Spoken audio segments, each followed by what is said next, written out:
Hello there, and welcome to 6 hours of me reading you fairy tales softly by the fireplace to help you sleep. This is Down to Sleep, that's my weekly podcast, and this is the official YouTube channel. Please do make sure to hit like and subscribe now for more free readings. In this video you're going to hear fairy tales by the Brothers Grimm, like Little Red Riding Hood, Hansel and Gretel. I'll read you Beauty and the Beast, The Little Mermaid, and a collection of short stories by Oscar Wilde. The best place to listen to this podcast to hear everything first, including exclusive books and more, is to join me on Patreon at patreon.com/downtosleep. Thank you for joining me. Let's go ahead and tuck you in. Take a nice deep breath for me. And let's get down to sleep. Good night. Once upon a time, in a far-off country, there lived a merchant who had been so fortunate in all his undertakings that he was enormously rich.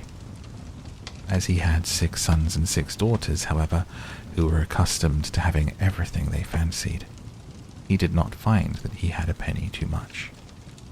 But misfortunes befell them. One day, their house caught fire and speedily burned to the ground. With all the splendid furniture, books, pictures, gold, silver, and precious goods that it contained. The father suddenly lost every ship that he had upon the sea, either by dint of pirates, shipwreck, or fire.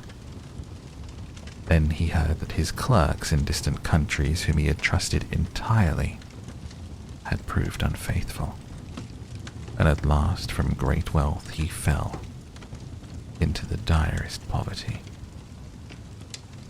All that he had left was a little house in a desolate place, at least 100 leagues from the town, and to this he was forced to retreat. His children were in despair at the idea of leading such a different life. The daughters at first hoped their friends, who had been so numerous while they were rich, would insist on their staying in their houses, but they soon found they were left alone. Their former friends even attributed their misfortunes to their own extravagance and showed no intention of offering them any help. So nothing was left for them but to take their departure to the cottage, which stood in the midst of a dark forest and seemed to be the most dismal place on the face of the earth.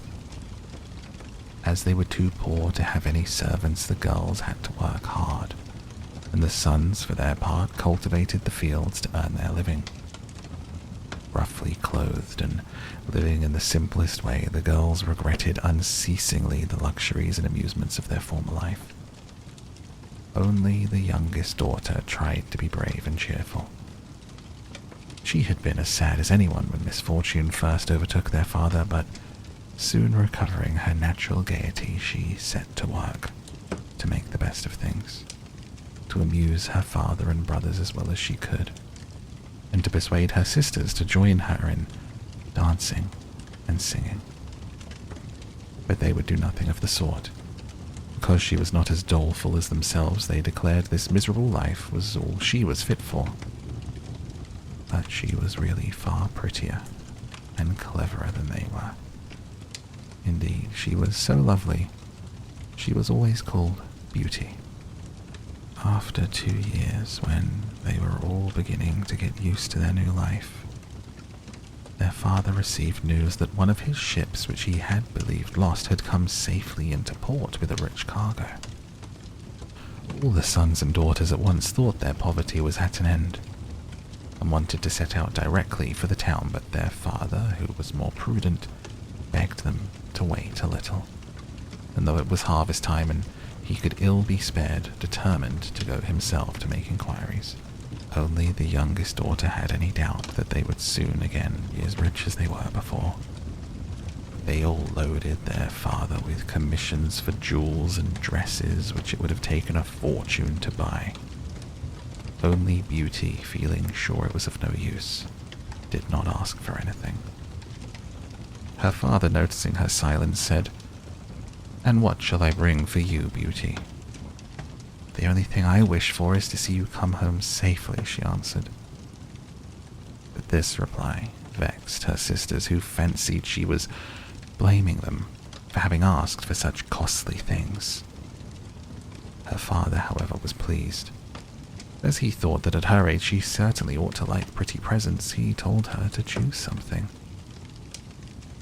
"Well, dear father," she said, "as you insist upon it, I beg that you will bring me a rose. I have not seen one since we came here, and I love them so much." The merchant reached town as quickly as possible, only to find that his former companions, believing him to be dead, had divided his cargo between them. After 6 months of trouble and expense, he found himself as poor as when he started on his journey. To make matters worse, he was obliged to return in the most terrible weather. By the time he was within a few leagues of his home, he was almost exhausted with cold and fatigue. Though he knew it would take some hours to get through the forest, he resolved to go on. But night overtook him, and the deep snow and the bitter frost made it impossible for his horse to carry him any farther. Not a house was to be seen. The only shelter he could get was the hollow trunk of a great tree, and there he crouched all the night, which seemed to him the longest that he had ever known. The howling of the wolves kept him awake, and when at last day broke, the falling snow had covered every path, and he did not know which way to turn. At length he made out some sort of path, but it was so rough and slippery that he fell down more than once. Presently it led him into an avenue of trees which ended in a splendid castle. It seemed to the merchant very strange that no snow had fallen in the avenue of orange trees covered with flowers and fruit. When he reached the first court of the castle, he saw before him a flight of agate steps. He went up them and passed through several splendidly furnished rooms. The pleasant warmth of the air revived him, and he felt very hungry, but there seemed to be nobody in all this vast and splendid palace.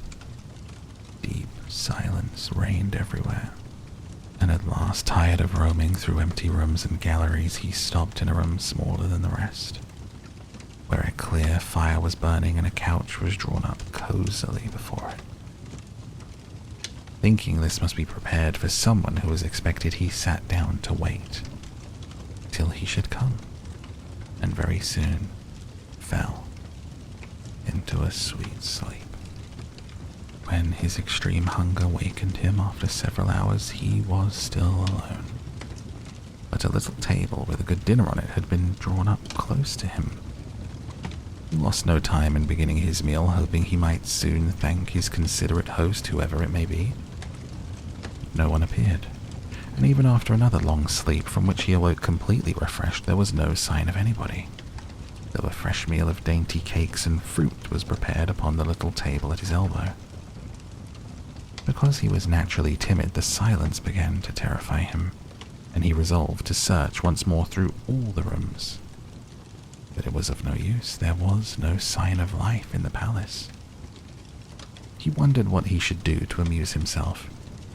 He began pretending that all the treasures he saw were his own, considering how he would divide them among his children. Then he went down into the garden, and though it was winter everywhere else, here the sun shone, the birds sang, the flowers bloomed, and the air was soft and sweet.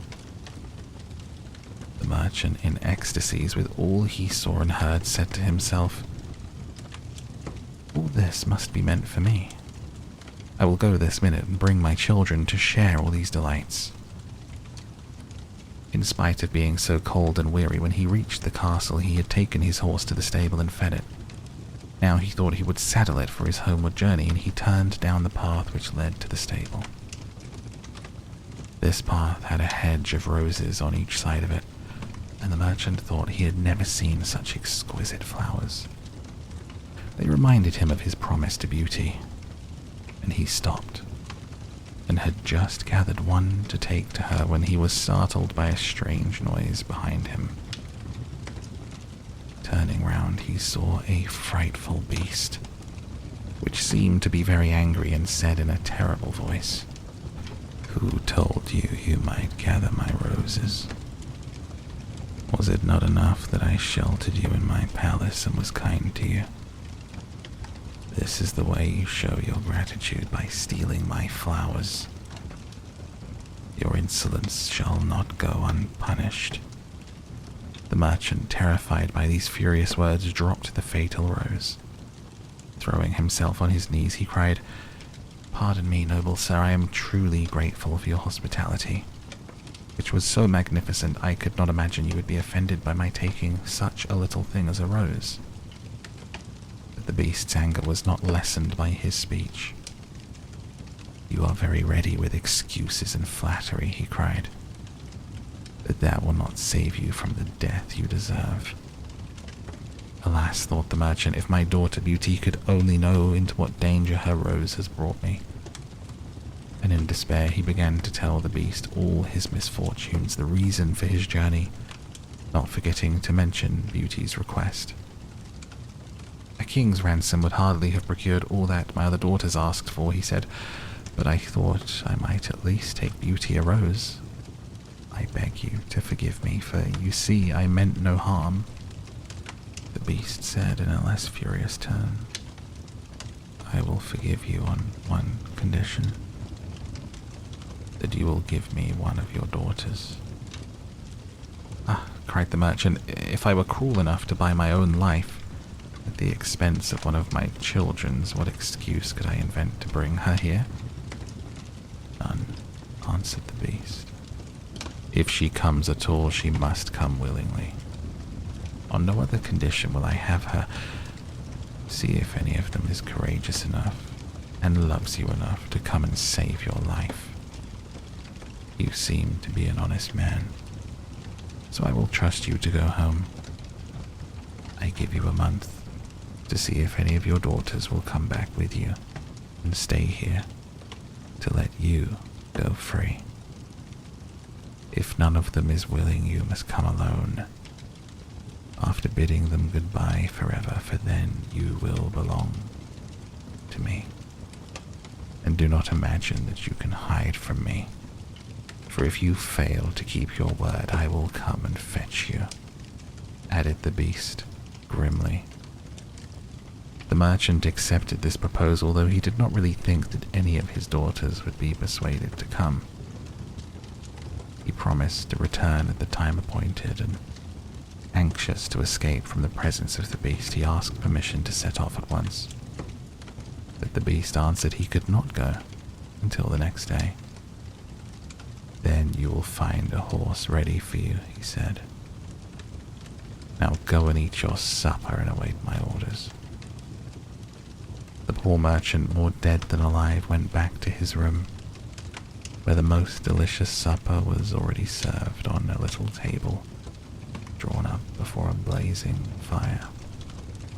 But he was too terrified to eat, and only tasted a few of the dishes for fear that the beast should be angry if he did not obey his orders. When he had finished, he heard a great noise in the next room, which he knew meant that the beast was coming.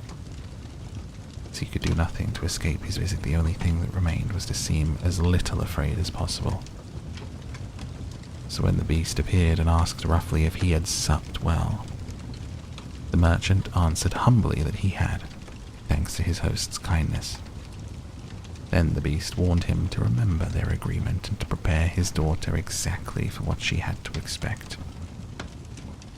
"Do not get up tomorrow," he added, "until you see the sun and hear a golden bell ring. Then you will find your breakfast waiting for you, and the horse that you are to ride will be ready in the courtyard. He will also bring you back again when you come with your daughter a month hence. Farewell.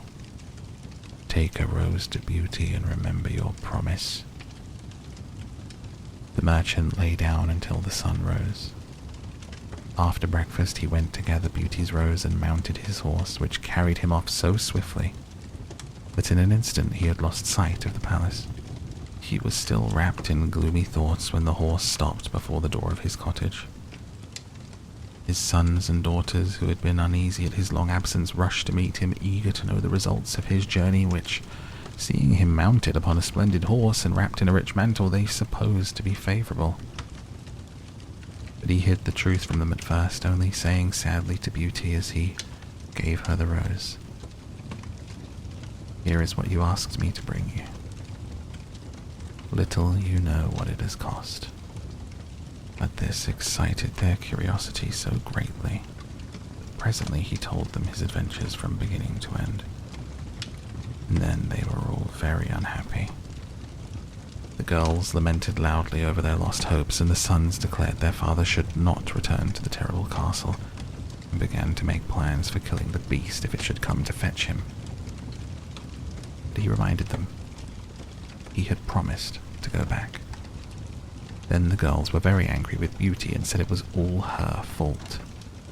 If she had asked for something sensible, this would never have happened. Poor Beauty, much distressed, said to them, "I have indeed caused this misfortune, but who could have guessed that to ask for a rose in the middle of summer would cause so much misery? But as I did the mischief, it is only just that I should suffer for it. I will therefore go back with my father to keep his promise." At first, nobody would hear of it. Her father and brothers who loved her dearly declared nothing should make them let her go. But Beauty was firm. As the time drew near, she divided her little possessions between her sisters and said goodbye to everything she loved. When the fatal day came, she encouraged and cheered her father as they mounted together the horse which had brought him back. It seemed to fly rather than gallop, but so smoothly that Beauty was not frightened. Indeed, she would have enjoyed the journey if she had not feared what might happen at the end of it. Her father still tried to persuade her to go back, but in vain. While they were talking, night fell. Then, to their great surprise, wonderful colored lights began to shine in all directions, and splendid fireworks blazed out before them. All the forest was illuminated. They even felt pleasantly warm, though it had been bitterly cold before. They reached the avenue of orange trees and saw that the palace was brilliantly lighted from roof to ground, and music sounded softly from the courtyard. "The beast must be very hungry," said Beauty, trying to laugh, "if he makes all this rejoicing over the arrival of his prey." But in spite of her anxiety, she admired all of the wonderful things she saw. When they had dismounted, her father led her to the little room that he had been in before. Here they found a splendid fire burning, and the table daintily spread with a delicious supper. The merchant knew that this was meant for them, and Beauty, who was less frightened now that she had passed through so many rooms and seen nothing of the beast, was quite willing to begin, for her long ride had made her very hungry. They had hardly finished their meal when the noise of the beast's footsteps was heard approaching. Beauty clung to her father in terror, which became all the greater when she saw how frightened he was. But when the beast really appeared, though she trembled at the sight of him, she made a great effort to hide her horror and saluted him respectfully. This evidently pleased the beast. After looking at her, he said in a tone that might have struck terror into the boldest heart, though he did not seem to be angry, "Good evening, old man. Good evening, Beauty." The merchant was too terrified to reply, but Beauty answered sweetly, "Good evening, beast." "Have you come willingly?" asked the beast. "Will you be content to stay here when your father goes away?" Beauty answered bravely that she was quite prepared to stay. pleased with you," said the beast. "As you have come of your own accord, you may remain. As for you, old man," he added, turning to the merchant, "at sunrise tomorrow you take your departure. When the bell rings, get up quickly and eat your breakfast, and you will find the same horse waiting to take you home. But remember, you must never expect to see my palace again." Turning to Beauty, he said, "Take your father into the next room and help him choose gifts for your brothers and sisters. You will find 2 traveling trunks there. Fill them as full as you can. It is only just that you should send them something very precious as remembrance." He went away after saying, "Goodbye, Beauty. Goodbye, old man." Beauty was beginning to think with great dismay of her father's departure, but she was afraid to disobey the beast's orders. They went into the next room, which had shelves and cupboards all around it. They were greatly surprised at the riches that it contained. There were splendid dresses fit for a queen, with all the ornaments to be worn with them. When Beauty opened the cupboard, she was dazzled by the gorgeous jewels lying in heaps upon every shelf. After choosing a vast quantity which she had divided between her sisters, she had made the heap of wonderful dresses for each of them. She opened the last chest, which was full of gold. "I think, Father," she said, "that as the gold will be more useful to you, we had better take out the other things and fill the trunks with it." So they did this. But the more they put in, the more room there seemed to be, and at last they put back all the jewels and dresses that they had taken out. And Beauty even added as many more of the jewels as she could carry at once, even when the trunks were not too full, but they were so heavy an elephant could not have carried them. "The beast was mocking us," cried the merchant. "He pretended to give us all these things, knowing I could not carry them away." "Let us wait and see," answered Beauty. "I cannot believe that he meant to deceive us. All we can do is fasten them up and have them ready." So they did this, and returned to the little room where, to their astonishment, they found breakfast ready. The merchant ate with his good appetite, as the beast's generosity made him believe he might perhaps venture to come back soon and see Beauty. But she felt sure that her father was leaving her forever. So she was very sad when the bell rang sharply for the second time, and warned them that the time was come for them to part. They went down into the courtyard where 2 horses were waiting, one loaded with the 2 trunks, the other for him to ride. They were pawing the ground in their impatience to start, and the merchant bade Beauty a hasty farewell. As soon as he was mounted, he went off at such a pace she lost sight of him in an instant. Then Beauty began to cry, and wandered sadly back to her own room. But she soon found that she was very sleepy, and as she had nothing better to do, she lay down and instantly fell asleep. She dreamed she was walking by a brook bordered with trees, lamenting her sad fate, when a young prince, handsomer than anyone that she had ever seen, and with a voice that went straight to her heart, came and said to her, "Beauty, you are not so unfortunate as you suppose. Here you will be rewarded for all you have suffered elsewhere. Your every wish shall be gratified. Only try to find me out, no matter how I may be disguised, for I love you dearly. And in making me happy, you will find your own happiness. Be as true-hearted as you are beautiful. We shall have nothing else left to wish for." "What can I do, Prince, to make you happy?" said Beauty. "Only be grateful," he answered, "and do not trust too much to your eyes. Above all, do not desert me until you have saved me from my cruel misery. After this, she thought she found herself in a room with a stately and beautiful lady who said to her, "Dear Beauty, try not to regret all that you have left behind you. You are destined for a better fate.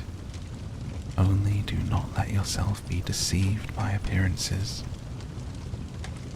Beauty found her dreams so interesting that she was in no hurry to awake, but presently the clock roused her by calling her name softly 12 times. Then she rose and found her dressing table set out with everything she could possibly want.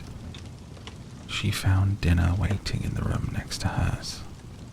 But dinner does not take very long when one is alone, and very soon she sat down cozily in the corner of a sofa and began to think about the charming prince that she had seen in her dream. "He said I could make him happy," said Beauty to herself. "It seems then that this horrible beast keeps him a prisoner. How can I set him free? I wonder why they both told me not to trust appearances, but after all it was only a dream, so why should I trouble myself about it? I had better find something to do to amuse myself." She began to explore some of the many rooms of the palace. The first she entered was lined with mirrors. Beauty saw herself reflected on every side and thought she had never seen such a charming room. Then a bracelet which was hanging from a chandelier caught her eye, and on taking it down she was greatly surprised to find that it held a portrait of her unknown admirer, just as she had seen in her dream. With great delight she slipped the bracelet on her arm and went into a gallery of pictures, where she soon found a portrait of the same handsome prince, as large as life and so well painted that as she studied it, he seemed to smile kindly at her.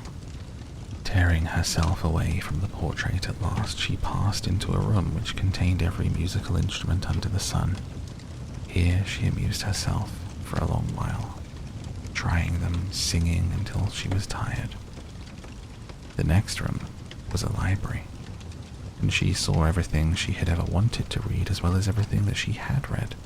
By this time it was growing dusk, and wax candles in diamond and ruby candlesticks lit themselves in every room. Beauty found her supper served just at the time she preferred to have it. She did not see anyone or hear a sound. Though her father had warned her she would be alone, she began to find it rather dull. Presently, she heard the beast coming, and wondered tremblingly if he meant to eat her now. However, he did not seem at all ferocious, and only said gruffly, "Good evening, Beauty." She answered cheerfully and managed to conceal her terror. The beast asked how she had been amusing herself. She told him all the rooms that she had seen. Then he asked if she thought she could be happy in his palace. Beauty answered that everything was so beautiful she would be very hard to please if she could not be happy. After about an hour's talk, Beauty began to think the beast was not nearly so terrible as she had supposed at first. Then he rose to leave her and said in a gruff voice, "Do you love me, Beauty? Will you marry me?"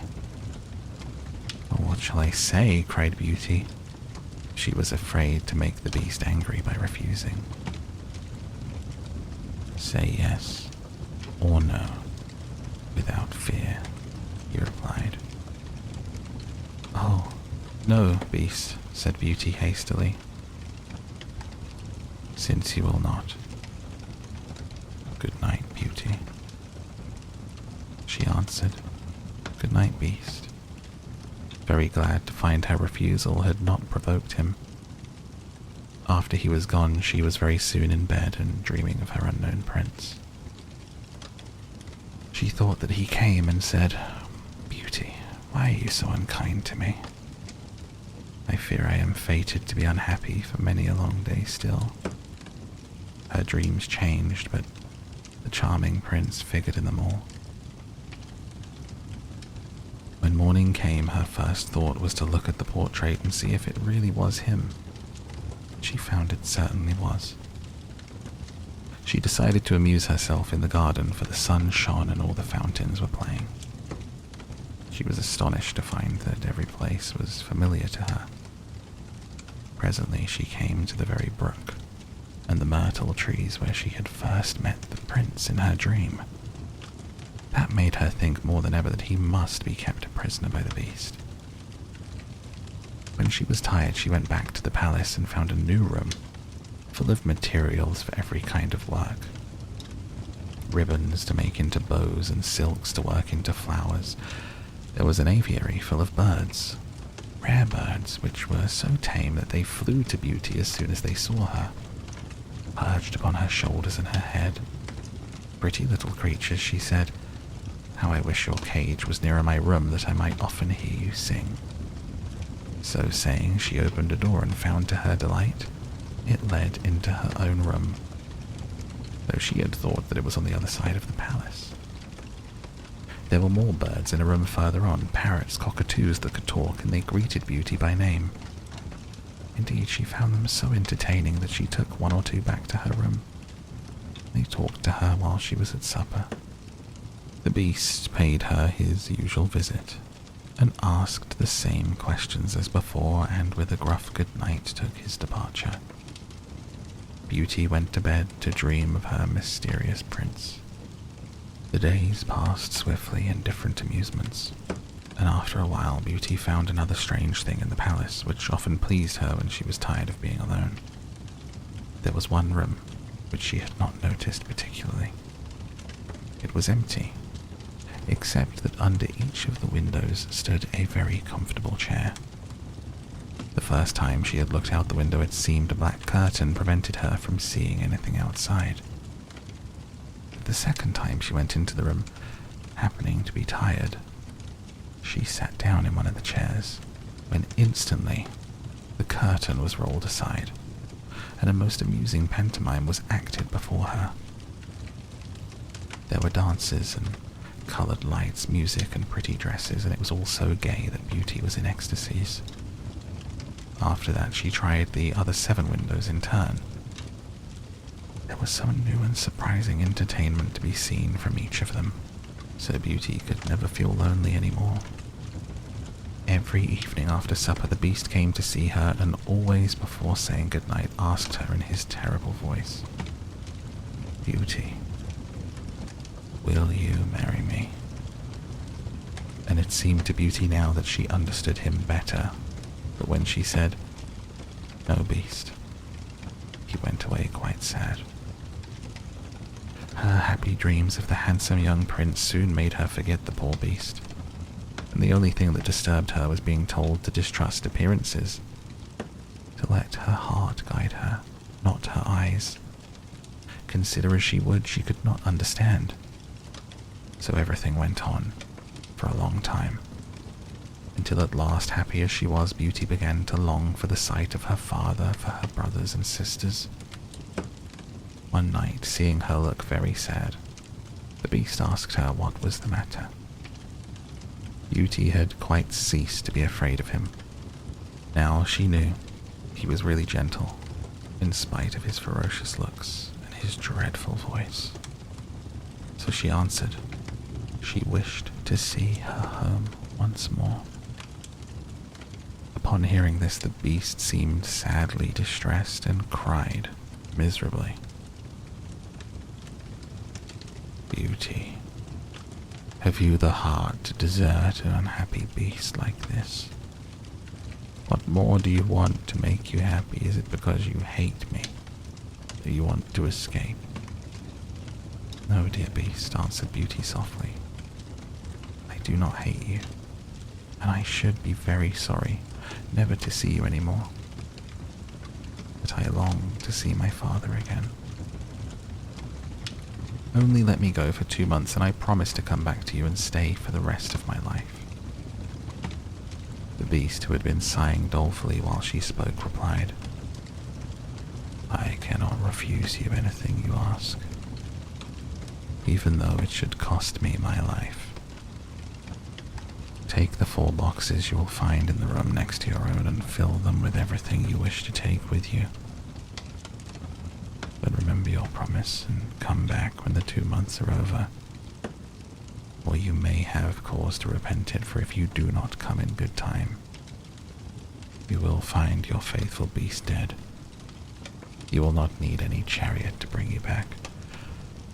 Only say goodbye to all your brothers and sisters the night before you come away, and when you have gone to bed, turn this ring round upon your finger and say firmly, I wish to go back to my palace and see my beast again. Good night, beauty. Fear nothing. Sleep peacefully. Before long you shall see your father once more. As soon as Beauty was alone, she hastened to fill the boxes with all the rare and precious things she saw about her, and only when she was tired of heaping things into them did they seem to be full. She went to bed but could hardly sleep for joy, when at last she began to dream of her beloved prince.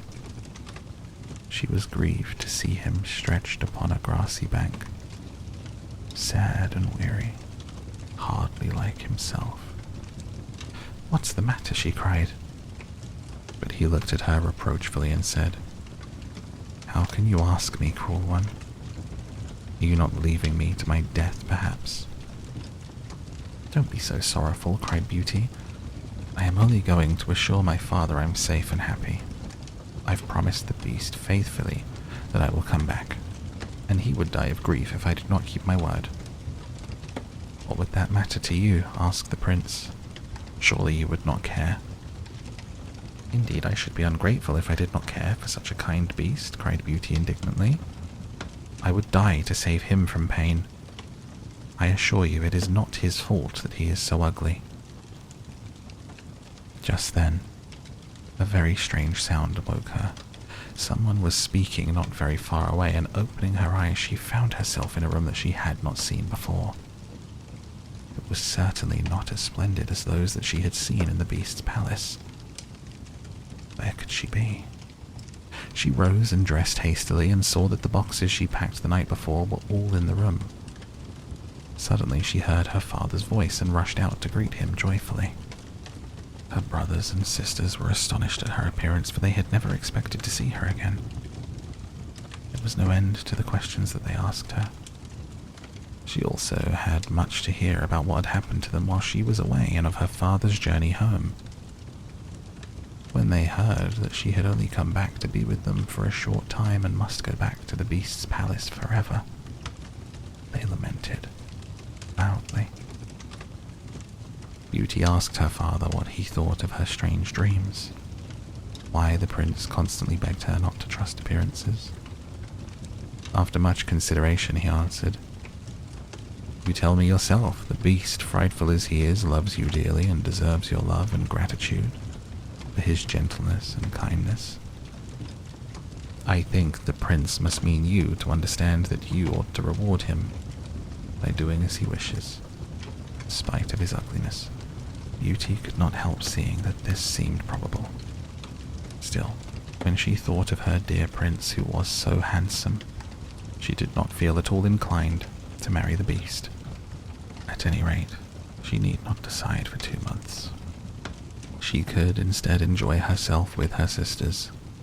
But though they were rich now and lived in a town again and had plenty of acquaintances, she often thought of the palace, where she was so happy, especially as at home she never once dreamed of her dear prince. She felt quite sad without him. Her sisters seemed quite used to being without her and even found her rather in the way, so she would not have been sorry when the 2 months were over. But for her father and brothers who begged her to stay and seemed so grieved at the thought of her departure, she had not the courage to say goodbye to them. Every day when she rose she meant to say at night, and when night came she put it off again, till at last she had a dismal dream which helped her make up her mind. She thought she was wandering in a lonely path in the palace gardens, when she heard groans that seemed to come from bushes hiding the entrance of a cave. Running quickly to see what could be the matter, she found the beast stretched out upon his side, apparently dying.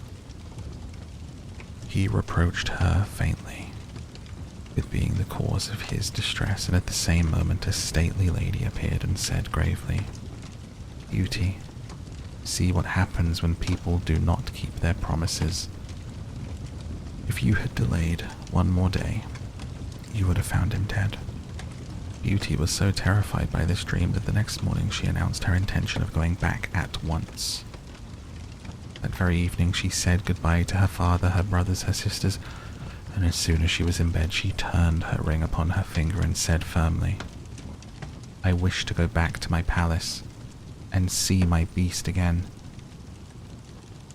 She fell asleep instantly and only woke up to hear the clock saying, "Beauty, Beauty," 12 times in its musical voice, which told her she was really in the palace once more. Everything was just as before. Her birds were so glad to see her, but Beauty thought she had never known such a long day. She was so anxious to see the beast again that she felt as if supper time would never come. But when it came, no beast appeared. After listening and waiting for a long time, she ran down into the garden to search for him.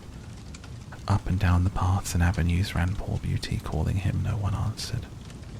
Not a trace of him could she find. At last, quite tired, she stopped for a minute's rest and saw she was standing opposite the shady path that she had seen in her dream. She rushed down it, and sure enough, there was a cave, and in it lay the beast, asleep, or so Beauty thought.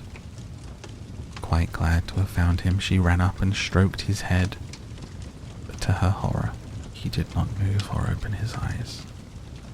"He is dead. And it's all my fault," cried Beauty, crying bitterly. Looking at him again, she fancied that he still breathed. Hastily fetching some water from the nearest fountain, she sprinkled it over his face, and to her great delight, he began to revive. "Beast, how you frightened me," she cried. I never knew how much I loved you until just now, when I feared I was too late to save your life." "Can you really love such an ugly creature as I am?"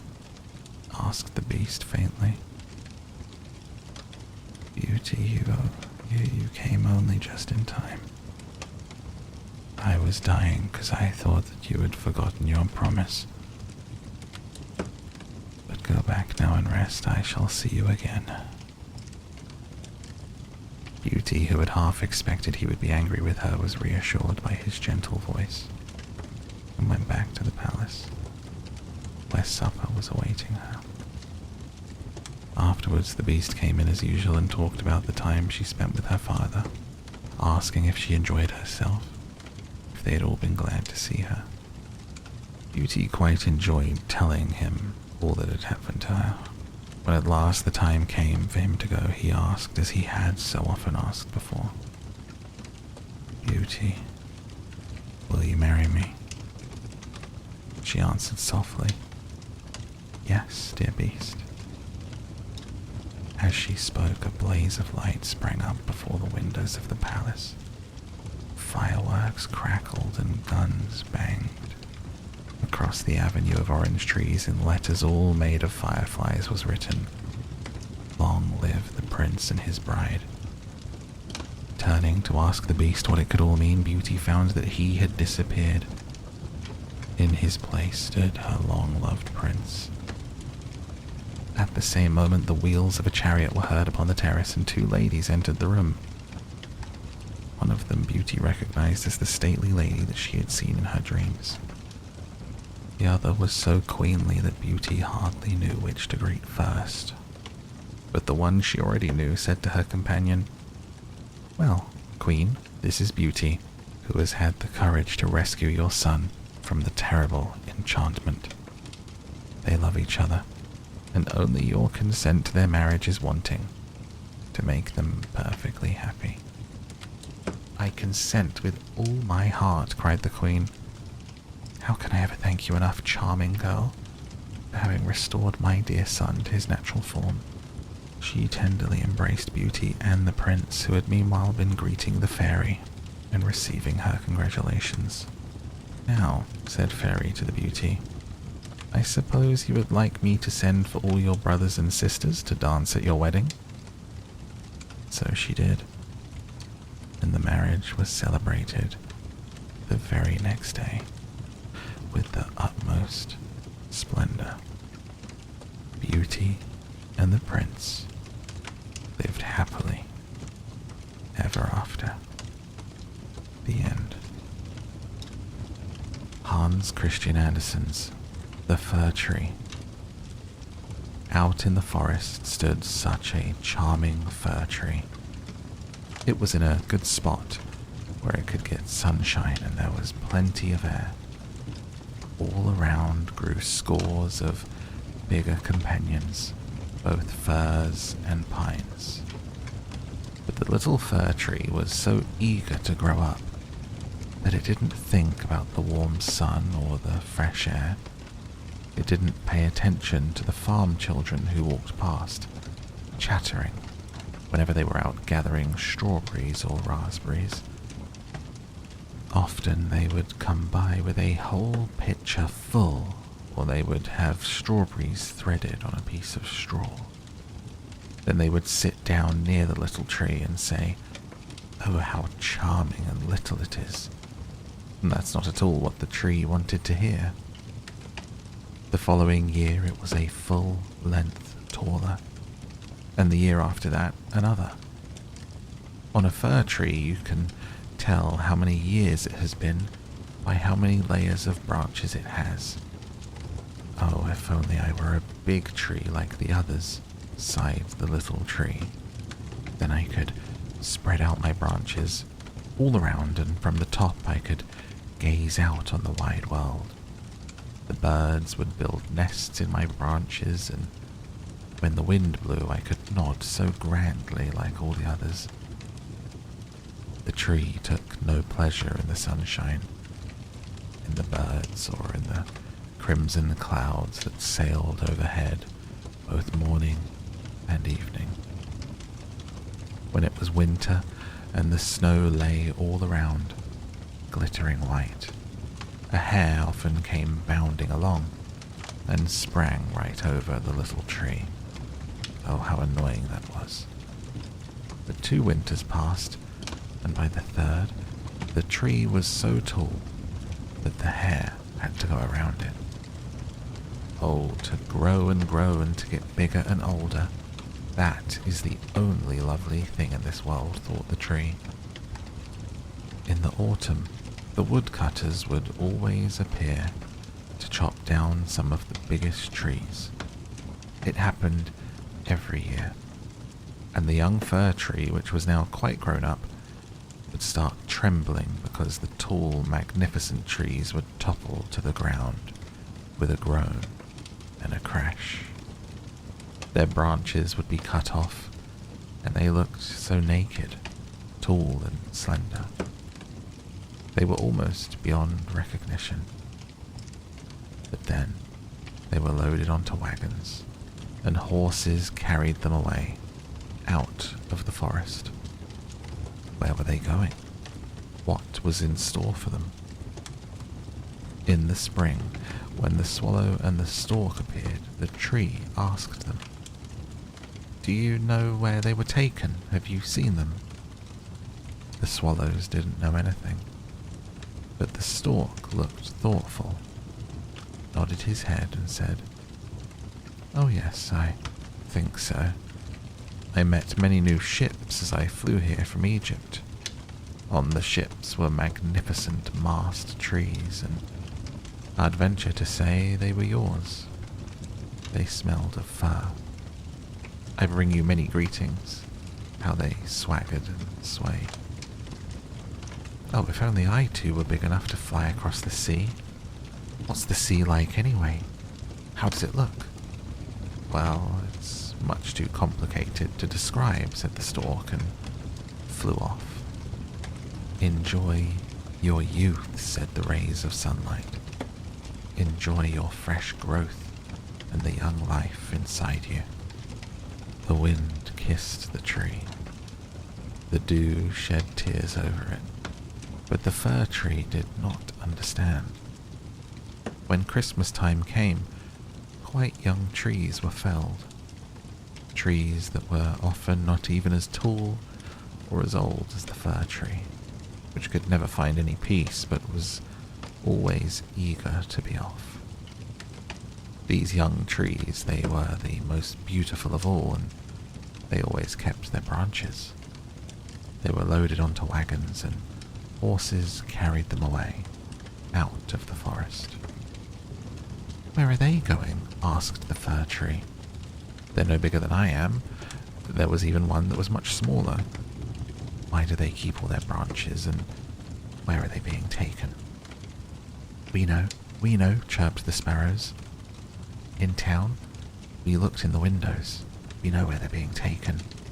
They end up in the greatest splendor and glory that you could ever imagine. We've looked in the windows and we've seen them. They're planted in the middle of the warm parlor and decorated with the loveliest things. Gilded apples, gingerbread, toys, hundreds of candles." "And then?" asked the fir tree, all of its branches a-quiver. "And then? What happens next?"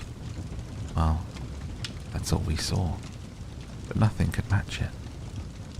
Maybe I was meant to take this glorious path," rejoiced the fir tree. "That's even better than going across the sea. What an agony of longing. If only it were Christmas. Now I am as tall and broad as the others that were carried off last year. If only I were on that wagon right now. If only I were in that warm parlor with all that splendor and glory. And then, well then, something even better is bound to happen. Something even more wonderful. Why would they decorate me like that otherwise? Something even grander, even more glorious is bound to happen. But what? Oh, how I'm suffering. How I yearn. I just don't know what's come over me." "Take pleasure in us," said the air, "and the sunlight. Take pleasure in your fresh youth out in the open." The fir tree felt no pleasure at all. It grew and grew. Both winter and summer it was green, dark green it stood there. Everyone who saw it said, "That's a lovely tree." And at Christmas, it was the very first to be cut down. The axe bit deep into its marrow. The tree fell to the ground with a sigh. It felt a pain, a weakness. It couldn't even think about happiness. It was sad to part with its home, the spot where it had sprouted up. For the tree realized that it would never see its dear old companions again. The small shrubs and flowers all around, maybe not even the birds. Leaving was certainly not pleasant. The tree didn't recover until it was unloaded in a courtyard with all the other trees, and it heard a man say, "That one is magnificent. That's the one we want." 2 servants came and carried the fir tree into an enormous, beautiful room. Portraits hung on all the walls. Next to the large wood stove stood big Chinese vases with lions on the lids. There were rocking chairs and silk-covered sofas, big tables covered with picture books, and the fir tree was set in a large wooden tub filled with sand. But no one could tell that it was a wooden tub because green fabric was wrapped all around it. The tub stood on top of a big, colorful carpet. Oh, how the tree trembled. What was going to happen next? The servants and the maids proceeded to decorate the tree. On one branch they hung little woven baskets cut from colored paper. Each basket was filled with sweets. Gilded apples and walnuts hung on the tree as if they had grown there. More than 100 little candles, red and blue and white, fastened to the branches. Dolls that looked as lifelike as human beings. The tree had never seen anything like it before. At the very top, they put a big star made from shiny gold paper. It was magnificent, quite incomparably magnificent. Tonight, they all said, tonight the tree will shine. Oh, thought the tree, if only it were evening. If only they would light the candles soon. What will happen after that? Will trees come from the forest and look at me? Will the sparrows fly past the window? Will I take root and stand here decorated like this all winter and summer long? Oh yes, the tree thought it knew all about it. It had a terrible bark ache from sheer yearning, and bark aches are just as bad for trees as headaches are for the rest of us. Finally, the candles were lit. What splendor, what magnificence. Every branch of the tree trembled so much that one of the candles set fire to the bough. How it stung. God help us, shrieked the maids as they hastily put out the fire. Now the tree didn't even dare to tremble. How awful. It was so afraid of losing any of its finery. It was quite bedazzled by all of the splendor. And then the double doors flew open, and a crowd of children rushed in, as if they were about to topple the whole tree. The grown-ups followed more sedately. The children stood in utter silence, but only for a moment. Then they began shouting again, so that their voices echoed through the room. They danced around the tree, and one present after the other was plucked from the branches. What are they doing? Thought the tree. What's going to happen? And the candles burned all the way down, and as they burned down they were put out, and the children were allowed to plunder the tree. How they rushed at it, making all of the branches groan. If the tree hadn't been tied to the ceiling by its top and the gold star, it would have toppled right over. The children danced around with their splendid toys, and no one paid any attention to the tree, except for the old nursemaid, who walked around it, peering in among the branches, but she was only checking to see that not a fig or an apple had been overlooked. A story, shouted the children, pulling a stout little man over to the tree. He sat down right underneath it. Because we're out in the forest, he told them, and it may do the tree some good to listen along. But I'm only going to tell you one story. Do you want to hear the one about Ickety-Ackety, or the one about Clumper-Dumper, who fell down the stairs but still ended up on the throne and won the hand of the princess? Ickety-Ackety, cried some of the children. Clumper-Dumper, cried the others. They shouted and shrieked, and only the fir tree stood in silence and thought, won't I get to take part? Won't I get to do anything? It had been part of the celebration after all. It had done what it was supposed to do. The man told the story of Clumper-Dumper, who fell down the stairs but ended up on the throne and won the hand of the princess. The children clapped their hands and shouted, "Tell us more, tell us more." They wanted to hear the one about Ickety-Ackety too. But he would only tell them the story about Clumpa-Dumpa. The fir tree stood quite still and pensive. The birds in the forest had never mentioned anything like this. Clumpa-Dumpa fell down the stairs, and yet won the hand of the princess. Well, so that's the way the things are out in the world, thought the fir tree, believing it all to be true because such a nice man told the story. Well, who knows? Maybe I too will fall down the stairs and win the princess. The fir tree looked forward to the next day, when it would be adorned with candles, toys, gold, and fruit. Tomorrow I won't tremble, it thought. I will fully enjoy all my glory. Tomorrow I'll hear the story about Clumpa-Dumpa again.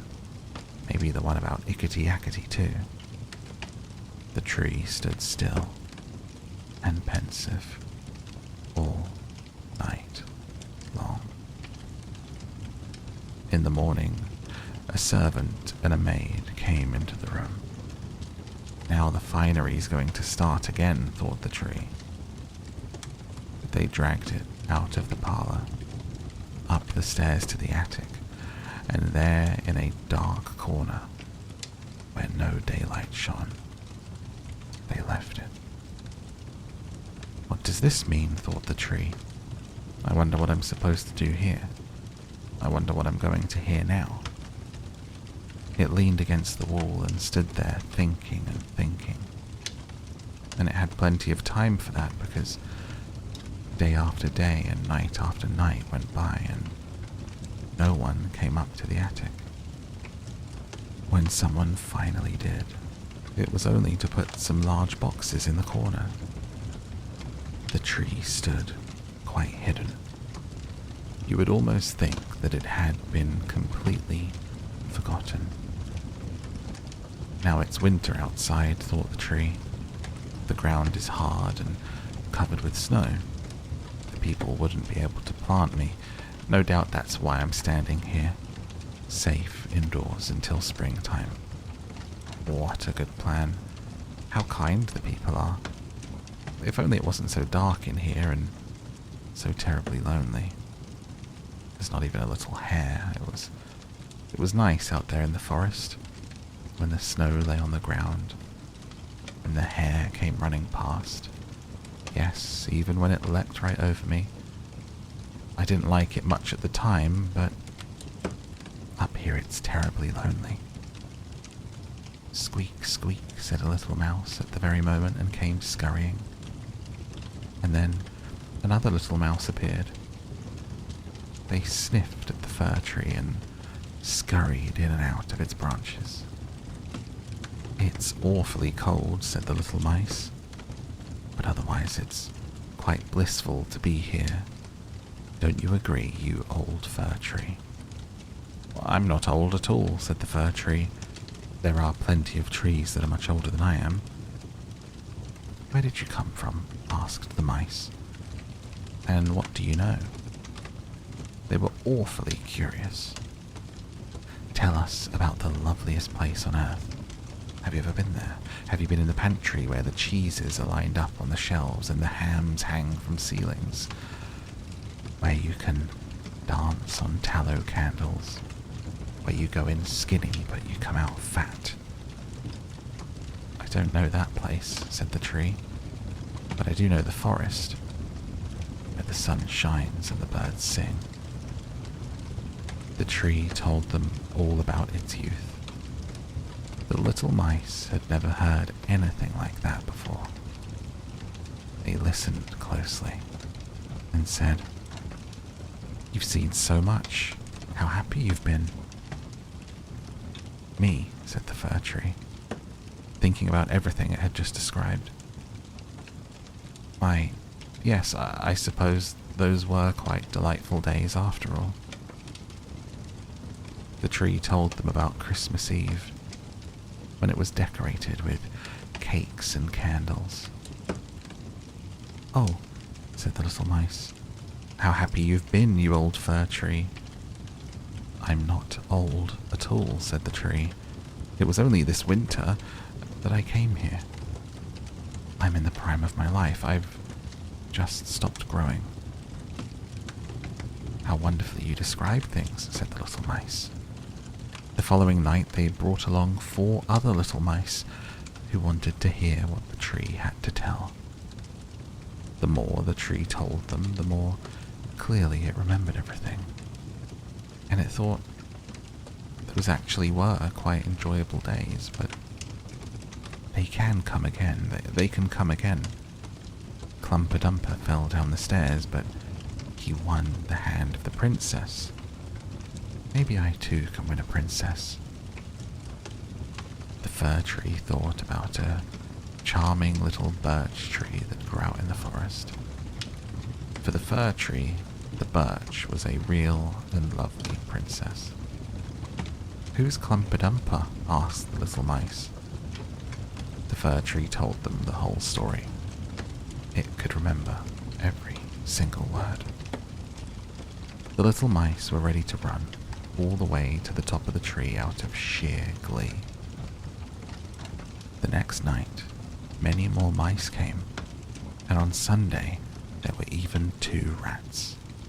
But they said the story wasn't amusing, and that made the little mice sad, because then they thought less of the story themselves. "Is that the only story you know?" asked the rats. "The only one," replied the tree. "I heard it on the happiest evening of my life, but back then I didn't realize how happy I was. It's an exceptionally tedious story. Don't you know any about bacon and tallow candles? Any pantry stories?" "No," said the tree. "Well, thanks for nothing," replied the rats, and they went home. Eventually, the little mice disappeared too. The tree sighed. It was so nice having those nimble little mice sitting around me, listening to what I told them. Now that too is over. But I'm going to remember to enjoy myself when they finally take me out of here. But when would that happen?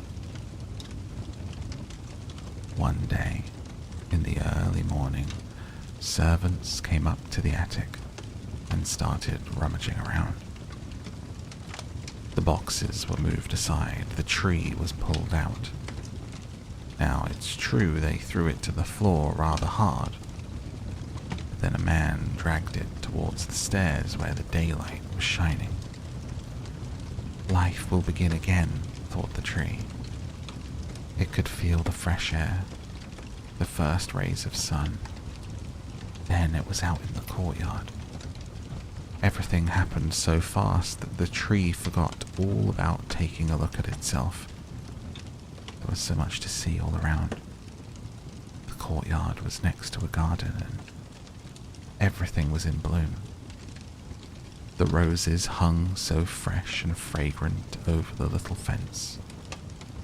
The linden trees were blossoming, and the swallows flew about, saying, "My husband has arrived." But it wasn't the fir tree that they meant. "Now I'm going to live," rejoiced the tree, spreading its branches wide. But alas, its boughs were all withered and yellow. In the corner among the weeds and the nettles was where the tree came to rest. The star made from gold paper was still on top, shimmering in the bright sunshine. In the courtyard, several of the lively children were playing, who had danced around the tree at Christmas time, taking such delight in it. One of the youngest children came over and tore off the golden star. "Look what's still sitting on this horrid old Christmas tree," he said, stomping on the branches so that they groaned under his boots. The tree looked at all of that floral splendor and freshness in the garden. Then it looked at itself, and it wished that it had stayed in the dark corner of the attic. The tree thought about its fresh youth in the forest, about the joyous Christmas Eve, about the little mice who had listened so happily to the story about Clumper-Dumper. "It's over," said the poor tree. "It's over. If only I had enjoyed it while I could. It's over." The hired man came over and chopped the tree into little pieces. It made a whole stack. How lovely the tree flared up under the old big copper cauldron. It sighed so deeply. Each sigh was like the sound of a little shot. That's why the children who were playing came running over and sat down in front of the fire, staring into the flames and shouting bang, snap. But each sharp crack, which was a deep sigh, was the tree thinking about a summer day in the forest, or about a winter night out there when the stars were shining. It thought about Christmas Eve and about Clumper-Dumper, the only story it had ever heard and knew how to tell. Before long, the tree had burned up. The boys played in the courtyard, and on his chest the youngest one had the gold star that the tree wore on its happiest evening. Now it was over. The tree was gone, along with the story. It was over, and that's what happens to every story. The Devoted Friend. One morning, the old water rat put his head out of his hole. He had bright beady eyes and stiff grey whiskers. His tail was like a long bit of black India rubber. The little ducks were swimming about in the pond looking just like a lot of yellow canaries, and their mother, who was pure white with real red legs, was trying to teach them how to stand on their heads in the water. "You will never be in the best society unless you can stand on your heads," she kept saying, and every now and then she showed them how it was done. But the little ducks paid no attention to her. They were so young, they did not know what an advantage it is to be in society at all. "What disobedient children," cried the old water rat. "They really deserve to be drowned." "Nothing of the kind," answered the duck. "Everyone must make a beginning. Parents cannot be too patient." "Ah, I know nothing about the feelings of parents," said the water rat. "I am not a family man. In fact, I've never been married, and I never intend to be. Love is all very well in its way, but friendship is much higher. Much higher indeed. I know of nothing in the world that is either nobler or rarer than a devoted friendship." "And what, pray, is your idea of the duties of a devoted friend?" asked a green linnet who was sitting in a willow tree and had overheard the conversation. "Yes, that is just what I want to know," said the duck. She swam away to the end of the pond and stood upon her head to give her children a good example. "What a silly question," cried the water rat. "I should expect my devoted friend to be devoted to me, of course." "And what would you do in return?" said the little bird, swinging upon a silver spray, flapping his tiny wings. "I don't understand you," said the water rat. "Let me tell you a story on the subject," said the linnet. "Is the story about me?" asked the water rat. "If so, I'll listen to it, for I'm extremely fond of fiction." "It is applicable to you," answered the linnet, and he flew down. Alighting upon the bank, he told the story of the devoted friend. "Once upon a time, there was an honest little fellow named Hans." "Was he very distinguished?" asked the water rat. No, answered the linnet. I don't think he was distinguished at all, except for his kind heart and his funny, round, good-humoured face. He lived in a tiny cottage, all by himself, and every day he worked in his garden. In all the countryside, there was no garden so lovely as his. Sweet William grew there, and gillyflowers, shepherd's purses, and fair maids of France. There were damask roses, and flowers, and daffodils, and clove pink bloomed or blossomed in their proper order as the months went by, one flower taking another flower's place. There were always beautiful things to look at, pleasant odours to smell. Little Hans had a great many friends, but the most devoted friend of all was Big Hugh the miller. Indeed, so devoted was the rich miller to little Hans that he would never go by his garden without leaning over the wall and plucking a large nosegay or handful of sweet herbs, filling his pockets with plums and cherries if it was the fruit season. Real friends should have everything in common, the miller used to say. Little Hans nodded and smiled and felt very proud of having a friend with such noble ideas. Sometimes the neighbours thought it strange that the rich miller never gave little Hans anything in return, though he had 100 sacks of flour stored away in his mill and 6 cows, a large flock of woolly sheep. But Hans never troubled his head about these things, and nothing gave him greater pleasure than to listen to all the wonderful things the miller used to say about the unselfishness of true friendship. So little Hans worked away in his garden. During the spring, the summer, and the autumn, he was very happy. But when the winter came, and he had no fruit or flowers to bring to the market, he suffered a good deal from cold and hunger. Often he had to go to bed without any supper but a few dried pears or some hard nuts. In the winter he was extremely lonely, as the miller never came to see him then. There is no good in my going to see little Hans as long as the snow lasts, the miller used to say to his wife, for when people are in trouble they should be left alone, and not be bothered by visitors.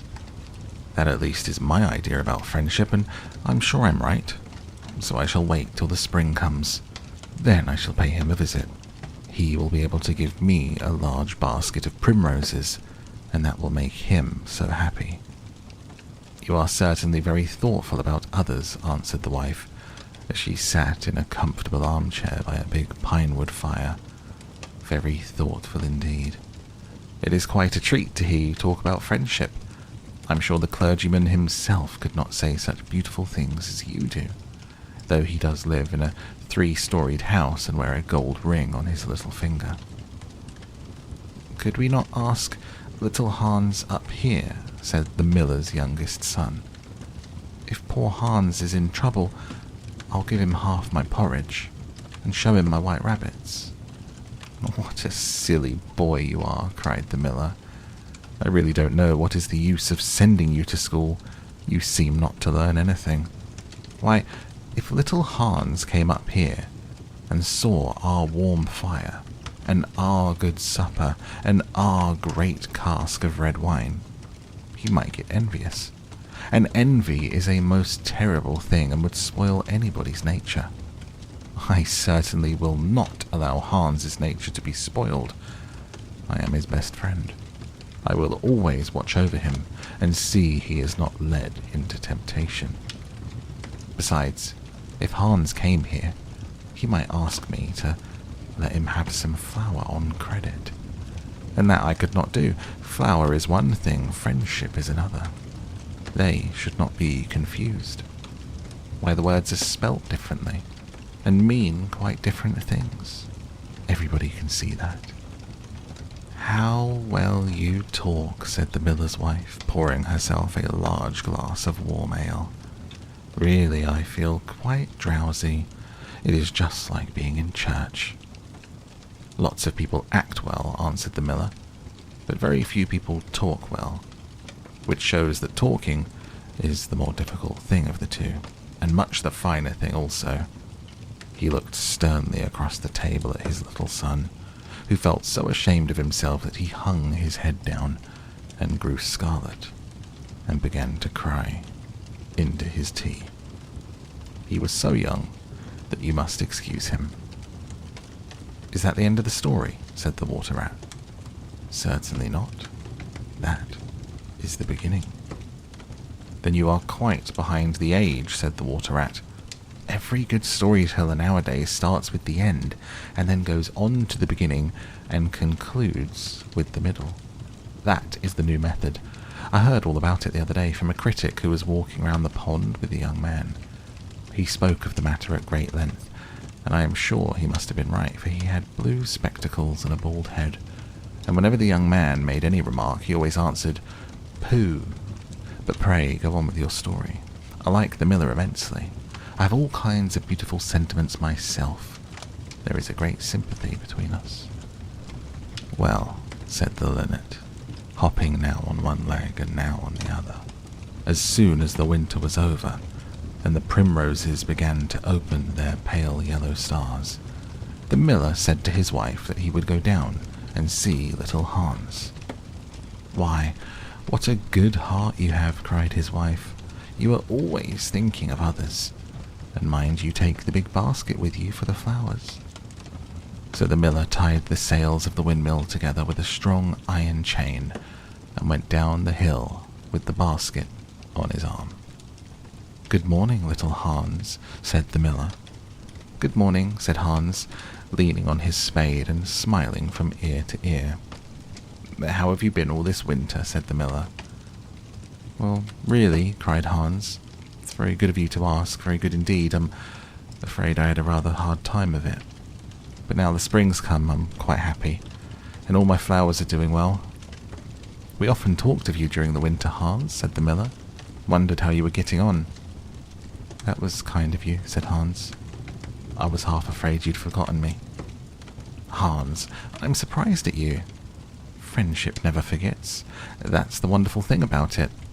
But I'm afraid you don't understand the poetry of life. How lovely your primroses are looking, by the by.' 'They are certainly very lovely,' said Hans. 'It's a most lucky thing for me, I have so many. I'm going to bring them into the market, sell them to the burgomaster's daughter, and buy back my wheelbarrow with the money.' 'Buy back your wheelbarrow?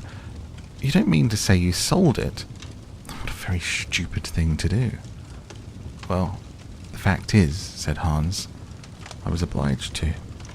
The winter was a very bad time for me, and I really had no money at all to buy bread with. First, I sold the silver buttons off of my Sunday coat. Then I sold my silver chain. Then I sold my big pipe, and at last I sold my wheelbarrow. But I'm going to buy it back again now.' 'Hans,' said the miller, 'I'll give you my wheelbarrow. It's not in very good repair. One side's gone, there is something wrong with the wheel spokes, but in spite of that I will give it to you. I know it's very generous of me, and a great many people would think me foolish for parting with it, but I'm not like the rest of the world. I think generosity is the essence of friendship, and besides, I've got a new wheelbarrow for myself. Yes, you set your mind at ease. I will give you my wheelbarrow.' 'Well, really, that is generous of you,' said little Hans. His funny round face glowed over with pleasure. 'I can easily put it in repair, and I have a plank of wood in the house.' 'A plank of wood?' said the miller. 'Why, that's just what I want for the roof of my barn. There's a very large hole in it. The corn will get damp if I don't stop it up. How lucky you mentioned that. It's quite remarkable how one good action always breeds another. I've given you my wheelbarrow, and now you are going to give me your plank. Of course, the wheelbarrow is worth far more than the plank, but true friendship never notices things like that. Pray, get it at once, and I will set it to work at my barn this very day.' 'Certainly,' cried Hans. He ran into the shed and dragged the plank out. 'It's not a very big plank,' said the miller. 'I'm afraid that after I've mended my barn roof, there won't be any left for you to mend the wheelbarrow with. But of course, that's not my fault, and now as I've given you my wheelbarrow, I'm sure you would like to give me some flowers in return.' Here is the basket, and mind that you fill it quite full." "Quite full," said little Hans, rather sorrowfully, for it was really a very big basket. He knew if he filled it, he would have no flowers left for the market. He was very anxious to get his silver buttons back. "Well, really," answered the miller, "as I have given you my wheelbarrow, I don't think it's too much to ask you for a few flowers. I may be wrong, but I should have thought that friendship, true friendship, was quite free from selfishness of any kind." "My dear friend, my best friend," cried little Hans, "you're welcome to all the flowers in my garden. I would much sooner have your good opinion than my silver buttons, any day." He ran and plucked all of his pretty primroses and filled the miller's basket. "Goodbye, little Hans," said the miller. He went up the hill with the plank on his shoulder and the big basket in his hand. "Goodbye," said little Hans, and he began to dig away quite merrily. He was so pleased about the wheelbarrow. The next day, he was nailing up some honeysuckle against the porch, when he heard the miller's voice calling to him from the road. He jumped off the ladder and ran down the garden and looked over the wall. There was the miller, with a large sack of flour on his back. "Dear little Hans," said the miller, "would you mind carrying this sack of flour for me to market?" "Oh, I'm so sorry," said Hans. "I'm really very busy today. I've got all my creepers to nail up and all my flowers to water, all my grass to roll." "Well, really," said the miller, "I think, considering I'm going to give you my wheelbarrow, it's rather unfriendly of you to refuse." "Oh, don't say that," cried little Hans. "I wouldn't be unfriendly for the whole world." He ran in for his cap and trudged off with the sack on his shoulder. It was a very hot day. The road was terribly dusty. And before Hans had reached the 6th milestone, he was so tired he had to sit down and rest. He went on bravely, and as last he reached the market. After he had waited there some time, he sold the sack of flour for a good price. Then he returned home at once. He was afraid if he stopped too late he might meet some robbers on the way. "Certainly been a hard day," said little Hans to himself as he was going to bed. "Glad I did not refuse the miller. He is my best friend. Besides, he's going to give me his wheelbarrow." Early the next morning, the miller came down to get the money for his sack of flour. Little Hans was so tired that he was still in bed. "Upon my word," said the miller, "you are very lazy. Really, considering that I'm going to give you my wheelbarrow, I think you might work harder. Idleness is a great sin, and I certainly don't like any of my friends to be idle or sluggish. You must not mind my speaking plainly to you. Of course, I would not dream of doing so if I were not your friend, but what is the good of friendship if one cannot say exactly what one means? Anybody can say charming things and try and please and flatter, but a true friend always says unpleasant things and does not mind giving pain. Indeed, if he's really a true friend, he prefers it, for he knows he is doing good." "I'm very sorry," said little Hans, rubbing his eyes, pulling off his nightcap. "I was so tired, I thought I would lie in bed for a little time and listen to the birds singing. Do you know I always work better after hearing the birds sing?" "Well, I'm glad of that," said the miller, clapping Hans on the back. "I want you to come up to the mill as soon as you're dressed, mend my barn roof for me." Poor little Hans was very anxious to go and work in his garden. His flowers had not been watered for 2 days, and he did not like to refuse the miller as he was such a good friend to him. "Do you think it would be unfriendly of me if I said I was busy?" he inquired in a shy and timid voice. "Well, really," answered the miller, "I do not think it is much to ask of you, considering that I am going to give you my wheelbarrow. But of course, if you refuse, I'll go and do it myself." Oh, on no account," cried little Hans, and jumped out of bed. He dressed himself and went up to the barn. He worked there all day long till sunset. At sunset, the miller came to see how he was getting on. "Have you mended the hole in the roof yet, little Hans?" cried the miller. "It is quite mended," answered little Hans, and he came down the ladder. "Ah," said the miller, "there is no work so delightful as the work that one does for others." "It is certainly a great privilege to hear you talk," answered little Hans, sitting down and wiping his forehead. "A very great privilege.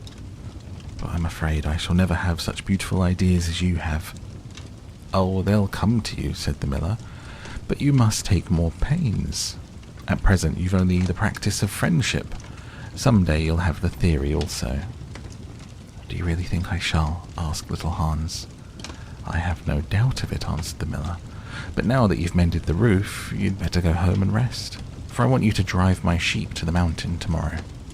Poor little Hans was afraid to say anything to this. Early the next morning the miller brought his sheep round to the cottage, and Hans started off with them to the mountain. It took him the whole day to get there and back.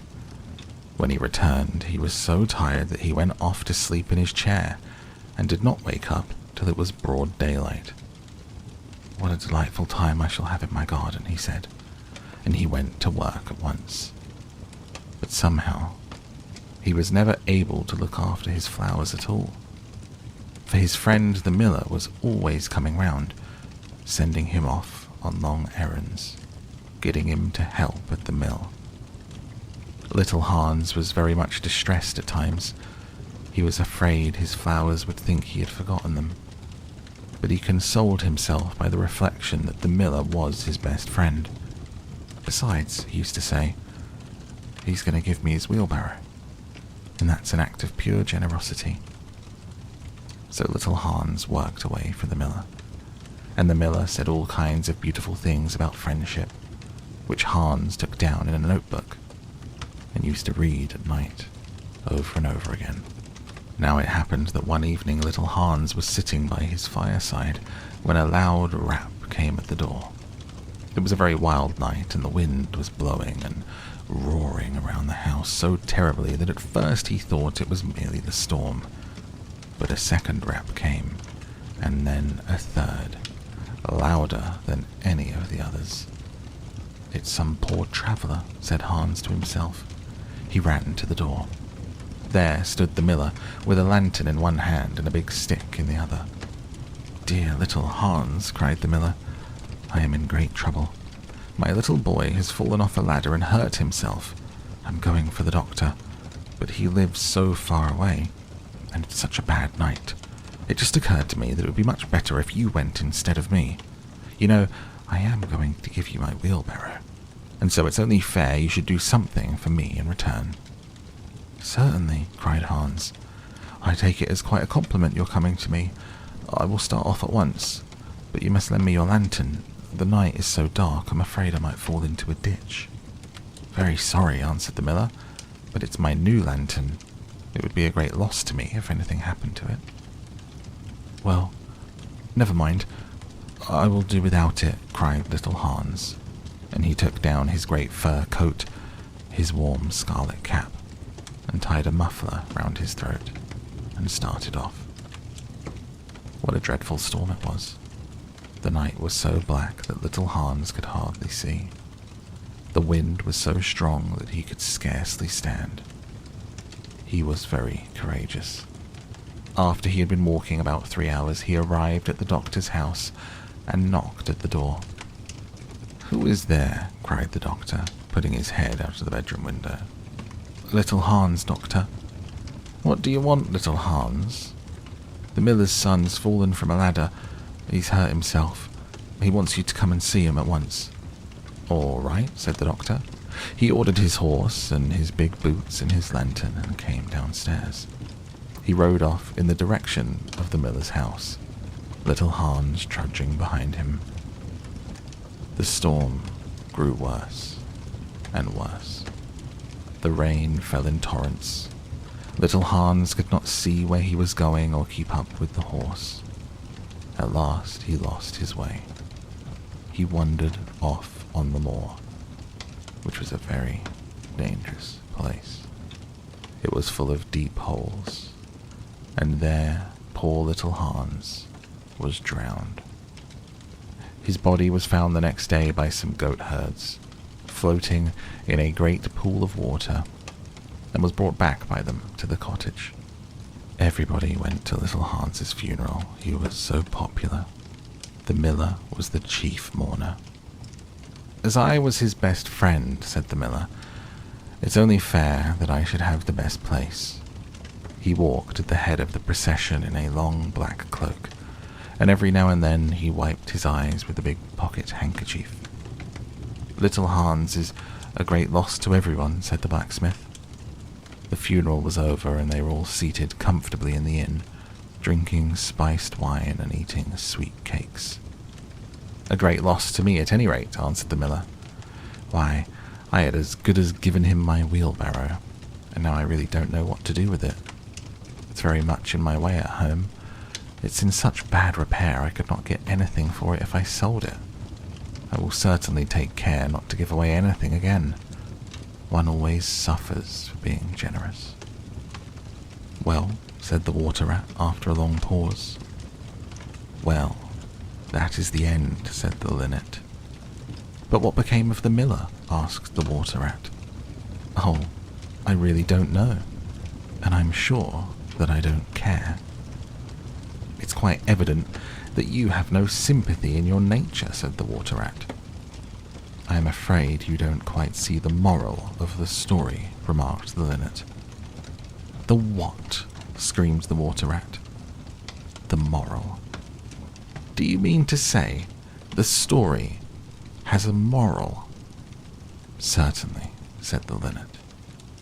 "Well, really," said the water rat, in a very angry manner, "I think you should have told me that before you began.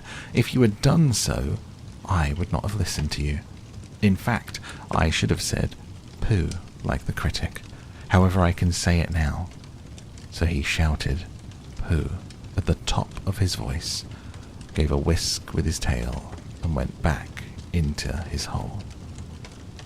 "And how do you like the water rat?" asked the duck, who came paddling up some minutes afterwards. "He has a great many good points, but for my own part I have a mother's feelings. I can never look at a confirmed bachelor without tears coming into my eyes." "I'm rather afraid that I annoyed him," answered the linnet. "The fact is, I told him a story with a moral." "Ah, that is a very dangerous thing to do," said the duck. "And I quite agree with her." The Happy Prince by Oscar Wilde. High above the city, on a tall column, stood the statue of the Happy Prince. He was gilded all over with thin leaves of fine gold. For eyes he had 2 bright sapphires, and a large red ruby glowed on his sword hilt. He was very much admired indeed. "He is as beautiful as a weathercock," remarked one of the town councillors, who wished to gain a reputation for having artistic tastes. "Only not quite so useful," he added, fearing lest people should think him unpractical, which he really was not. "Why can't you be like the Happy Prince?" asked a sensible mother of her little boy who was crying for the moon. "The Happy Prince never dreams of crying for anything." "I am glad that there is someone in the world who is quite happy," muttered a disappointed man as he gazed at the wonderful statue. "He looks just like an angel," said the charity children as they came out of the cathedral in their bright scarlet cloaks and their clean white pinafores. "How do you know?" said the mathematical master. "You have never seen one." "Ah, but we have in our dreams," answered the children, and the mathematical master frowned and looked very severe, for he did not approve of children dreaming. One night there flew over the city a little swallow. His friends had gone away to Egypt 6 weeks before, but he had stayed behind. But he was in love with the most beautiful reed. He had met her early in the spring, as he was flying down the river after a big yellow moth, and had been so attracted by her slender waist that he had stopped to talk to her. "Shall I love you?" said the swallow, who liked to come to the point at once, and the reed had made him a low bow. So he flew round and round her, touching the water with his wings and making silver ripples. This was his courtship, and it lasted all through the summer. "It is a ridiculous attachment," twittered the other swallows. "She has no money and far too many relations." And indeed the river was quite full of reeds. Then, when the autumn came, they all flew away. After they had gone, he felt lonely, and began to tire of his lady love. "She has no conversation," he said, "and I am afraid that she is a coquette, for she is always flirting with the wind." And certainly whenever the wind blew, the reed made the most graceful curtsies. "I admit that she is domestic," he continued, "but I love traveling, and my wife consequently should love traveling also. Will you come away with me?" he said finally to her. But the reed shook her head. She was attached to her home. "You've been trifling with me," he cried. "I'm off to the pyramids. Goodbye." And he flew away. All day long he flew, and at night time he arrived at the city. "Where shall I put up?" he said. "I hope the town has made preparations." There he saw the statue on the tall column. "I will put up there," he cried. "It's a fine position with plenty of fresh air." So he alighted just between the feet of the happy prince. "I have a golden bedroom," he said softly to himself as he looked around, and he prepared to go to sleep, but just as he was putting his head under his wing, a large drop of water fell on him. "What a curious thing," he said. "There is not a single cloud in the sky. The stars are quite clear and bright, and yet it is raining. The climate in the north of Europe is really dreadful." The reed used to like the rain, but that was merely her selfishness. Then another drop fell. "What is the use of a statue if it cannot keep the rain off?" he said. "I must look for a good chimney pot," and he determined to fly away. But before he had opened his wings, a third drop fell, and he looked up and saw. What did he see? The eyes of the happy prince were filled with tears, and tears were running down his golden cheeks. His face was so beautiful in the moonlight that the little swallow was filled with pity. "Who are you?" he said. "I am the happy prince." "Why are you weeping then?" asked the swallow. "You have quite drenched me." "When I was alive and I had a human heart," answered the statue, "I did not know what tears were, for I lived in the palace of Sans-Souci, where sorrow was not allowed to enter. In the daytime I played with my companions in the garden, and in the evening I led the dance in the great hall. Round the garden ran a very lofty wall, but I never cared to ask what lay beyond it. Everything about me was so beautiful.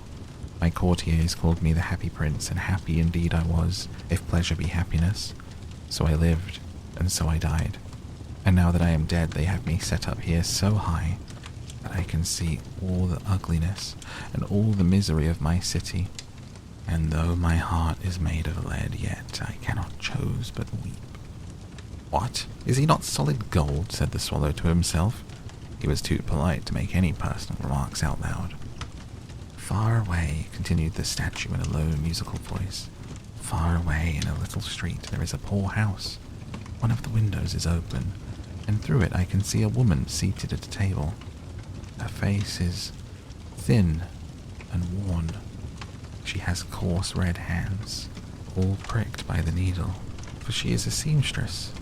She is embroidering passion flowers on a satin gown for the loveliest of the Queen's maids of honor to wear at the next court ball. In a bed in the corner of the room, her little boy is lying ill.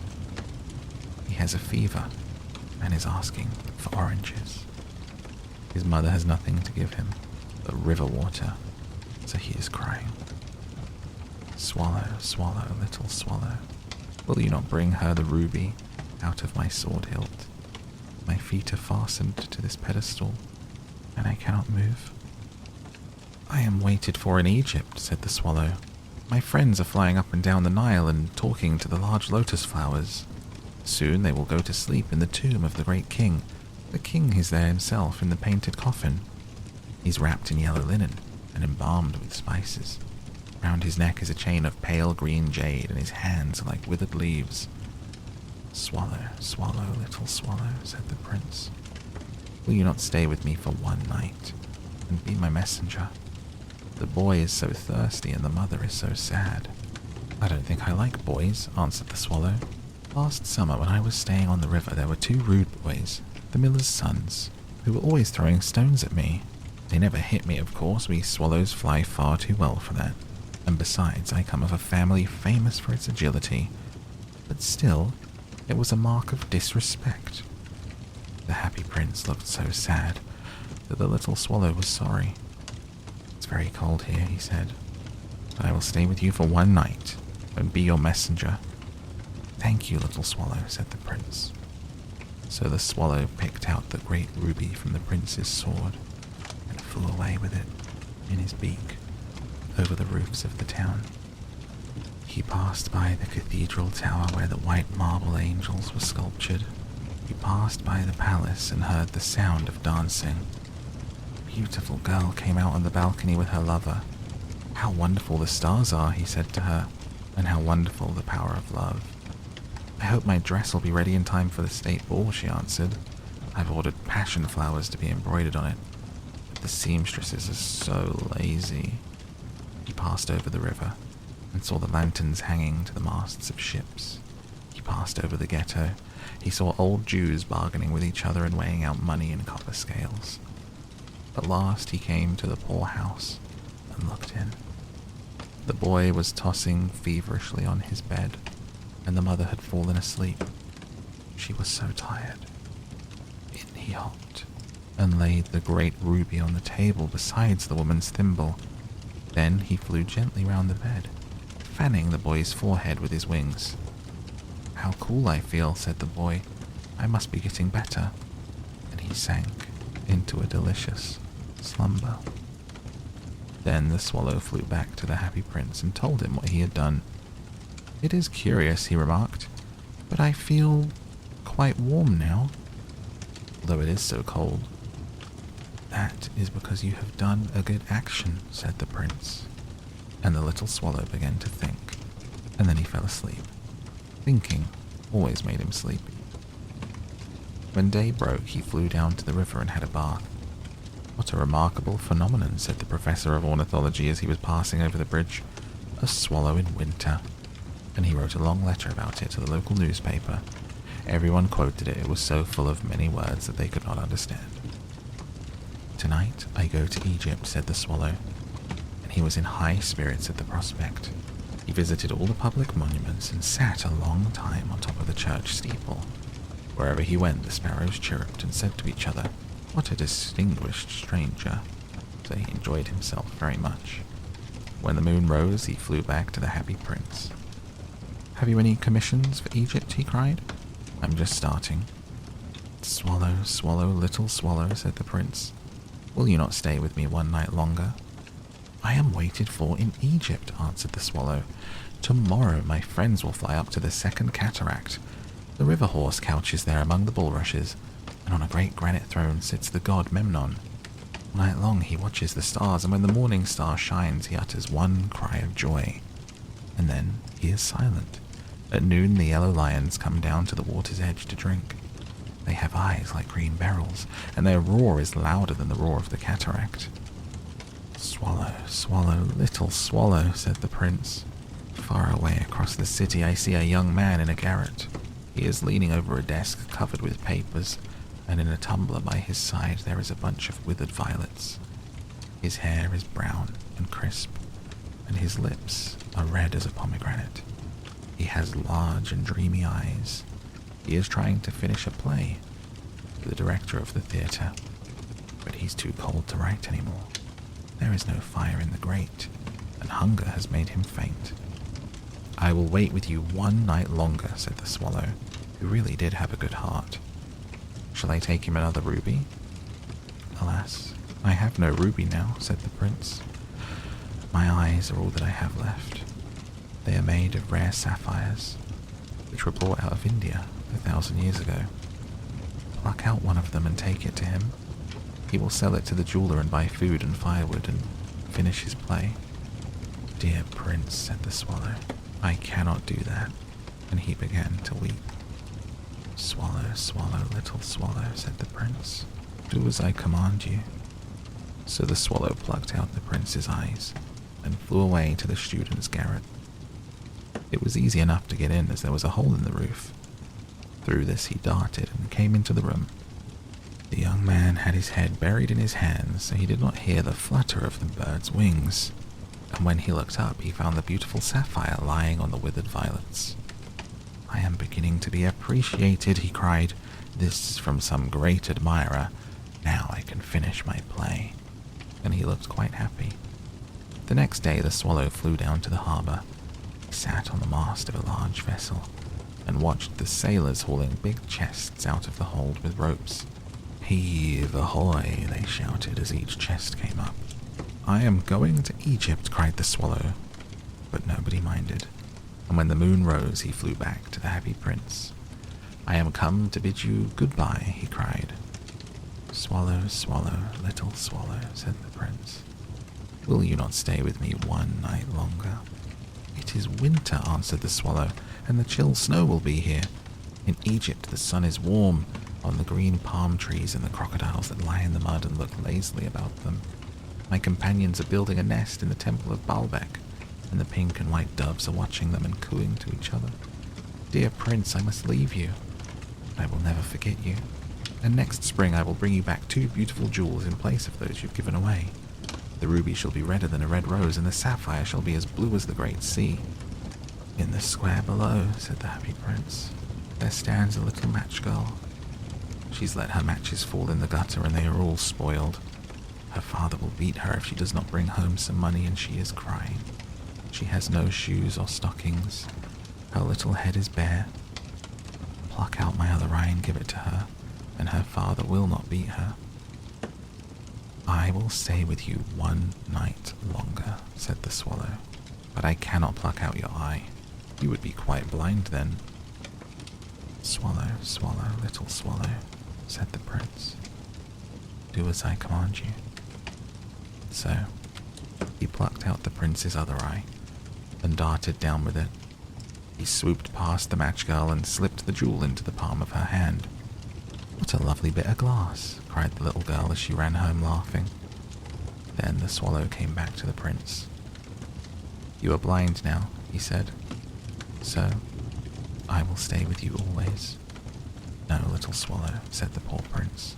"You must go away to Egypt." "I will stay with you always," said the swallow, and he slept at the prince's feet. All the next day he sat on the prince's shoulder and told him stories of what he had seen in strange lands. He told him of the red ibises who stand in long rows on the banks of the Nile, catch goldfish in their beaks, of the Sphinx, who is as old as the world itself and lives in the desert and knows everything, of the merchants who walk slowly by the side of their camels and carry amber beads in their hands, of the king of the mountains of the moon, who is as black as ebony and worships a large crystal, of the great green snake that sleeps in the palm tree, and his 20 priests to feed it with honey cakes, and of the pygmies who sail over a big lake on large flat leaves, and are always at war with the butterflies. "Dear little swallow," said the prince, "you tell me of marvelous things, but more marvelous than anything is the suffering of men and women. There is no mystery so great as misery. Fly over my city, little swallow, and tell me what you see there." So the swallow flew over the great city, and saw the rich making merry in their beautiful houses while beggars were sitting at the gates. He flew into dark lanes and saw the white faces of starving children looking out listlessly at black streets. Under the archway of a bridge, 2 little boys were lying in one another's arms trying to keep themselves warm. "How hungry we are," they said. "You must not lie here," shouted the watchman. They wandered out into the rain. He flew back and told the prince what he had seen. "I am covered with fine gold," said the prince. "You must take it off, leaf by leaf, and give it to my poor.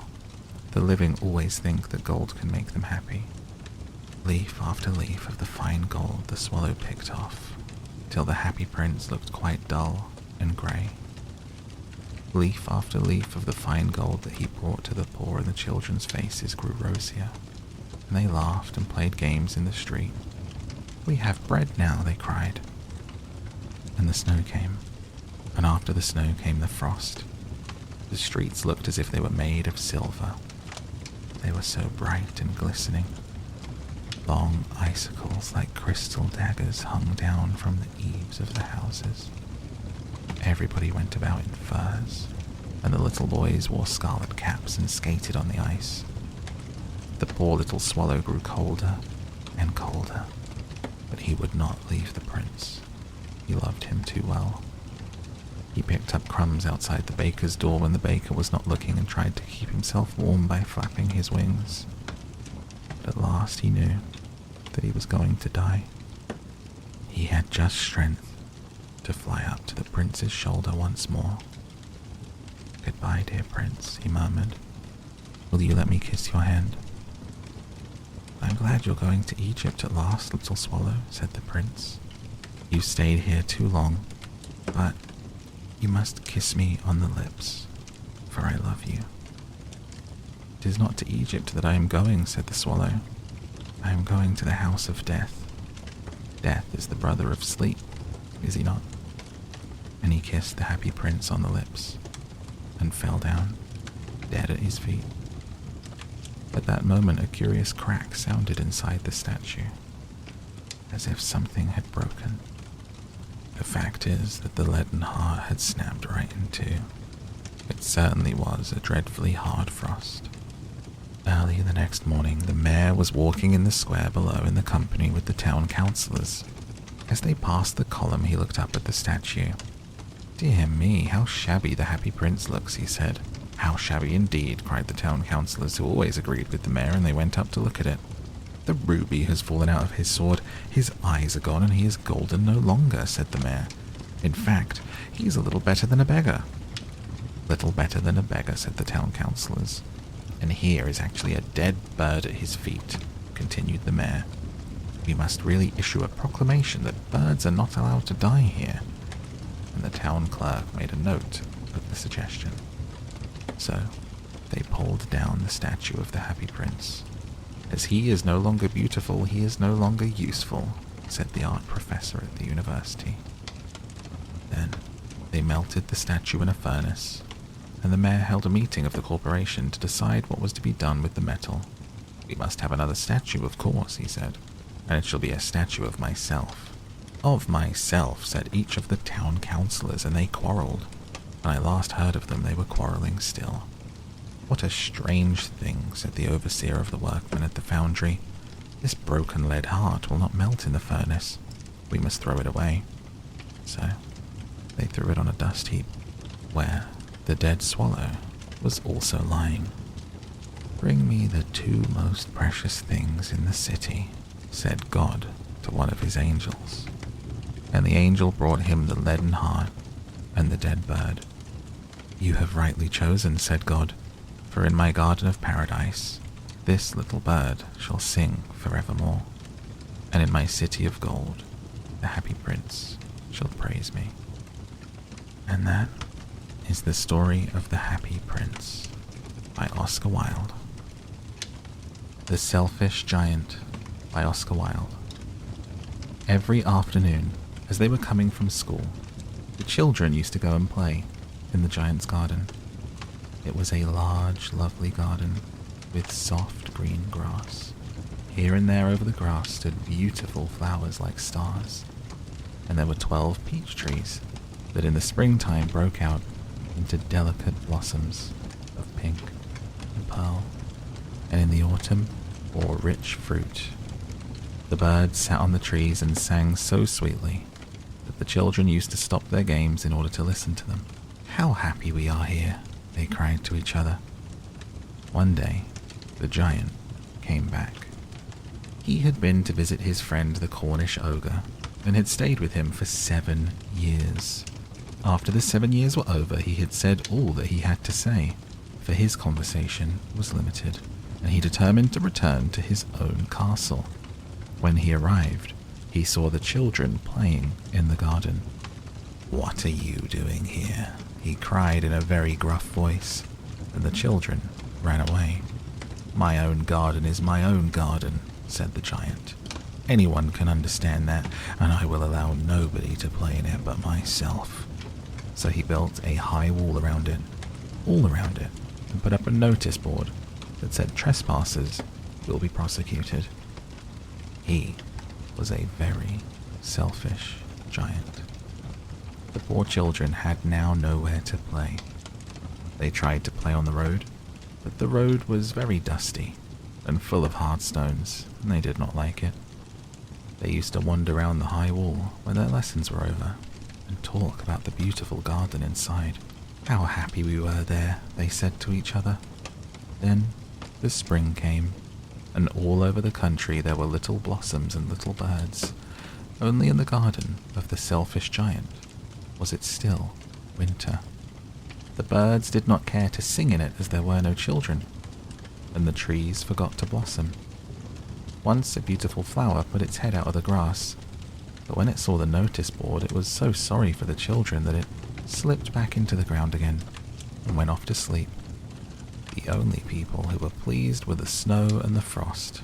"Spring has forgotten this garden," they cried, "so we will live here all year round." The snow covered up the grass with her great white cloak, and the frost painted all the trees silver. Then they invited the North Wind to stay with them, and he came. He was wrapped in furs, and he roared all day about the garden and blew the chimney pots down. "This is a delightful spot," he said. "We must ask the hail on a visit." So the hail came. Every day for 3 hours he rattled on the roof of the castle until he broke most of the slates. And then he ran round and round the garden as fast as he could go. He was dressed in grey, and his breath was like ice. "I cannot understand why the spring is so late in coming," said the selfish giant, as he sat at the window and looked out at his cold white garden. "I hope there'll be a change in the weather."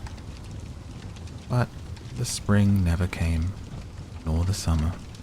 The autumn gave golden fruit to every garden, but to the giant's garden she gave none.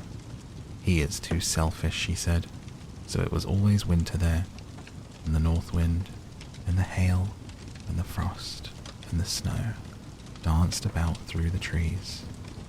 One morning, the giant was lying awake in bed when he heard some lovely music.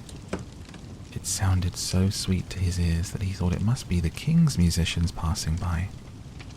It was really only a little linnet singing outside his window. But it was so long since he had heard a bird sing in his garden that it seemed to him to be the most beautiful music in the world. Then the hail stopped dancing over his head, and the north wind ceased roaring, and a delicious perfume came to him through the open casement. "I believe the spring has come at last," said the giant, and he jumped out of bed and looked out. What did he see? He saw a most wonderful sight. Through a little hole in the wall the children had crept in, and they were sitting in the branches of the trees. In every tree that he could see there was a little child, and the trees were so glad to have the children back again. They had covered themselves with blossoms, and were waving their arms gently above the children's heads. The birds were flying about and twittering with delight, and the flowers were looking up through the green grass and laughing. It was a lovely scene. Only in one corner it was still winter. It was the farthest corner of the garden, and in it was standing a little boy. He was so small that he could not reach up to the branches of the tree, and he was wandering all around it, crying bitterly. The poor tree was still quite covered with frost and snow, and the north wind was blowing and roaring above it. "Climb up, little boy," said the tree, and bent its branches down as low as it could. But the boy was too tiny, and the giant's heart melted as he looked out.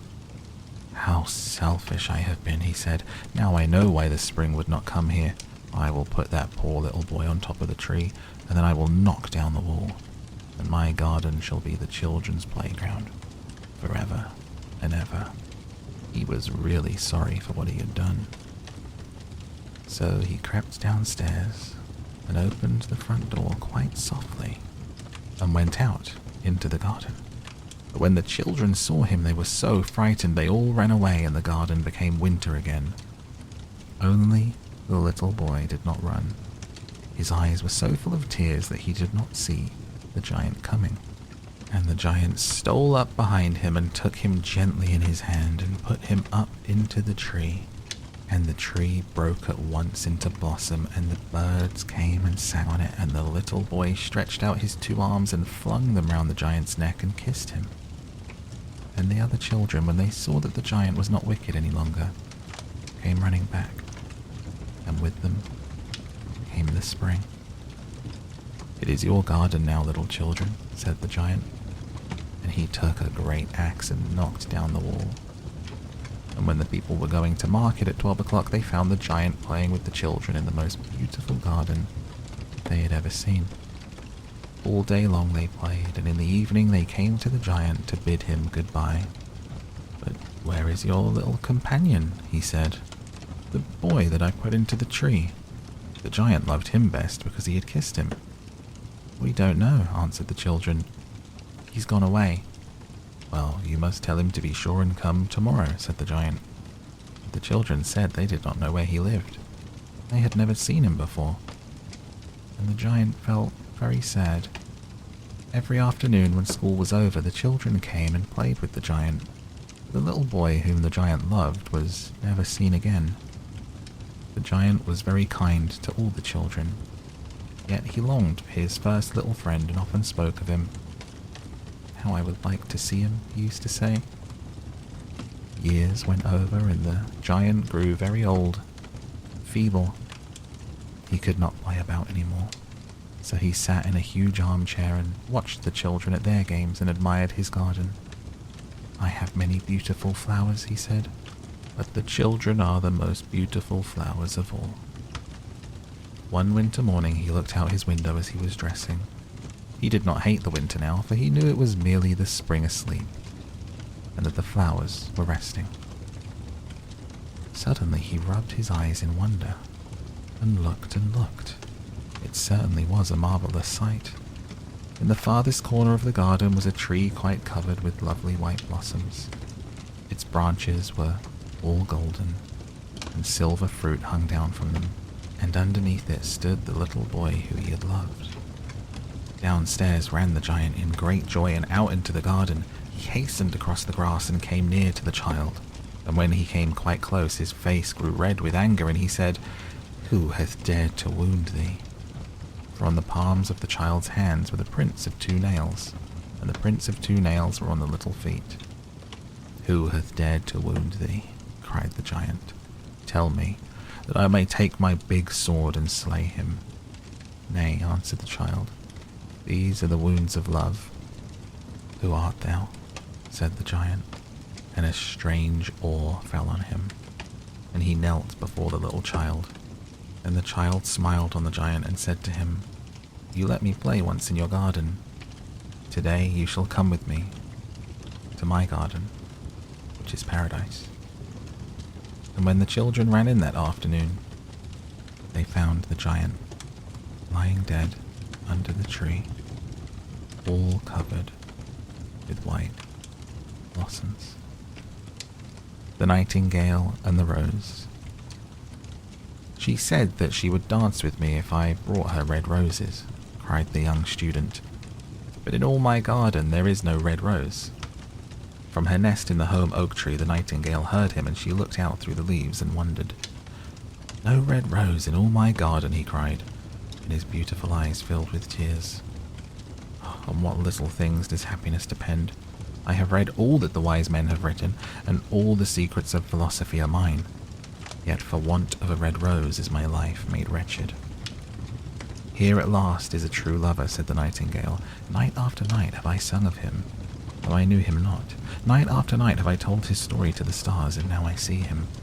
His hair is dark as the hyacinth blossom, and his lips are red as the rose of his desire.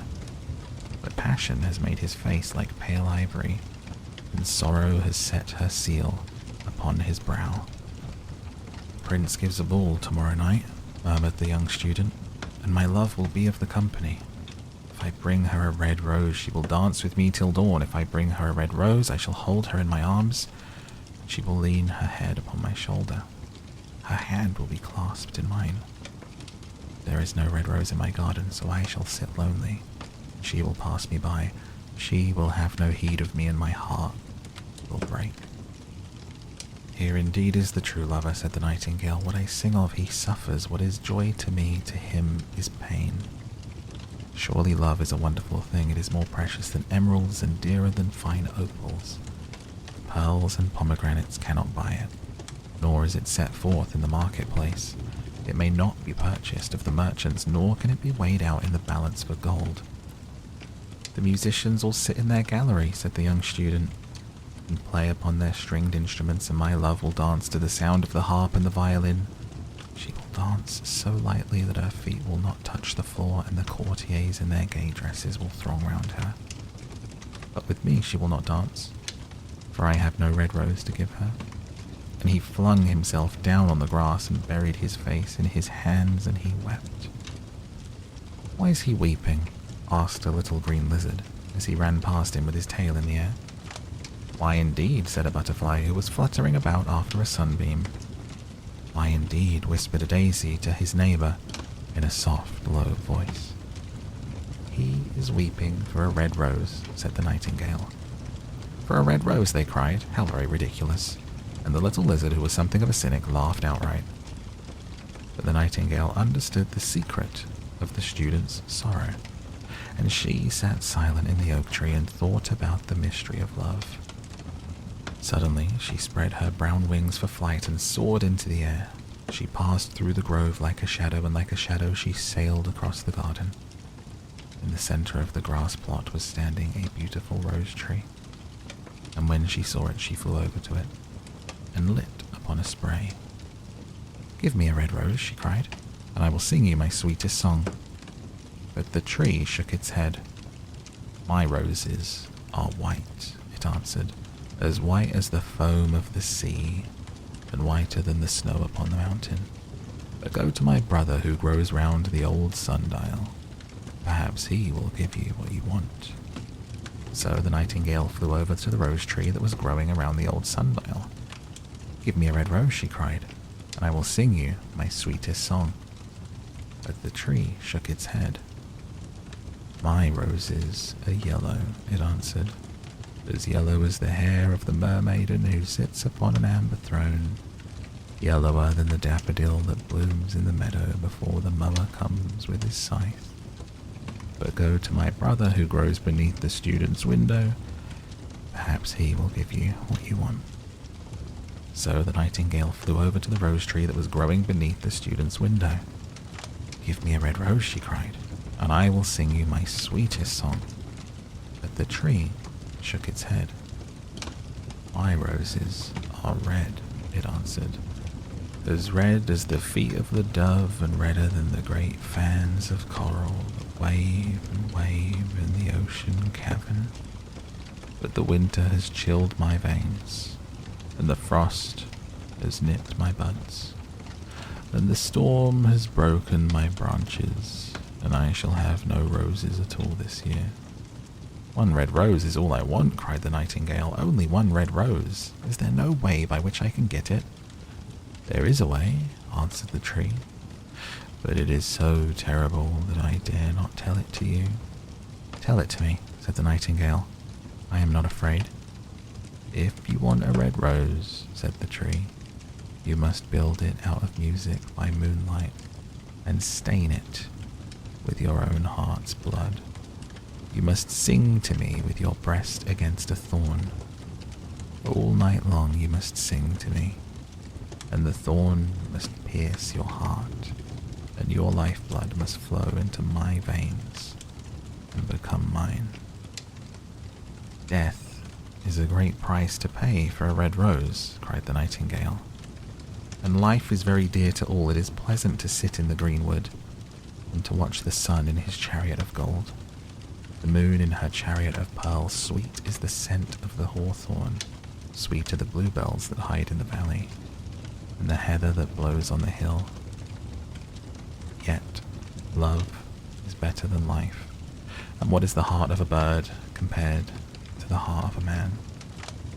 So she spread her brown wings for flight, soared into the air, swept over the garden like a shadow, and like a shadow she sailed through the grove. The young student was still lying on the grass where she had left him, and the tears were not yet dry in his beautiful eyes. "Be happy," cried the nightingale. "Be happy, you shall have your red rose. I will build it out of music by moonlight and stain it with my own heart's blood. All I ask of you in return is that you will be a true lover. For love is wiser than philosophy, though she is wise, and mightier than power, though he is mighty. Flame-coloured are his wings, and coloured like flame is his body. His lips are sweet as honey, and his breath like frankincense." The student looked up from the grass and listened, but he could not understand what the nightingale was saying to him, for he only knew the things that are written down in books. But the oak tree understood, felt sad, for he was very fond of the little nightingale who had built her nest in his branches. "Sing me one last song," he whispered. "I shall feel very lonely when you are gone." So the nightingale sang to the oak tree, and her voice was like water bubbling from a silver jar. When she had finished her song, the student got up and pulled a notebook and a lead pencil out of his pocket. "She has form," he said to himself, as he walked away through the grove. "That cannot be denied to her, but has she got feeling? Afraid not. In fact, she's like most artists. She's all style, without any sincerity. She would not sacrifice herself for others. She thinks merely of music, and everybody knows that the arts are selfish. Still, it must be admitted that she has some beautiful notes in her voice. What a pity it is they do not mean anything, or do any practical good." He went to his room and laid down on his little pallet bed, and began to think of his love. And after a time, he fell asleep. And when the moon shone in the heavens, the nightingale flew to the rose tree and set her breast against the thorn. All night long she sang with her breast against the thorn, and the cold crystal moon leaned down and listened. All night long she sang, and the thorn went deeper and deeper into her breast, and her lifeblood ebbed away from her. She sang first of the birth of love in the heart of a boy and a girl, and on the topmost spray of the rose tree there blossomed a marvelous rose, petal following petal, as song followed song. Pale was it at first as the mists that hang over the river, pale as the feet of the morning and silver of the wings of the dawn, as the shadow of a rose in a mirror of silver, as the shadow of a rose in a water pool. So was the rose that blossomed on the topmost spray of the tree. But the tree cried to the nightingale to press closer against the thorn. "Press closer, little nightingale," cried the tree, "or the day will come before the rose is finished." So the nightingale pressed closer against the thorn, and louder grew her song, for she sang of the birth of passion in the soul of a man and a maid. And a delicate flush of pink came into the leaves of the rose, like the flush in the face of the bridegroom when he kisses the lips of the bride. But the thorn had not yet reached her heart. So the rose's heart remained white, for only a nightingale's heart blood can crimson the heart of a rose. And the tree cried to the nightingale to press closer to the thorn. "Press closer, little nightingale," cried the tree, "or the day will come before the rose is finished." So the nightingale pressed closer against the thorn, and the thorn touched her heart, and a fierce pang of pain shot through her. Bitter, bitter was the pain. Wilder and wilder grew her song, for she sang of the love that is perfected by death, of the love that dies not in the tomb. And the marvelous rose became crimson, like the rose of the eastern sky. Crimson was the girdle of petals, and crimson as a ruby was the heart. The nightingale's voice grew fainter, and her little wings began to beat. A film came over her eyes, fainter and fainter grew her song. She felt something choking her in her throat. Then she gave one last burst of music. The white moon heard it and forgot the dawn and lingered on in the sky. The red rose heard it and trembled all over with ecstasy. It opened its petals in the cold morning air. Echo bore it to her purple cabin in the hills and woke the sleeping shepherds from their dreams. It floated through the reeds of the river and carried its message to the sea. "Look, look," cried the tree. "The rose is finished now." The nightingale made no answer, for she was lying dead in the long grass, with the thorn in her heart. Then at noon the student opened his window and looked out. "Why, what a wonderful piece of luck," he cried. "Here is a red rose. I've never seen any rose like it in all my life. It is so beautiful that I am sure it has a long Latin name." He leaned down and plucked it. He put on his hat and he ran up to the professor's house with his rose in his hand. The daughter of the professor was sitting in the doorway winding blue silk on a reel, her little dog lying at her feet. "You said you would dance with me if I brought you a red rose," cried the student. "Here is the reddest rose in all the world. You'll wear it tonight, next your heart, as we dance together. It'll tell you how I love you." The girl frowned. "I'm afraid it will not go with my dress," she answered. "Besides, the Chamberlain's nephew has sent me some real jewels, and everybody knows that jewels cost far more than flowers." "Well, upon my word, you are very ungrateful," said the student angrily, and he threw the rose into the street, where it fell into the gutter, and a cartwheel went over it. "Ungrateful," said the girl. "I tell you what, you are very rude, and after all, who are you? Only a student. Why, I don't believe you've even got silver buckles to your shoes as the Chamberlain's nephew has." And she got up from her chair and went into the house. "What a silly thing love is," said the student as he walked away. "It's not half as useful as logic, for it does not prove anything. It's always telling one of things that are not going to happen and making one believe things that are not true. In fact, it is quite unpractical.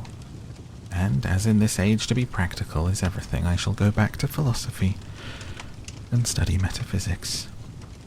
So he returned to his room, pulled out a great dusty book, and began to read.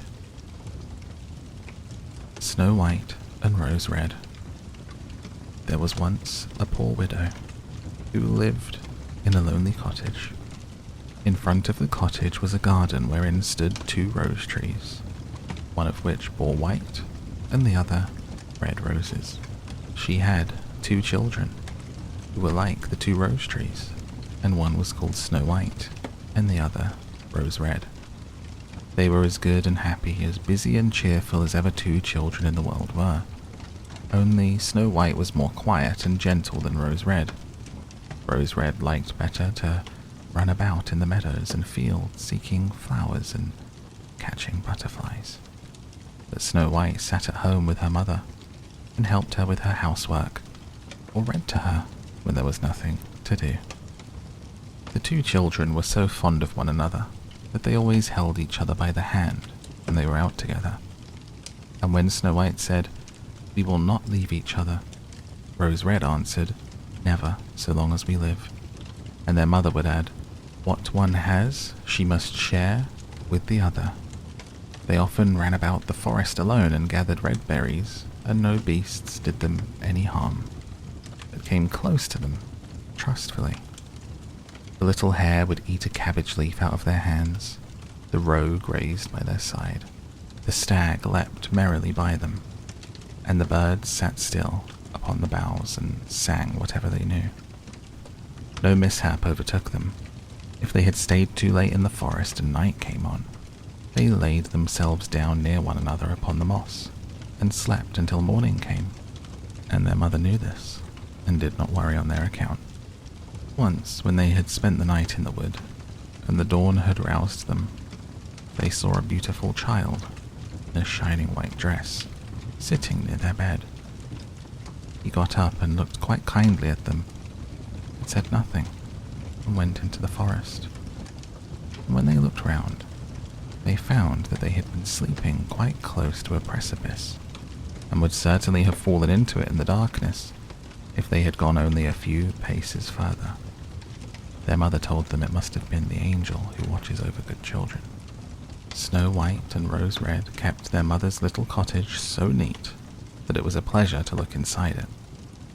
In the summer, Rose Red took care of the house, and every morning laid a wreath of flowers by her mother's bed before she awoke, in which was a rose from each tree. In the winter, Snow White lit the fire and hung the kettle on the hob. The kettle was of brass and shone like gold, so brightly was it polished. In the evening, when the snowflakes fell, the mother said, "Go, Snow White, and bolt the door." And then they sat round the hearth, and the mother took her spectacles and read aloud out of a large book. And the two girls listened as they sat and spun. Close by them lay a lamb upon the floor, and behind them upon a perch sat a white dove with its head hidden beneath its wings. One evening, as they were thus sitting comfortably together, someone knocked at the door as if he wished to be let in. The mother said, "Quick, Rose Red, open the door. It must be a traveller who is seeking shelter." Rose Red went and pushed back the bolt, thinking that it was a poor man, but it was not. It was a bear that stretched his broad black head within the door. Rose Red screamed and sprang back. The lamb bleated, the dove fluttered, and Snow White hid herself behind her mother's bed. But the bear began to speak and said, "Do not be afraid. I will do you no harm. I am half frozen and only want to warm myself a little beside you." "Poor bear," said the mother, "lie down by the fire. Only take care that you do not burn your coat." And then she cried, "Snow White, Rose Red, come out. The bear will do you no harm. He means well." So they both came out. And by the by, the lamb and dove came nearer and were not afraid of him. The bear said, "Here, children, knock the snow out of my coat a little."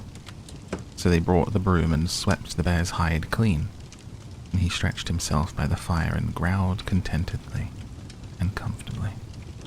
It was not long before they grew quite at home, and played tricks with their clumsy guest.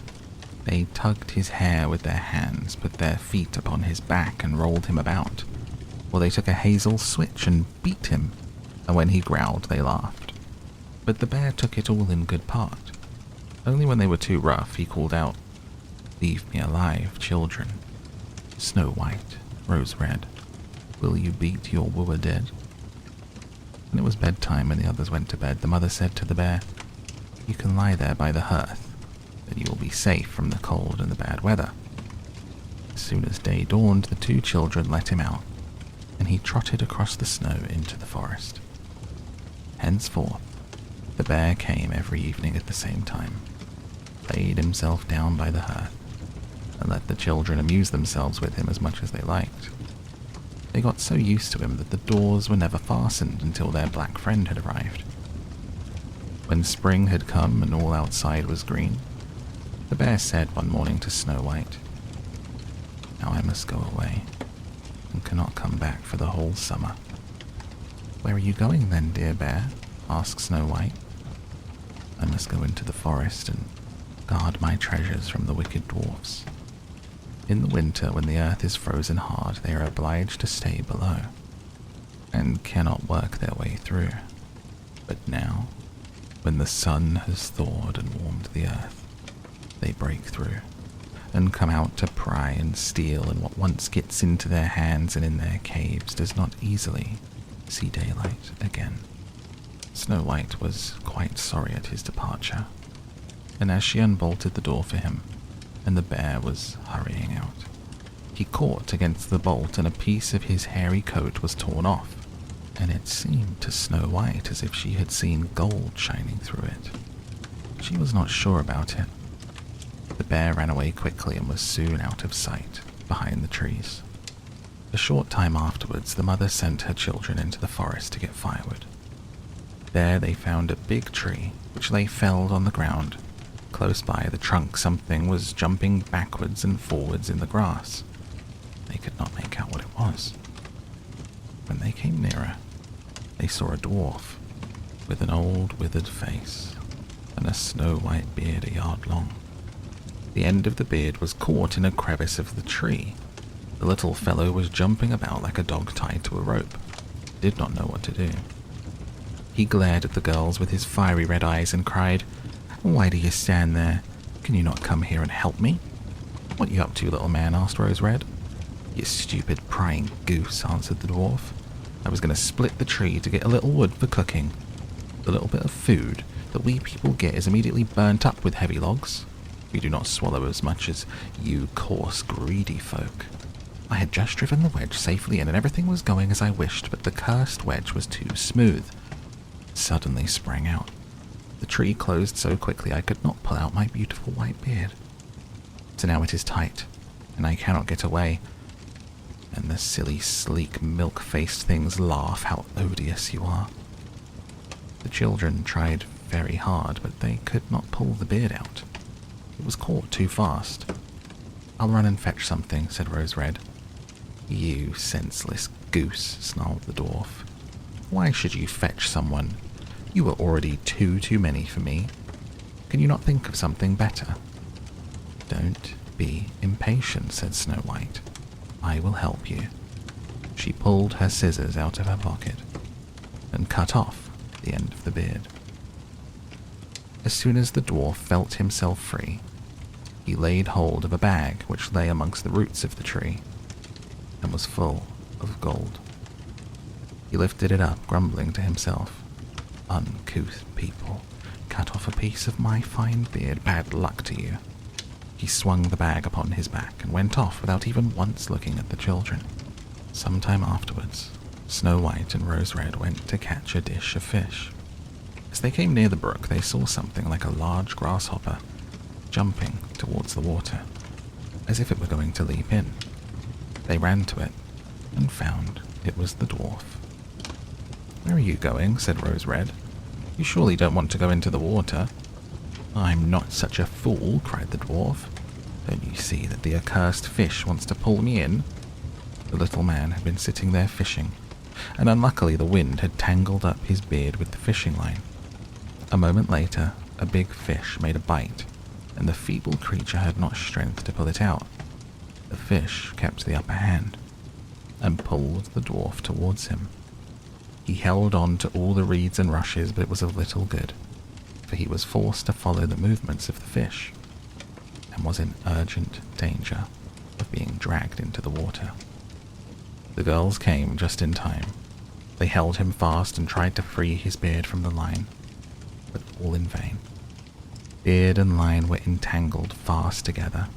There was nothing to do but bring out the scissors and cut the beard, whereby a small part of it was lost.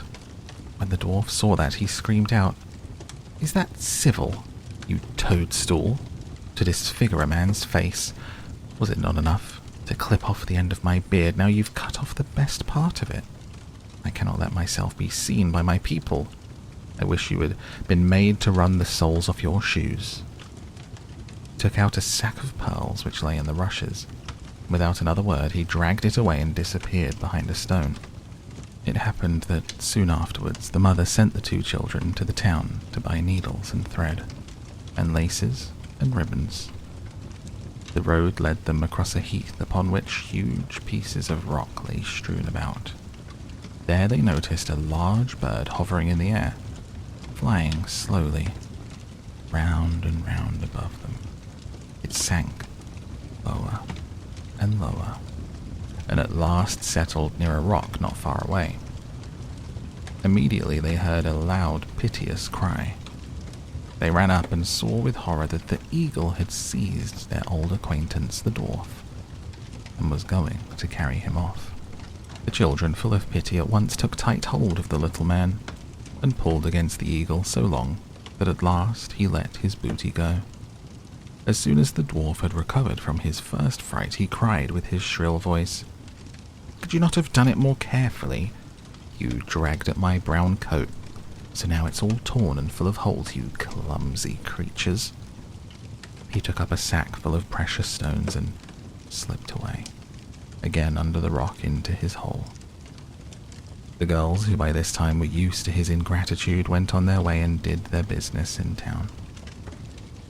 As they crossed the heath again on their way home, they surprised the dwarf, who had emptied out his bag of precious stones in a clean spot, and had not thought that anyone would come there so late. The evening sun shone upon the brilliant stones. They glittered and sparkled with all colors so beautifully that the children stood still and stared at them. "Why do you stand gaping there?" cried the dwarf. His ashen grey face became copper red with rage. He was still cursing when a loud growling was heard, and a black bear came trotting towards them out of the forest. The dwarf sprang up in a fright, but he could not reach his cave. The bear was already close. Then, in the dread of his heart, he cried, "Dear Mr. Bear, spare me. I will give you all of my treasures. Look, the beautiful jewels lying there. Grant me my life. What do you want with such a slender little fellow as I? You would not feel me between your teeth. Come, take these 2 wicked girls. They're tender morsels for you, fat as young quails. For mercy's sake, eat them."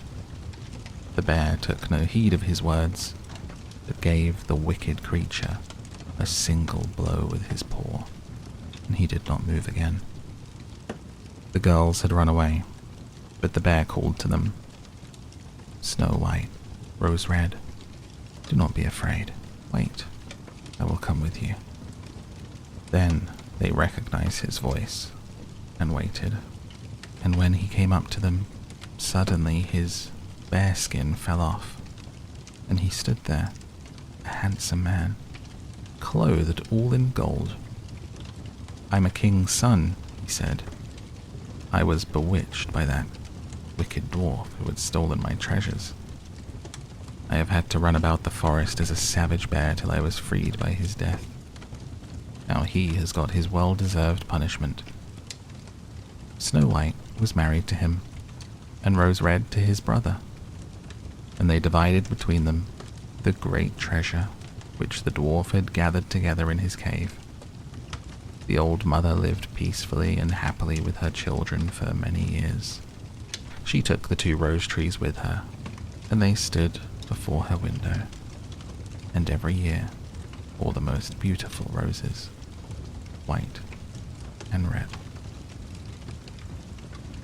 The Elves and the Shoemaker.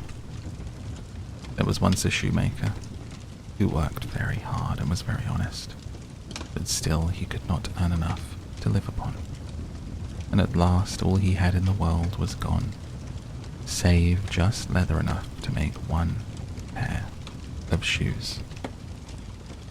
Then he cut his leather out all ready to make up the next day, meaning to rise early in the morning to his work. His conscience was clear and his heart light amidst all his troubles. So he went peaceably to bed, left all his cares to heaven, and soon fell asleep. In the morning, after he had said his prayers, he sat himself down to his work when, to his great wonder, there stood the shoes already made upon the table. The good man knew not what to say or think at such an odd thing happening. He looked at the workmanship. There was not 1 false stitch in the whole job. All was so neat and true that it was quite a masterpiece. The same day a customer came in, and the shoes suited him so well that he willingly paid a price higher than usual for them. And the poor shoemaker with the money bought leather enough to make 2 pairs more. In the evening he cut out the work and went to bed early, that he might get up and begin betimes next day. But he was saved all the trouble, for when he got up in the morning, the work was done, ready to his hand. Soon in came buyers who paid handsomely for his goods. He bought leather enough for 4 pair more. He cut out the work again overnight and found it done in the morning as before, and so it went on for some time. What was got ready in the evening was always done by daybreak, and the good man soon became thriving and well off again. One evening, about Christmas time, as he and his wife were sitting over the fire chatting together, he said to her, "I should like to sit up and watch tonight, that we may see who it is that comes and does my work for me." The wife liked the thought, so they left a light burning and hid themselves in a corner of the room, behind a curtain that was hung up there, and watched what would happen. As soon as it was midnight, there came in 2 little naked dwarfs. and they sat themselves upon the shoemaker's bench, took up all the work that was cut out and began to ply with their little fingers, stitching and rapping and tapping away at such a rate that the shoemaker was all wonder and could not take his eyes off of them. On they went till the job was quite done and the shoes stood ready for use upon the table. This was long before daybreak, and they bustled away as quick as lightning. The next day the wife said to the shoemaker, "These little wights have made us rich. We ought to be thankful to them and do them a good turn if we can. Quite sorry to see them run about as they do, and indeed it is not very decent. They have nothing upon their backs to keep off the cold. I'll tell you what, I'll make each of them a shirt, and a coat, and a waistcoat, and a pair of pantaloons into the bargain, and do you make each of them a little pair of shoes."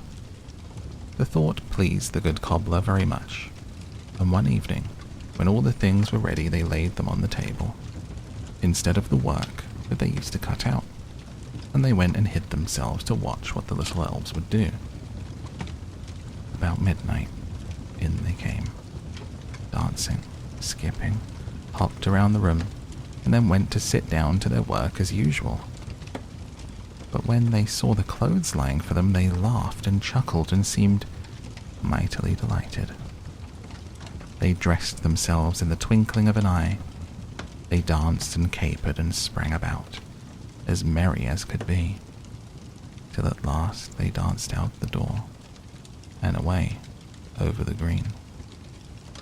The good couple saw them no more, but everything went well with them from that time forward, as long as they lived. Little Red Cap. Once upon a time, there was a dear little girl who was loved by everyone who looked at her, but most of all by her grandmother, and there was nothing else that she would not have given to the child. Once she gave her a little cap of red velvet, which suited her so well that she would never wear anything else, so she was always called Little Red Cap. One day her mother said to her, "Come, Little Red Cap, here is a piece of cake and a bottle of wine. Take them to your grandmother.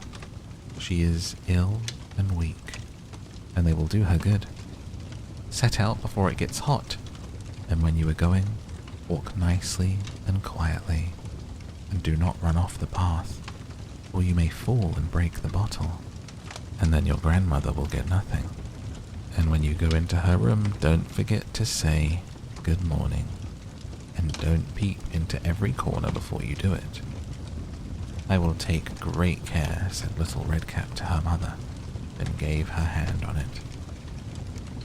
The grandmother lived out in the wood, half a league from the village, and just as Little Red Cap entered the wood, a wolf met her.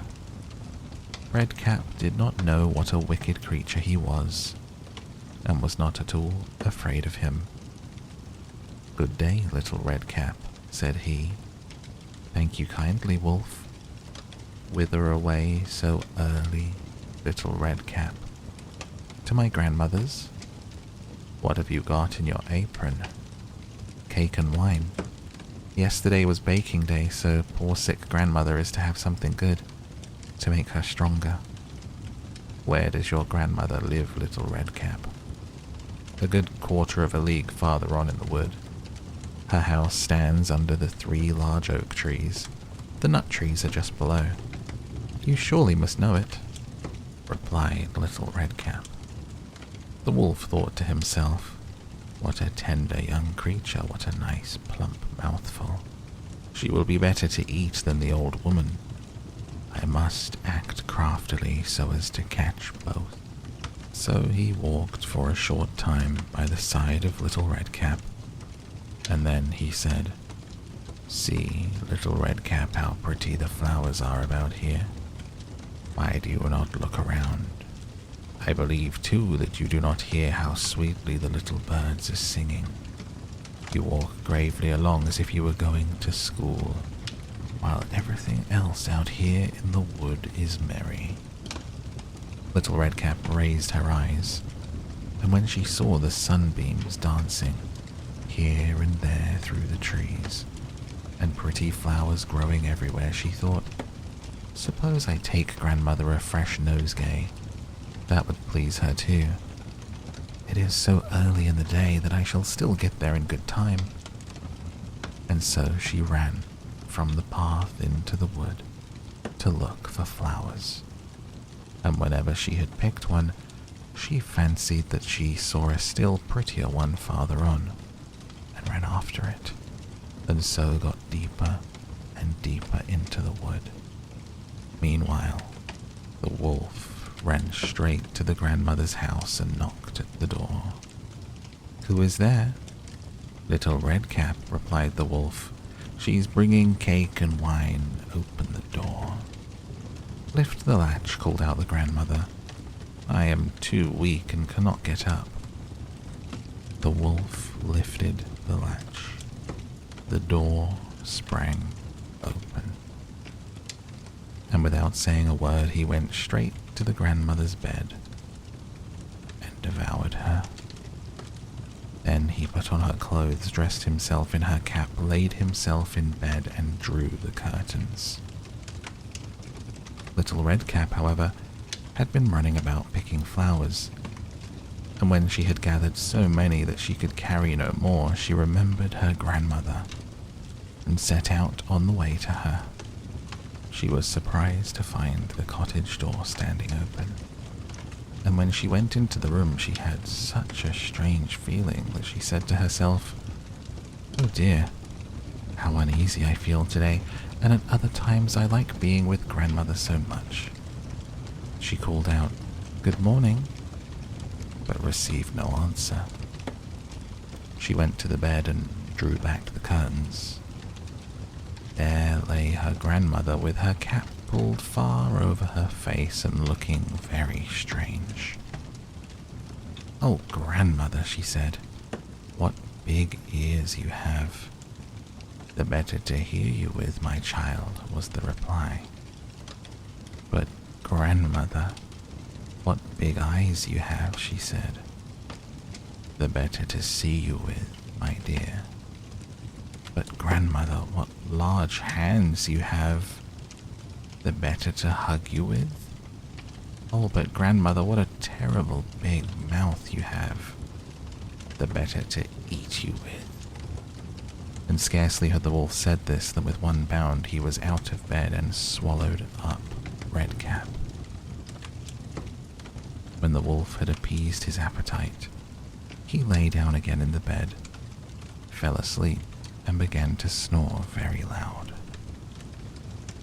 The huntsman was just passing the house, and thought to himself, "How the old woman is snoring. I must just see if she wants anything." So he went into the room, and when he came to the bed he saw that the wolf was lying in it. "Do I find you here, you old sinner?" said he. "I have long sought you." Then just as he was going to fire at him, it occurred to him that the wolf might have devoured the grandmother, and that she might still be saved.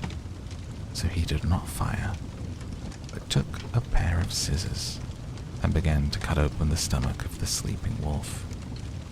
When he had made 2 snips, he saw Little Redcap shining, and then he made 2 snips more, and the little girl sprang out crying, "How frightened I have been! How dark it was inside the wolf!" And after that, the aged grandmother came out alive also, but scarcely able to breathe. Redcap, however, quickly fetched great stones with which they filled the wolf's belly, and when he awoke he wanted to run away, but the stones were so heavy that he collapsed at once and fell dead. Then all 3 were delighted. The huntsman drew off the wolf's skin and went home with it. The grandmother ate the cake and drank the wine which Redcap had brought. But Redcap thought to herself, "As long as I live, I will never by myself leave the path to run into the wood when my mother has forbidden me to do so." It also related that once when Redcap was again taking cakes to the old grandmother, Another wolf spoke to her and tried to entice her from the path. Redcap, however, was on her guard and went straight forward on her way and told her grandmother that she had met the wolf and that he had said good morning to her, but with such a wicked look in his eyes that if they had not been on the public road, she was certain he would have eaten her up. "Well," said grandmother, "we will shut the door that he may not come in." Soon afterwards the wolf knocked and cried, "Open the door, grandmother. I am Little Redcap, and I'm bringing you some cakes." But they did not speak or open the door. So the greybeard stole twice or thrice around the house, and at last jumped on the roof, intending to wait until Redcap went home in the evening to steal after her and devour her in the darkness. But the grandmother saw what was in his thoughts. In front of the house was a great stone trough. So she said to the child, "Take the pail, Redcap. I made some sausages yesterday, so carry the water in which I boiled them to the trough." Redcap carried until the great trough was quite full. The smell of sausages reached the wolf, and he sniffed and peeped down, and at last stretched out his neck so far that he could no longer keep his footing and began to slip, and slipped down from the roof straight into the great trough and was drowned. But Redcap went joyously home, and no one ever did anything to harm her again. That silly wolf. Let's read another one. Rumpelstiltskin. By the side of a wood, in a country a long way off, ran a fine stream of water, and upon the stream there stood a mill. The miller's house was close by, and the miller, you must know, had a very beautiful daughter. She was, moreover, very shrewd and clever, and the miller was so proud of her that he one day told the king of the land, who used to come and hunt in the wood, that his daughter could spin gold out of straw. Now this king was very fond of money, and when he heard the miller's boast, his greediness was raised. He sent for the girl to be brought before him. He led her to a chamber in his palace where there was a great heap of straw, and gave her a spinning wheel and said, "All this must be spun into gold before morning, as you love your life." It was in vain that the poor maiden said that it was only a silly boast of her father, for she could do no such thing as spin straw into gold. The chamber door was locked, and she was left alone.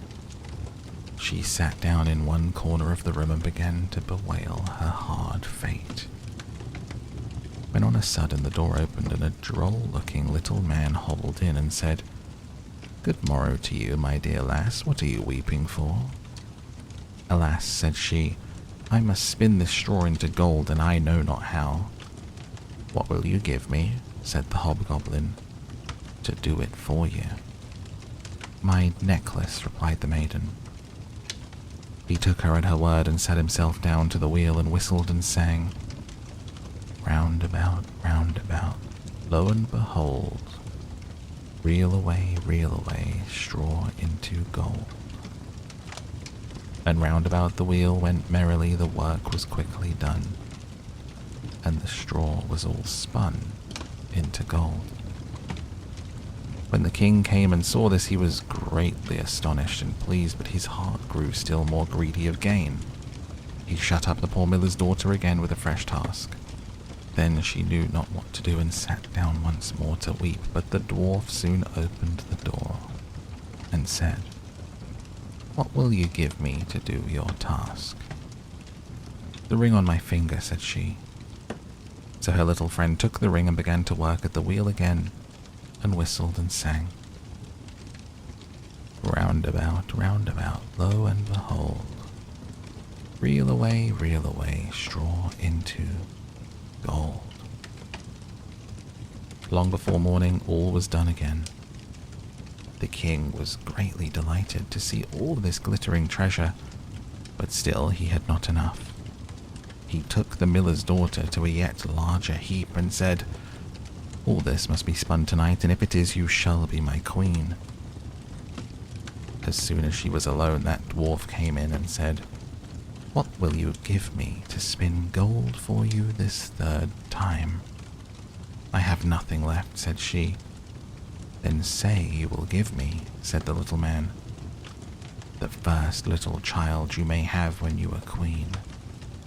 That may never be, thought the miller's daughter, and as she knew no other way to get her task done, she said she would do what he asked.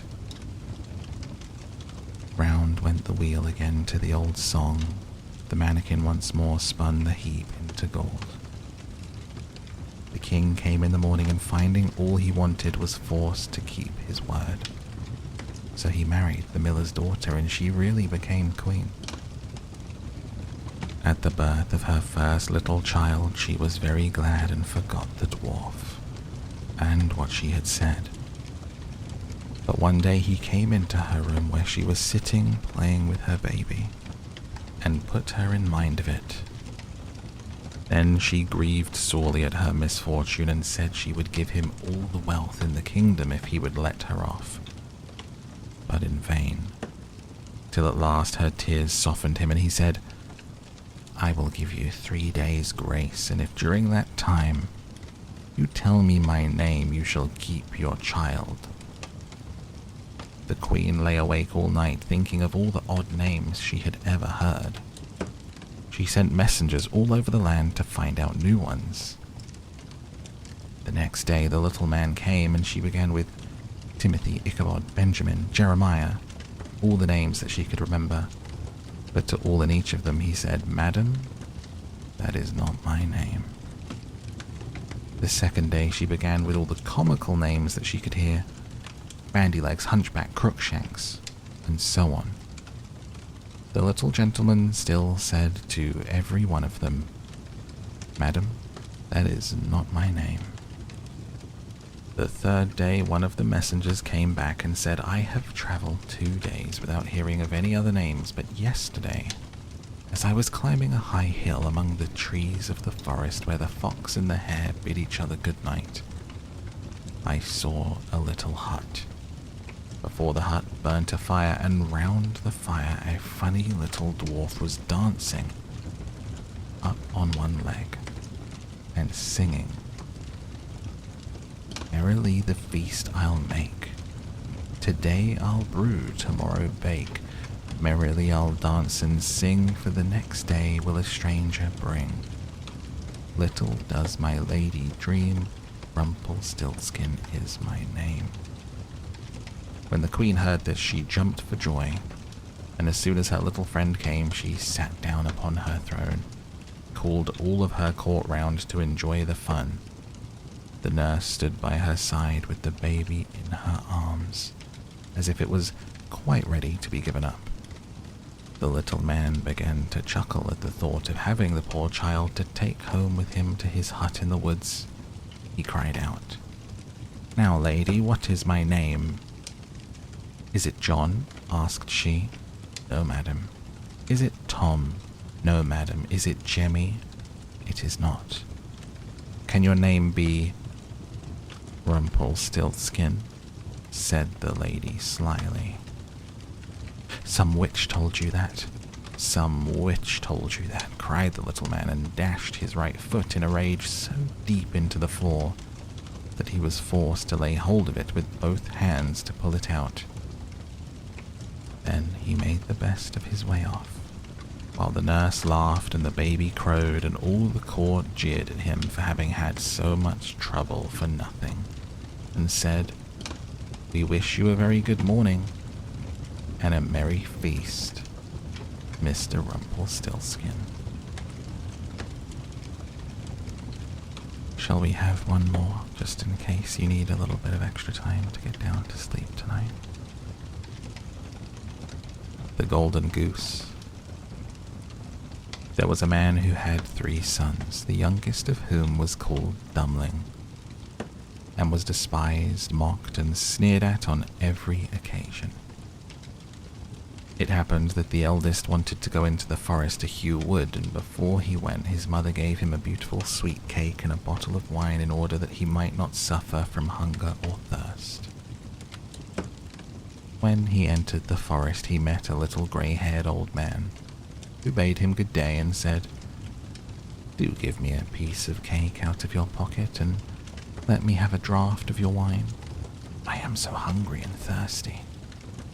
But the clever son answered, "If I give you my cake and wine, I shall have none for myself. Be off with you." And he left the little man standing and went on.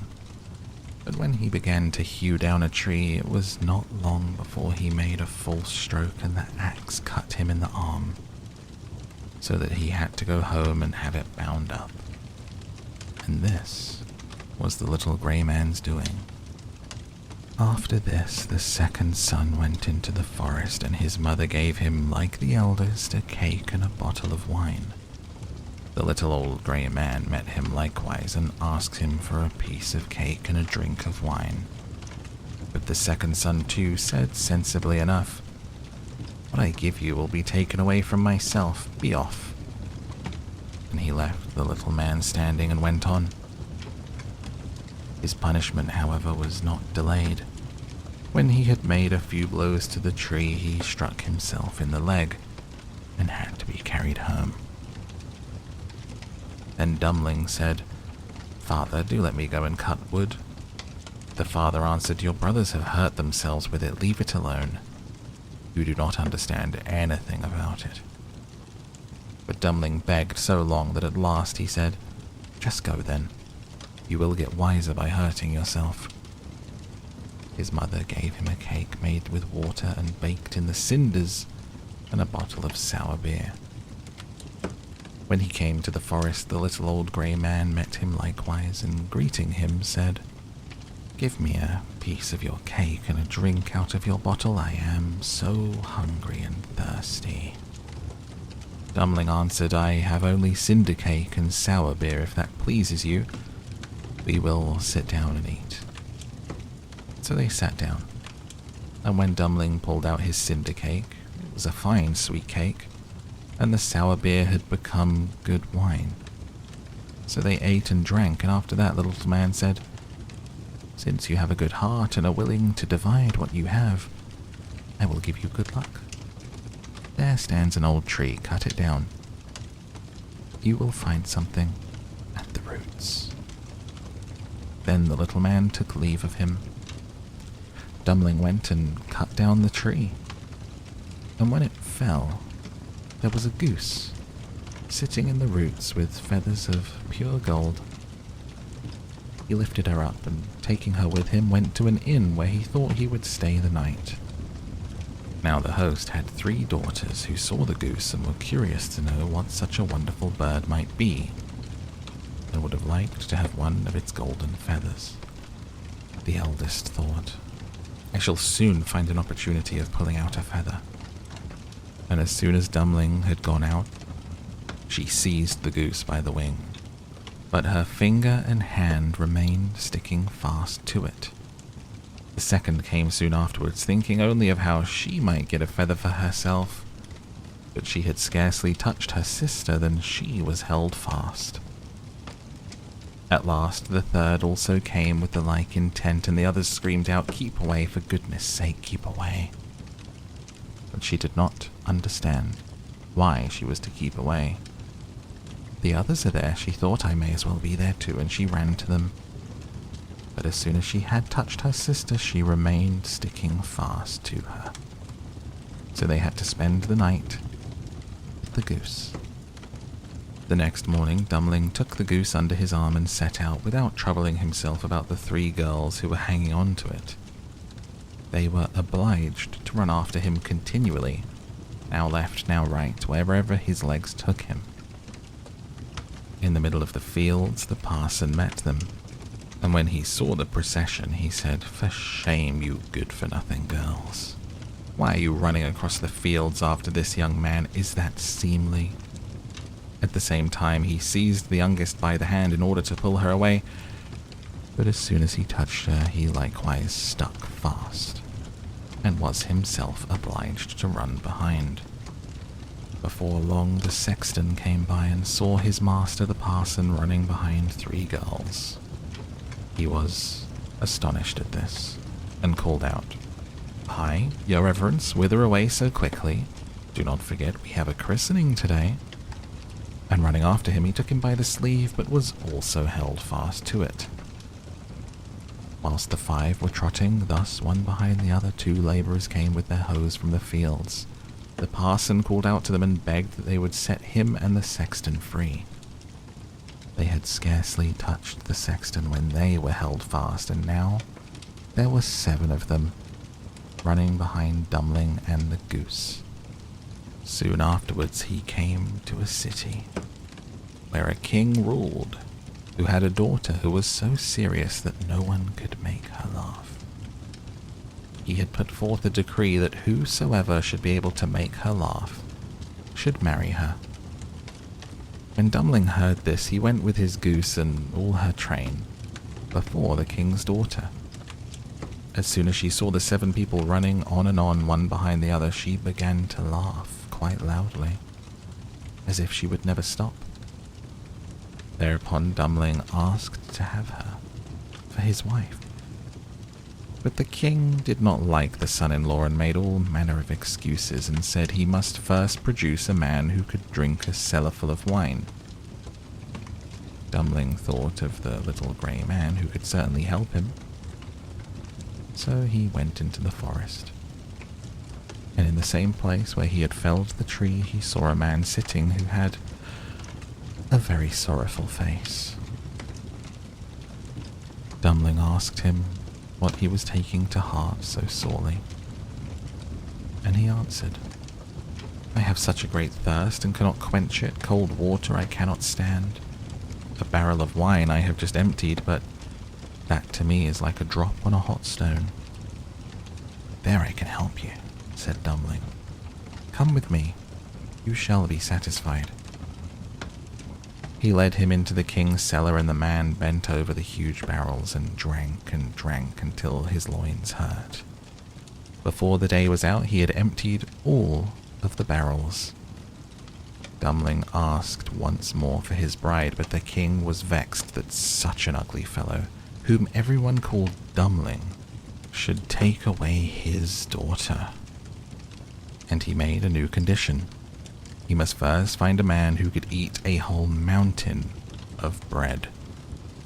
Dummling did not think long, but went straight into the forest, where in the same place there sat a man who was tying up his body with a strap, making an awful face and saying, "I have eaten a whole oven full of rolls, but what good is that when one has such a hunger as I? My stomach remains empty, and I must tie myself up if I am not to die of hunger." At this, Dummling was glad and said, "Get up and come with me. You shall eat yourself full." He led him to the king's palace, where all the flour in the whole kingdom was collected, and from it he caused a huge mountain of bread to be baked. The man from the forest stood before it and began to eat. By the end of one day, the whole mountain had vanished. Dummling, for the 3rd time, asked for his bride, but the king again sought a way out and ordered a ship which could sail on land and on water. "As soon as you come sailing back in it," said he, "you shall have my daughter for wife." Dummling went straight into the forest, and there sat the little grey man to whom he had given his cake. When he heard what Dummling wanted, he said, "Since you have given me to eat and to drink, I will give you the ship. And I do all of this because you once were kind to me."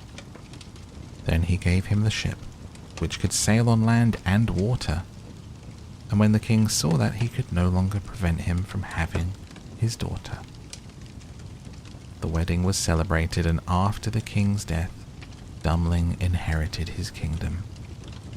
and lived for a long time contentedly with his wife.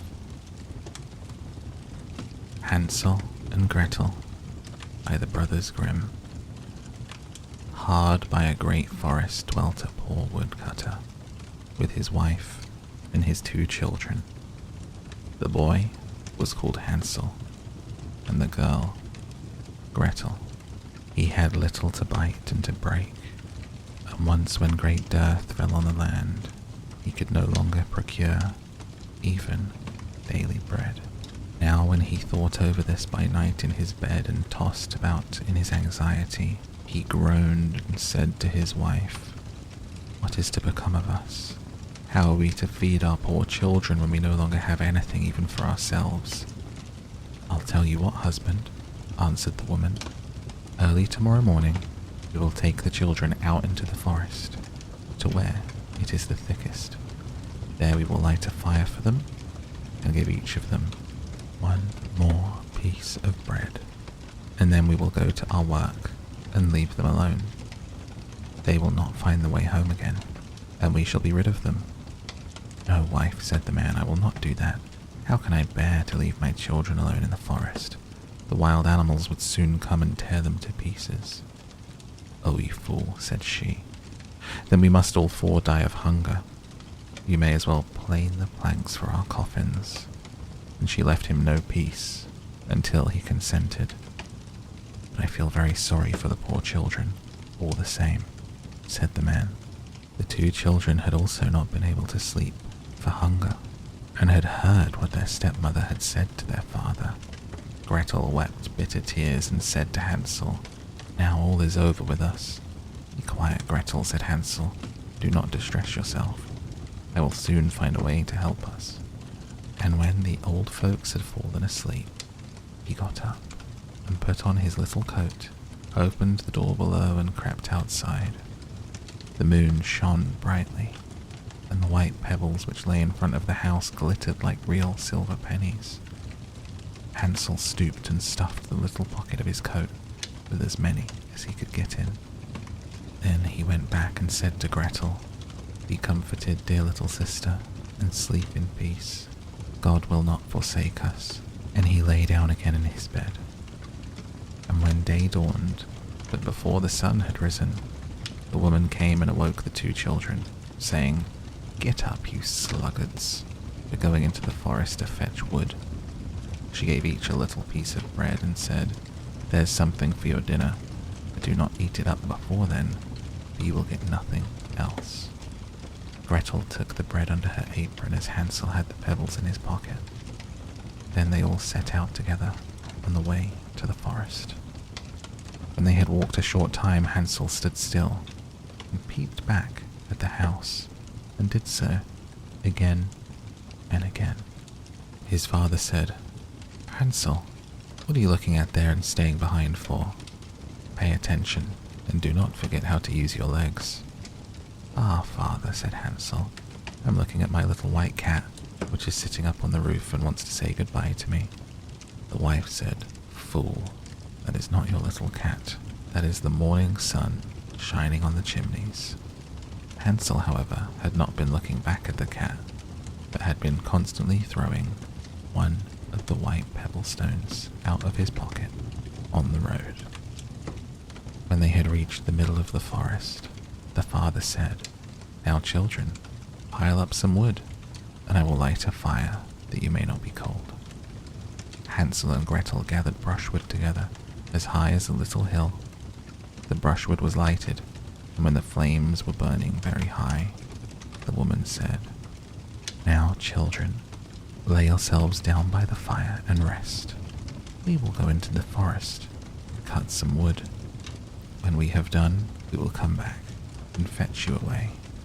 Hansel and Gretel sat by the fire, and when noon came, each ate a little piece of bread, and as they heard the strokes of the wood axe, they believed that their father was near. It was not the axe, however, but a branch which he had fastened to a withered tree, which the wind was blowing backwards and forwards. And as they had been sitting such a long time, Their eyes closed with fatigue, and they fell fast asleep.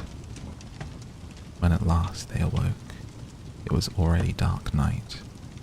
Gretel began to cry and said, "How are we to get out of the forest now?" But Hansel comforted her and said, "Just wait a little, till the moon has risen, and we will soon find the way."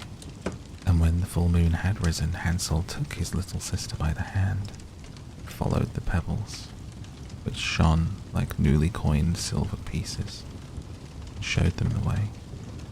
They walked the whole night long, and by break of day came once more to their father's house. They knocked at the door, and when the woman opened it and saw that it was Hansel and Gretel, she said, "You naughty children, why have you slept so long in the forest? We thought you were never coming back at all." The father, however, rejoiced, for it had cut him to the heart to leave them behind alone.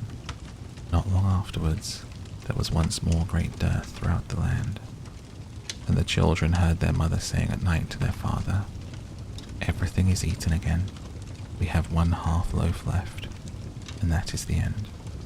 The children must go. We will take them further into the wood, so they will not find their way out again. There is no other means of saving ourselves."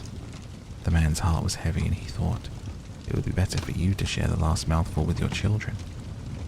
The woman, however, would listen to nothing that he had to say, and scolded and reproached him. He who says A must say B likewise, and as he had yielded the first time, he had to do a second time also. The children, however, were still awake, and had heard the conversation. And when the old folks were asleep, Hansel again got up, and wanted to go out and pick up the pebbles as he had done before. But the woman had locked the door, and Hansel could not get out. Nevertheless, he comforted his little sister and said, "Do not cry, Gretel. Go to sleep quietly. The good God will help us." Early in the morning came the woman, and took the children out of their beds. Their piece of bread was given to them, but it was still smaller than the time before. On the way into the forest, Hansel crumbled his in his pocket, and often stood still and threw a morsel onto the ground. "Hansel, why do you stop and look around?" said the father. "Go on." "I'm looking back at my little pigeon sitting on the roof. It wants to say goodbye to me," answered Hansel. "Fool," said the woman. "That is not your little pigeon, that is the morning sun shining on the chimney." Hansel, however, little by little, threw all the crumbs onto the path. The woman led the children still deeper into the forest, where they had never ever in their lives been before. Then a great fire was again made, and the mother said, "Sit there, you children. When you are tired, you may sleep a little. We are going into the forest to cut wood. In the evening, when we are done, we'll come and fetch you away." When it was noon, Gretel shared her piece of bread with Hansel, who had scattered his by the way. Then they fell asleep, and evening passed, but no one came to the poor children. They did not awake until it was dark night, and Hansel comforted his little sister. "Just wait, Gretel, till the moon rises, and we shall see the crumbs of bread that I have strewn about. They will show us our way home again." When the moon came, they set out, but they found no crumbs. But the many thousands of birds which fly about in the woods and fields had picked them all up. Hansel said to Gretel, "We shall soon find the way." But they did not find it. They walked the whole night, and all the next day too, from morning till evening. But they did not get out of the forest. They were very hungry. They had nothing to eat but 2 or 3 berries, which grew on the ground. And as they were so weary that their legs would carry them no longer, they lay down beneath a tree and fell asleep. It was now 3 mornings since they had left their father's house. They began to walk again. They always came deeper into the forest, and if help did not come soon, they must die of hunger and weariness. When it was midday, they saw a beautiful snow-white bird sitting on a bough, which sang so beautifully, delightfully. They stood still and listened to it, and when its song was over, it spread its wings and flew away before them. And they followed it until they reached a little house, on the roof of which it alighted. And when they approached the little house, they saw that it was built of bread and covered with cakes, but that the windows were of clear sugar. "We will set to work on that," said Hansel, "and have a good meal. I'll eat a bit of the roof, and you, Gretel, eat some of the windows. It will taste sweet." Hansel reached up above and broke off a little of the roof to try and see how it tasted, and Gretel leant against the window and nibbled at the panes, and a soft voice cried from the parlour, "Nibble, nibble, gnaw, who is nibbling at my little house?" The children answered, "The wind, the wind, the heaven-born wind," and went on eating without disturbing themselves. Hansel, who liked the taste of the roof, tore down a great piece of it, and Gretel pushed out the whole of one round window pane, sat down and enjoyed herself with it. Suddenly, the door opened, and a woman as old as the hills, who supported herself on crutches, came creeping out. Hansel and Gretel were so terribly frightened that they let fall what they had in their hands. The old woman, however, nodded her head and said, "Oh, you dear children, what has brought you here? Do come in and stay with me. No harm shall happen to you." She took them both by the hand and led them into her little house. The good food was set before them, milk and pancakes, with sugar, apples, and nuts. Afterwards, 2 pretty little beds were covered with clean white linen, and Hansel and Gretel lay down in them and thought they were in heaven. The old woman had only pretended to be so kind. She was, in reality, a wicked witch who lay in wait for children, and had only built the little house of bread in order to entice them there. When a child fell into her power, she killed it, cooked it, ate it, and that was a feast day for her. Witches have red eyes and they cannot see far.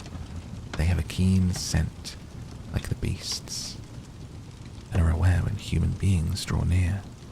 When Hansel and Gretel came into her neighborhood, she laughed with malice and said mockingly, "I have them. They shall not escape me again." Early in the morning, before the children were awake, she was already up, and when she saw both of them sleeping and looking so pretty with their plump and rosy cheeks, she muttered to herself, "That will be a dainty mouthful."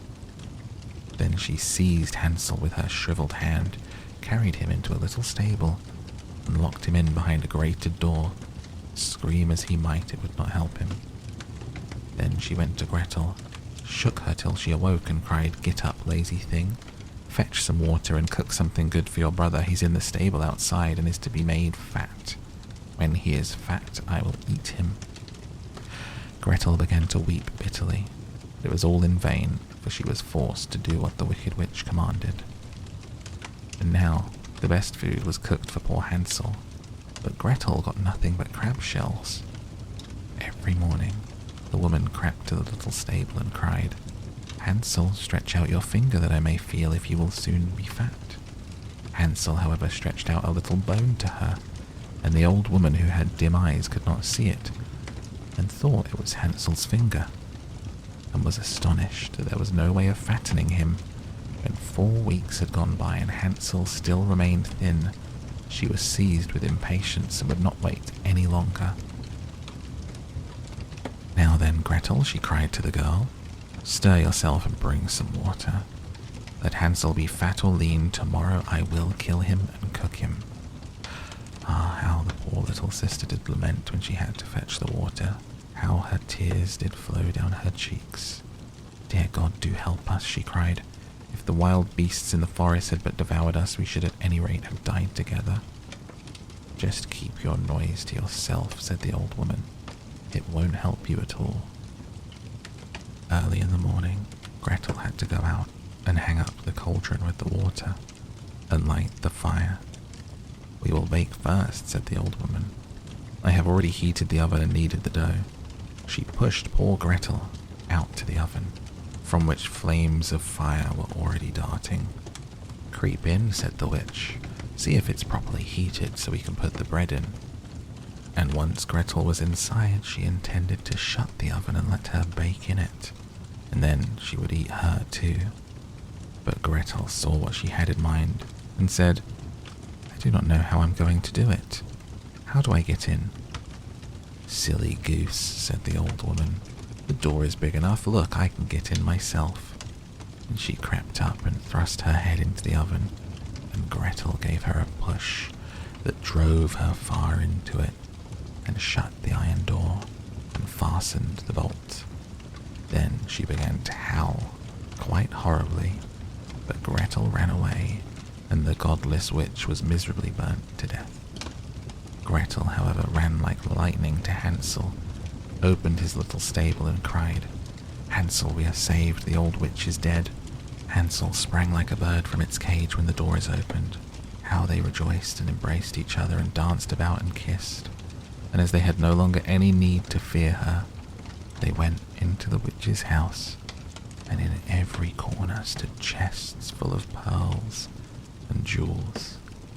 "These are far better than pebbles," said Hansel, and thrust into his pockets whatever could be got in. And Gretel said, "I too will take something home," and filled her pinafore full. "But now we must be off," said Hansel, "that we may get out of the witch's forest." When they had walked for 2 hours, they came to a great stretch of water. "We cannot cross," said Hansel. "I see no footplank and no bridge." "There is also no ferry," answered Gretel. "But a white duck is swimming. If I ask her, she will help us." Then she cried, little duck, dost thou see? Hansel and Gretel are waiting for thee. There's never a plank or bridge in sight. Take us across on thy back so white." The duck came to them, and Hansel seated himself on its back and told his sister to sit by him. "No," replied Gretel, "that will be too heavy for the little duck. She shall take us across one after the other." The good little duck did so, and when they were once safely across and had walked for a short time, the forest seemed to be more and more familiar to them, and at length they saw from afar their father's house. They began to run. They rushed into the parlor and threw themselves around their father's neck. The man had not known one happy hour since he had left his children in the forest. The woman, however, was dead. Gretel emptied her pinafore until pearls and precious stones ran about the room, and Hansel threw one handful after another out of his pocket to add to them, and all anxiety was at an end. And they lived together in perfect happiness. One fine evening, a young princess put on her bonnet and clogs and went out to take a walk by herself in a wood. And when she came to a cool spring of water that rose in the midst of it, she sat herself down to rest a while. Now she had a golden ball in her hand, which was her favorite plaything. She was always tossing it up in the air and catching it again as it fell. After a time she threw it up so high that she missed catching it as it fell, and the ball bounded away and rolled along upon the ground, till at last it fell into the spring. The princess looked into the spring after her ball. It was very deep, so deep she could not see the bottom of it. Then she began to bewail her loss, and said, "Alas, if I could only get my ball again, I would give all of my fine clothes and jewels and everything that I have in the world." Whilst she was speaking, a frog put its head out of the water and said, "Princess, why do you weep so bitterly?" "Alas," said she, "what can you do for me, you nasty frog? My golden ball has fallen into the spring." The frog said, "I want not your pearls and jewels and fine clothes, but if you will love me and let me live with you, and eat from off your golden plate, sleep upon your bed, I will bring you your ball back." What nonsense, thought the princess. This silly frog is talking.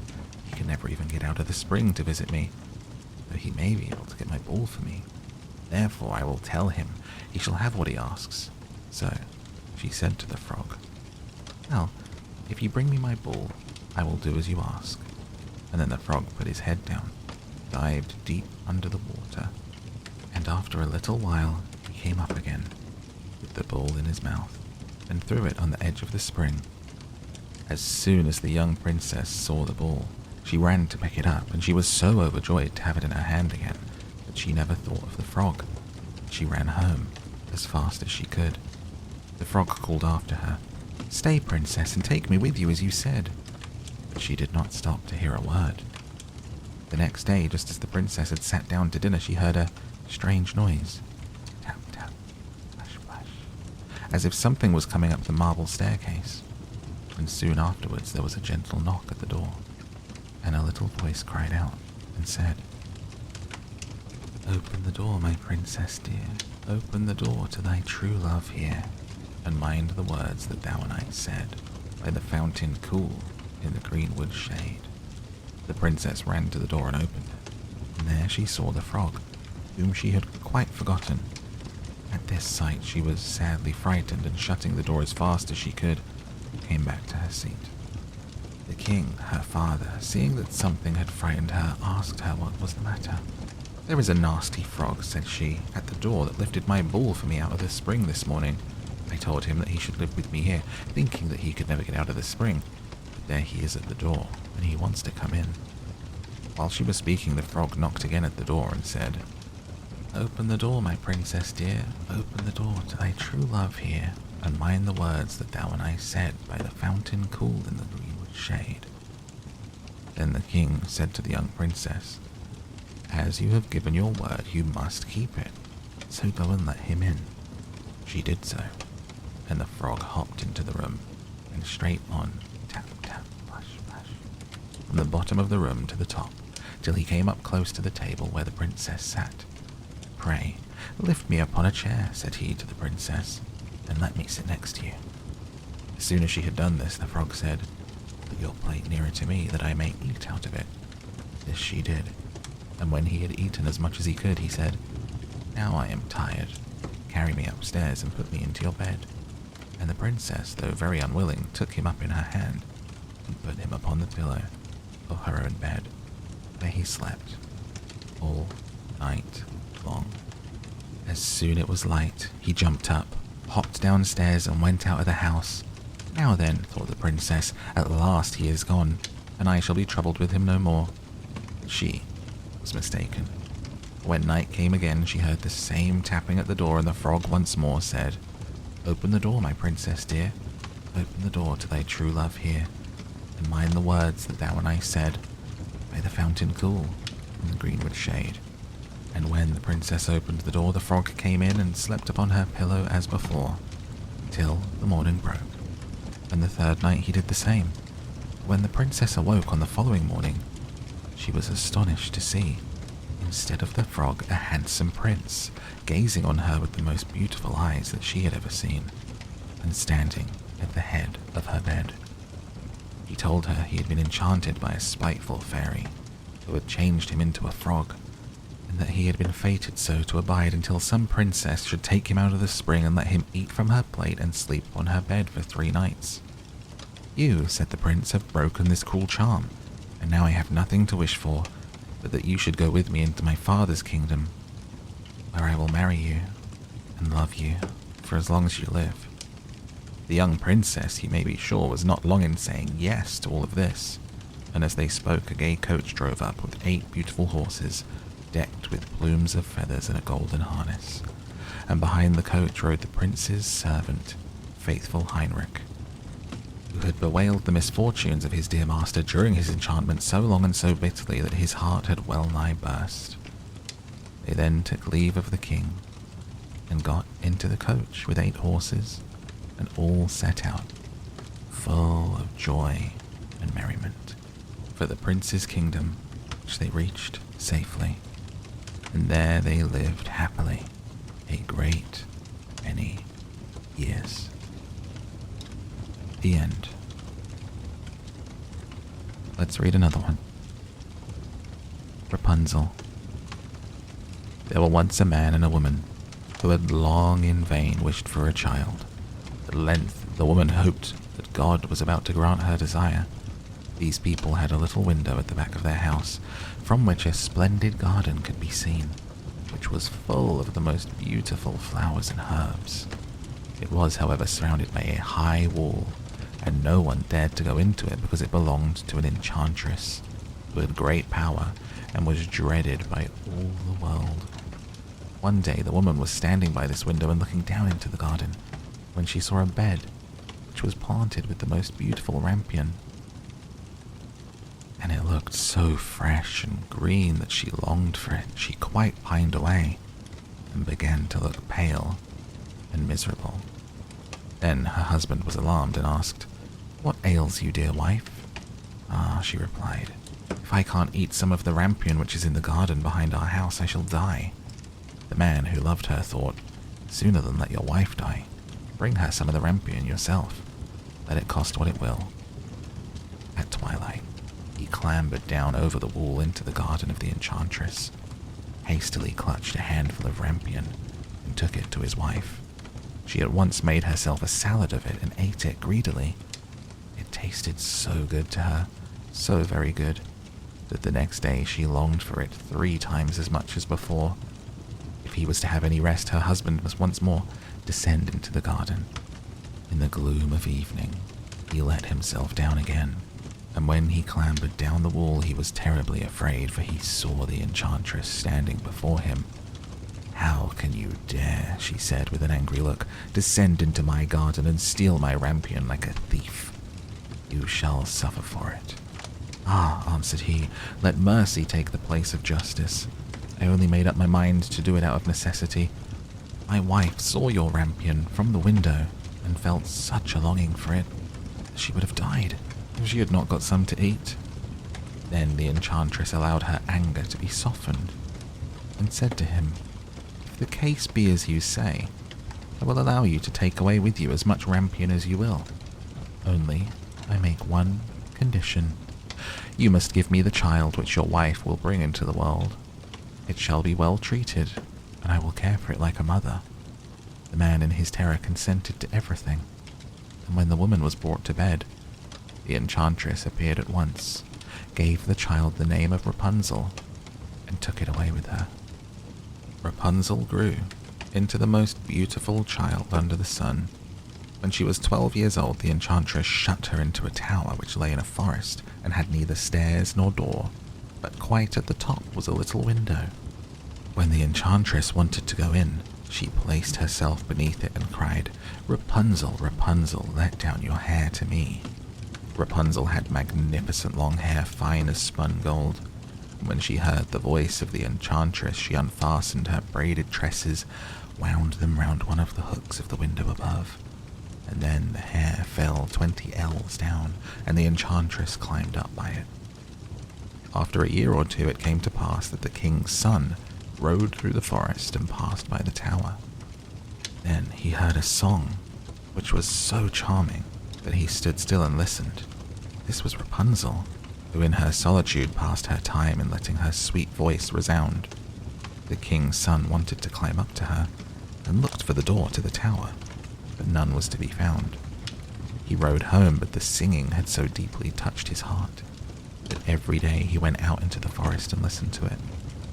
Once, when he was thus standing behind a tree, he saw that an enchantress came there, and he heard how she cried, "Rapunzel, Rapunzel, let down your hair to me." Then Rapunzel let down her braids of her hair, and the enchantress climbed up to her. "If that is the ladder by which one mounts, I too will try my fortune," said he. And the next day, when it began to grow dark, he went to the tower and cried, "Rapunzel, Rapunzel, let down your hair to me." Immediately the hair fell down and the king's son climbed up. At first Rapunzel was terribly frightened when a man, such as her eyes had never yet beheld, came to her. But the king's son began to talk to her quite like a friend, told her that his heart had been so stirred that it had let him have no rest, and he had been forced to see her. Then Rapunzel lost her fear, and when he asked her if she would take him for a husband, she saw that he was young and handsome. She thought, "He will love me more than old Dame Gothel does." She said yes, and laid her hand in his. She said, "I will willingly go away with you, but I do not know how to get down. Bring with you a skein of silk every time you come, and I will weave a ladder with it. When that is ready, I will descend, and you will take me on your horse." They agreed that until that time he should come to her every evening, for the old woman came by day. The enchantress remarked nothing of this until once Rapunzel said to her, "Tell me, Dame Gothel, how it happens that you are so much heavier for me to draw up than the young king's son. He is with me in a moment." "Ah, you wicked child," cried the enchantress. "What do I hear you say? I thought I had separated you from all the world, and yet you have deceived me." In her anger, she clutched Rapunzel's beautiful tresses, wrapped them twice around her left hand, seized a pair of scissors with the right, and snip, snap, they were cut off. And the lovely braids lay on the ground, and she was so pitiless that she took poor Rapunzel into a desert, where she had to live in great grief and misery. On the same day that she cast Rapunzel out, the enchantress fastened the braids of hair which she had cut off to the hook of the window, and when the king's son came and cried, "Rapunzel, Rapunzel, let down your hair to me," she let the hair down. The king's son ascended, but instead of finding his dearest Rapunzel, he found the enchantress, who gazed at him with a wicked and venomous look. "Aha!" she cried mockingly. "You would fetch your dearest, but the beautiful bird sits no longer singing in the nest. The cat has got it, and will scratch out your eyes as well. Rapunzel is lost to you. You will never see her again." The king's son was beside himself with pain, and in his despair he leapt down from the tower. He escaped with his life, but the thorns into which he fell pierced his eyes. He wandered quite blind about the forest, ate nothing but roots and berries, and did naught but lament and weep over the loss of his dearest wife. Thus he roamed about in misery for some years, and at length came to the desert, where Rapunzel, with the twins to which she had given birth, a boy and a girl, lived in wretchedness. He heard a voice, and it seemed so familiar to him that he went towards it, and when he approached Rapunzel, Rapunzel knew him, and fell on his neck and wept.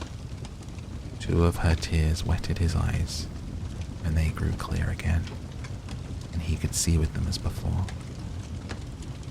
He led her to his kingdom, where he was joyfully received, and they lived for a long time, happy and contented. The end. Catskin. There was once a king whose queen had hair of the purest gold, and was so beautiful that her match was not to be met with on the whole face of the earth. But this beautiful queen fell ill, and when she felt that her end drew near, she called the king to her and said, "Promise me that you will never marry again, unless you meet with a wife who is as beautiful as I am and has golden hair like mine." Then, when the king in his grief promised all that she asked, she shut her eyes and died. But the king was not to be comforted, and for a long time never thought of taking another wife. At last, however, his wise men said, "This will not do. The king must marry again, that we may have a queen." So messengers were sent far and wide to seek for a bride as beautiful as the late queen. But there was no princess in the world so beautiful, and if there had been, still there was not one to be found who had golden hair. So the messengers came home, and had all their trouble for nothing. Now the king had a daughter who was just as beautiful as her mother, and had the same golden hair, and when she was grown up, the king looked at her and thought that she looked just like the late queen, and he said to his courtiers, "May I not marry my daughter? She's the very image of my dead wife. Unless I have her, I shall not find any bride upon the whole earth, and you say there must be a queen." When the courtiers heard this, they were shocked and said, "Heaven forbid a father should marry his daughter, Out of so great a sin no good can come. And his daughter was also shocked, but hoped that the king would soon give up such thoughts, so said to him, "Before I marry anyone, I must have 3 dresses. One must be of gold, like the sun. Another must be shining silver, like the moon. And a third must be as dazzling as the stars. Besides, I want a mantle of 1,000 different kinds of fur put together, to which every beast in the kingdom must give a part of his skin." And thus she thought that he would think of this matter no more. But the king made the most skillful workman weave the 3 dresses, one golden like the sun, another silvery like the moon, and a third sparkling like the stars. And his hunters were told to hunt all over for the beasts in the kingdom, and to take the finest fur out of their skins, and a mantle of 1,000 furs was made. When all were ready, the king sent them to her, but she got up in the night when all were asleep, and took 3 of her trinkets, a golden ring, a golden necklace, and a golden brooch, and packed the 3 dresses of the sun, the moon, and the stars up in a nutshell, and wrapped herself up in the mantle made of all sorts of fur, besmeared her face and hands with soot, and threw herself upon heaven for help in her need, and went away and journeyed the whole night, till at last she came to a large wood. As she was very tired, she sat herself down in the hollow of a tree, soon fell asleep, and there she slept on until it was midday. Now, as the king to whom the wood belonged was hunting in it, his dogs came to the tree and began to sniff around, and run around and round and bark. "Look sharp," said the king to the huntsman, "and see what sort of game lies there." And the huntsman went up to the tree, and when they came back again said, "In the hollow tree there lies a most wonderful beast, such as we have never seen before. Its skin seems to be of 1,000 kinds of fur. There it lies, fast asleep." "See," said the king, "if you can catch it alive, and we will take it with us." So the huntsman took it up, and the maiden awoke and was greatly frightened, and said, "I am a poor child that has neither father nor mother left. Have pity on me and take me with you." They then said, "Yes, Miss Catskin, you will do for the kitchen. You can sweep the ashes and do things of that sort." So they put her into the coach and took her home to the king's palace. Then they showed her a little corner under the staircase where no light of day ever peeped in, and said, "Catskin, you may lie and sleep there." And so she was sent into the kitchen and made to fetch wood and water and blow the fire and pluck the poultry and pick the herbs and sift the ashes and do all the dirty work. Thus Catskin lived a long time, very sorrowfully. "Ah, pretty princess," thought she, "what will now become of thee?" But it happened one day that a feast was to be held in the king's castle, so she said to the cook, "May I go up a little while and see what's going on? I will take care and stand behind the door." The cook said, "Yes, you may go, but be back again in half an hour's time to rake out the ashes." She took her little lamp and went into her cabin, and took off the fur skin and washed the soot from her face and hands, so that her beauty shone forth like the sun from behind the clouds. She opened her nutshell and brought out of it a dress that shone like the sun, and went to the feast. Everyone made way for her, for nobody knew her, and they thought she could be no less than a king's daughter. But the king came up to her and held out his hand and danced with her, and he thought in his heart, he never saw anyone half as beautiful. When the dance was at an end, she curtsied, and when the king looked round for her, she was gone. No one knew either. The guards that stood at the castle gate were called in, but they had seen no one. The truth was that she had run into her little cabin and pulled off her dress and blackened her face and hands and put on the fur-skin cloak and was Catskin again. And when she went into the kitchen to her work and began to rake the ashes, the cook said, "Let that alone till morning and heat the king's soup. I should like to run up now and give a peep, but take care that you don't let a hair fall into it, or you will run a chance of never eating again." As soon as the cook went away, Catskin heated the king's soup and toasted a slice of bread first as nicely as she ever could. And when it was ready, she went and looked in the cabin for her little golden ring, and put it into the dish in which the soup was. When the dance was over, the king ordered his soup to be brought in, and it pleased him so well that he thought he had never tasted any so good before. At the bottom he saw a gold ring lying, and as he could not make out how it had got there, he ordered the cook to be sent for. The cook was frightened when he heard the order and said to Catskin, You must have let a hair fall into the soup. If it be so, you will have a good beating." Then he went before the king, and he asked him who had cooked the soup. "I did," answered the cook. But the king said, "That's not true. It was better done than you could do it." And he answered, "To tell the truth, I did not cook it, but Catskin did." "Then let Catskin come up," said the king. And when she came, he said to her, "Who are you?" "I am a poor child," said she, "that has lost both father and mother." "How came you to be in my palace?" asked he. "I'm good for nothing," said she, "but to be a scullion girl and to have boots and shoes thrown at my head." "But how did you get the ring that was in the soup?" asked the king. Then she would not own that she knew anything about the ring. So the king sent her away again about her business. And after a time there was another feast, and Catskin asked the cook to let her go up and see it as before. "Yes," said he, "but come again in half an hour and cook the king the soup that he likes so much." She ran to her little cabin and washed herself quickly and took her dress out, which was silvery as the moon, and put it on. And when she went in looking like a king's daughter, the king went up to her and rejoiced at seeing her again. And when the dance began, he danced with her. After the dance was at an end, she managed to slip out, so slyly that the king did not see where she was gone. But she sprang into her little cabin and made herself into Catskin again, and went into the kitchen to cook the soup. Whilst the cook was above stairs, she got the golden necklace and dropped it into the soup. Then it was brought to the king, who ate it, and it pleased him as well as before. So he sent for the cook, who was again forced to tell him that Catskin had cooked it. Catskin was brought again before the king, but she still told him that she was only fit to have boots and shoes thrown at her head. But when the king had ordered a feast to be got ready for the third time, it happened just the same as before. "You must be a witch, Catskin," said the cook, "for you always put something into your soup so that it pleases the king better than mine." However, he let her go up as before. Then she put on her dress, which sparkled like the stars, and went into the ballroom in it. And the king danced with her again, and thought she had never looked as beautiful as she did then. So whilst he was dancing with her, he put a gold ring on her finger, without her seeing it, and ordered that the dance should be kept up a long time. When it was at an end, he would have held her fast by the hand, but she slipped away and sprang so quickly through the crowd that he lost sight of her. She ran as fast as she could into her little cabin under the stairs, but this time she kept away too long and stayed beyond the half hour. She had not time to take off her fine dress and threw her fur mantle over it, and in her haste she did not blacken herself with soot, but left one of her fingers white.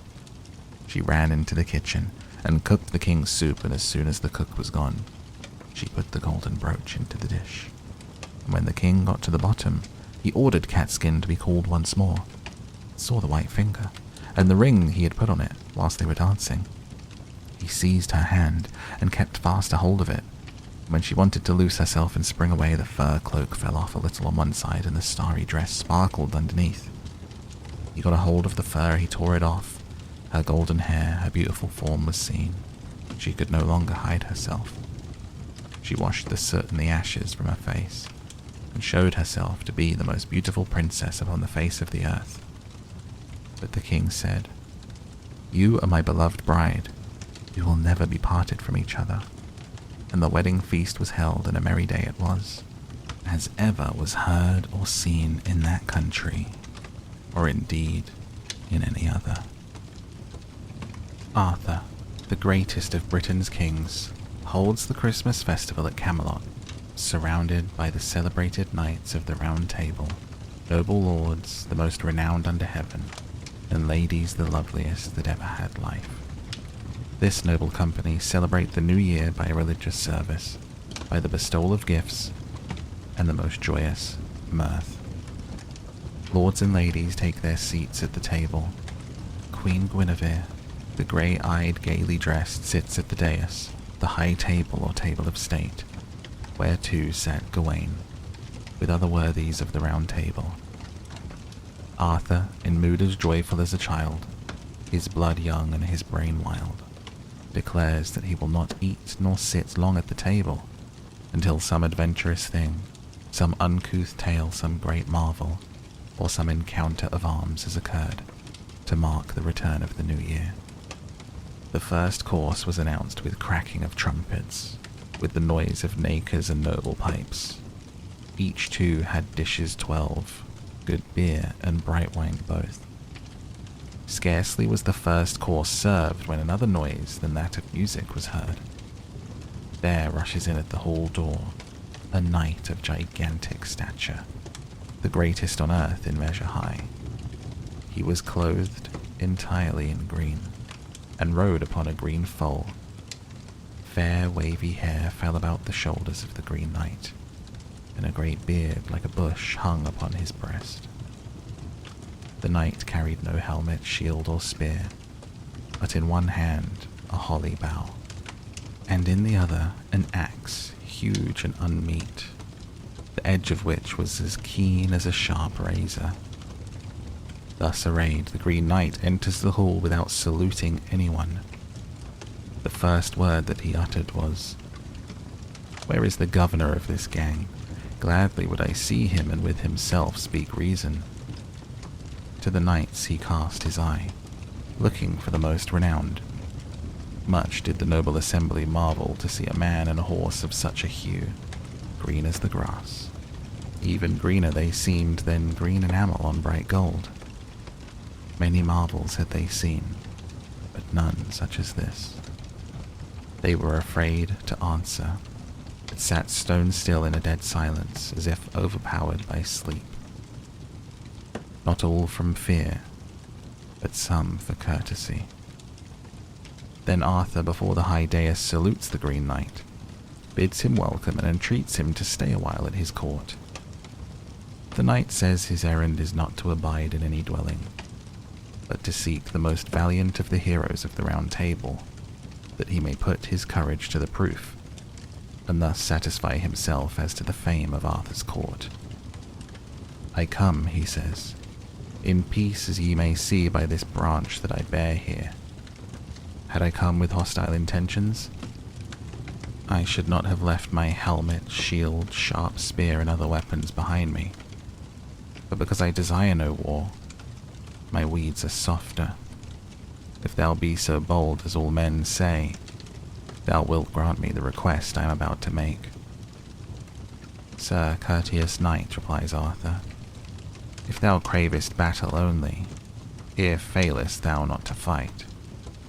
"Nay," says the Green Knight, "I seek no fighting.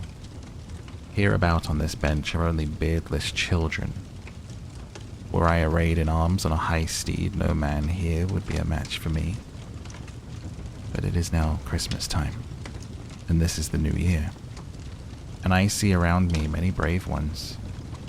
If any be so bold in his blood that dare strike a stroke for another, I shall give him this rich axe to do with it whatever he pleases.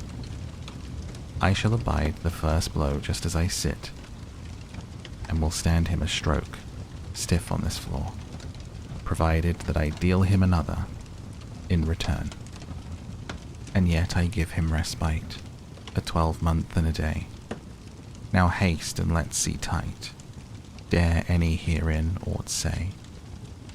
If he astounded them at first, much more so did he after this speech, and fear held them all silent. The knight, righting himself in his saddle, rolls fiercely his red eyes about, bends his bristly green brows, and strokes his beard, awaiting a reply. But finding none that would carp with him, he exclaims, "What? Is this Arthur's house, the fame of which has spread through so many realms? Forsooth, the renown of the Round Table is overturned by the word of one man's speech, for all tremble for dread, without a blow being struck." With this he laughed so loud that Arthur blushed for very shame, and waxed as wroth as the wind. "I know no man," he says, "that is aghast at thy great words. Give me now thy axe, and I will grant thee thy request." Arthur seizes the axe, grasps the handle, and sternly brandishes it about, while the Green Knight, with a stern cheer and dry countenance, stroking his beard, drawing down his coat, awaits the blow. Sir Gawain, the nephew of the king, beseeches his uncle to let him undertake the encounter, and at the earnest entreaty of his nobles, Arthur consents to give Gawain the game. Sir Gawain takes possession of the axe, but before the blow is dealt, the Green Knight asks the name of his opponent. In good faith, answers the good knight, Gawain I am called, that bids thee to this buffet. Whatever may befall after, and at this time 12 months will take from thee another, with whatever weapon thou wilt, and with no wight else alive. By God, quoth the Green Knight, it please me well that I shall receive at thy fist that which I have sought here. Moreover, thou hast truly rehearsed the terms of the covenant. But thou shalt first pledge me thy word, that thou wilt seek me thyself, wheresoever on earth thou believest I may be found. Fetch thee such wages as thou dealest me today, before this company of doughty ones. Where should I seek thee? Replies Gawain. Where is thy place? I know not thee, thy court, or thy name. I wot not where thou dwellest, but teach me thereto. Tell me how thou art called, and I shall endeavour to find thee. And that I swear thee for truth, and by my sure troth. That is enough in New Year, says the groom in green.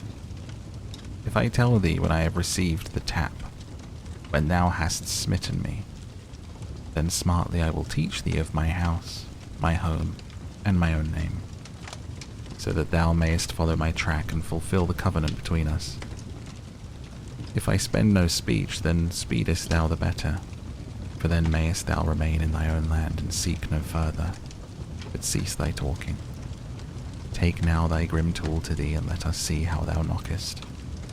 Gladly, sir, forsooth, quoth Gawain, and his axe he brandishes. The Green Knight adjusts himself on the ground, bends slightly his head, lays his long lovely locks over his crown, and lays bare his neck for the blow. Gawain then gripped the axe, raising it on high, let it fall quickly upon the knight's neck, and severed the head from the body. The fair head fell from the neck to the earth, and many turned it aside with their feet as it rolled forth. The blood burst from the body, yet the knight never faltered nor fell, but boldly he started forth on stiff shanks and fiercely rushed forward, seized his head and lifted it up quickly. Then he runs to his horse, the bridle he catches, steps into his stirrups and strides aloft. His head by the hair he holds in his hands and sits it firmly in his saddle, as if no mishap had ailed him, though headless he was. He turned his ugly trunk about that ugly body that bled, and holding the head in his hand, he directed the face towards the dearest on the dais. The head lifted up its eyelids and looked abroad, and thus much spoke with its mouth, as ye may now hear. Oak Gawain, thou be prompt to go as thou hast promised, and seek till thou find me according to thy promise made in the hearing of these knights. Get thee to the Green Chapel. I charge thee to fetch such a dint as thou hast dealt, to be returned on New Year's morn. As the Knight of the Green Chapel I am known to many, wherefore if thou seekest, thou canst not fail to find me. Therefore come, or Recreant be called. With a fierce start the reins he turns, rushes out of the hall door, his head in his hand. The fire of the flint flew from the hoofs of his foal. To what kingdom he belonged knew none there, nor knew they from whence he had come. What then? The king and Gawain there, at that green one, they laugh and grin. Though Arthur wondered much at the marvel, he let no one see that he was at all troubled about it, but full loudly thus spake to his comely queen with courteous speech. Dear dame, today be never dismayed. Well happens such craft at Christmas time. I may now proceed to meat, for I cannot deny that I have witnessed a wondrous adventure this day. He looked upon Sir Gawain and said, Now, sir, hang up thine axe, for enough has it hewn. The weapon was hung up on high, that all might look upon it, and by true title thereof tell the wonder. Then all the knights hastened to their seats at the table, so did the king and our good knight, and they were there served with all dainties, with all manner of meat and minstrelsy. Though words were wanting when they first to seat went, now are their hands full of stern work, and the marvel affords them good subject for conversation. But a year passes full quickly and never returns. The beginning is seldom like the end. Wherefore this Christmas passed away, and the year after, and each season in turn followed after another. Thus winter winds round again, and then Gawain thinks of his wearisome journey. On All Hallows Day Arthur entertains right nobly the lords and ladies of his court, in honour of his nephew, for whom all courteous knights and lovely ladies were in great grief. Nevertheless they spoke only of mirth, and though joyless themselves made many a joke to cheer the good Sir Gawain. Early on the morrow Sir Gawain with great ceremony is arrayed in his armour, and thus completely equipped for his adventure, he first hears mass, and afterwards takes leave of Arthur, the knights of the Round Table, and the lords and the ladies of the court, who kiss him and commend him to Christ. He bids them all good day, as he thought, forevermore. Very much was the warm water that poured from eyes that day. Now rides our knight through the realms of England with no companion but his foal, no one to hold converse with save God alone. From Camelot in Somersetshire, he proceeds through Gloucestershire and the adjoining counties into Montgomeryshire, thence through North Wales to Holyhead, adjoining the Isle of Anglesey, from which he passes into the very narrow peninsula of Wirral in Cheshire, where dealt but few that loved God or man. Gawain inquires after the Green Knight of the Green Chapel, but all inhabitants declare that they have never seen any man of such hues of green. The knight thence pursues his journey by strange paths over hill and moor, encountering on his way not only serpents, wolves, bulls, bears, and boars, but wood satyrs and giants. Worse than all of those, however, is the sharp winter, when the cold, clear water shed from the clouds, and froze it might fall to the earth. Nearly slain with the sleet, he slept in his armour, more nights than enough, in naked rocks. Thus, in peril and plight, the knight travels on until Christmas Eve, and to Mary he makes his moan, that she may direct him to some abode. On the morn he arrives at an immense forest, wondrously wild, surrounded by high hills on every side, where he found hoary oaks full huge, 100 together. The hazel and the hawthorn intermingled were all overgrown with moss. Upon their boughs sat many sad birds that piteously piped for pain of the cold. Gawain besought the Lord and Mary to guide him to some habitation where he might hear mass. Scarcely had he crossed himself thrice when he perceived a dwelling in the wood set upon a hill. It was the loveliest castle that he had ever beheld. It was pitched on a prairie, with a park all around it, enclosing many a tree for more than 2 miles. It shone as the sun through the bright oaks. Gawain urges on his steed Gringolet, and finds himself at the chief gate. He called aloud, and soon there appeared a porter on the wall who demanded his errand.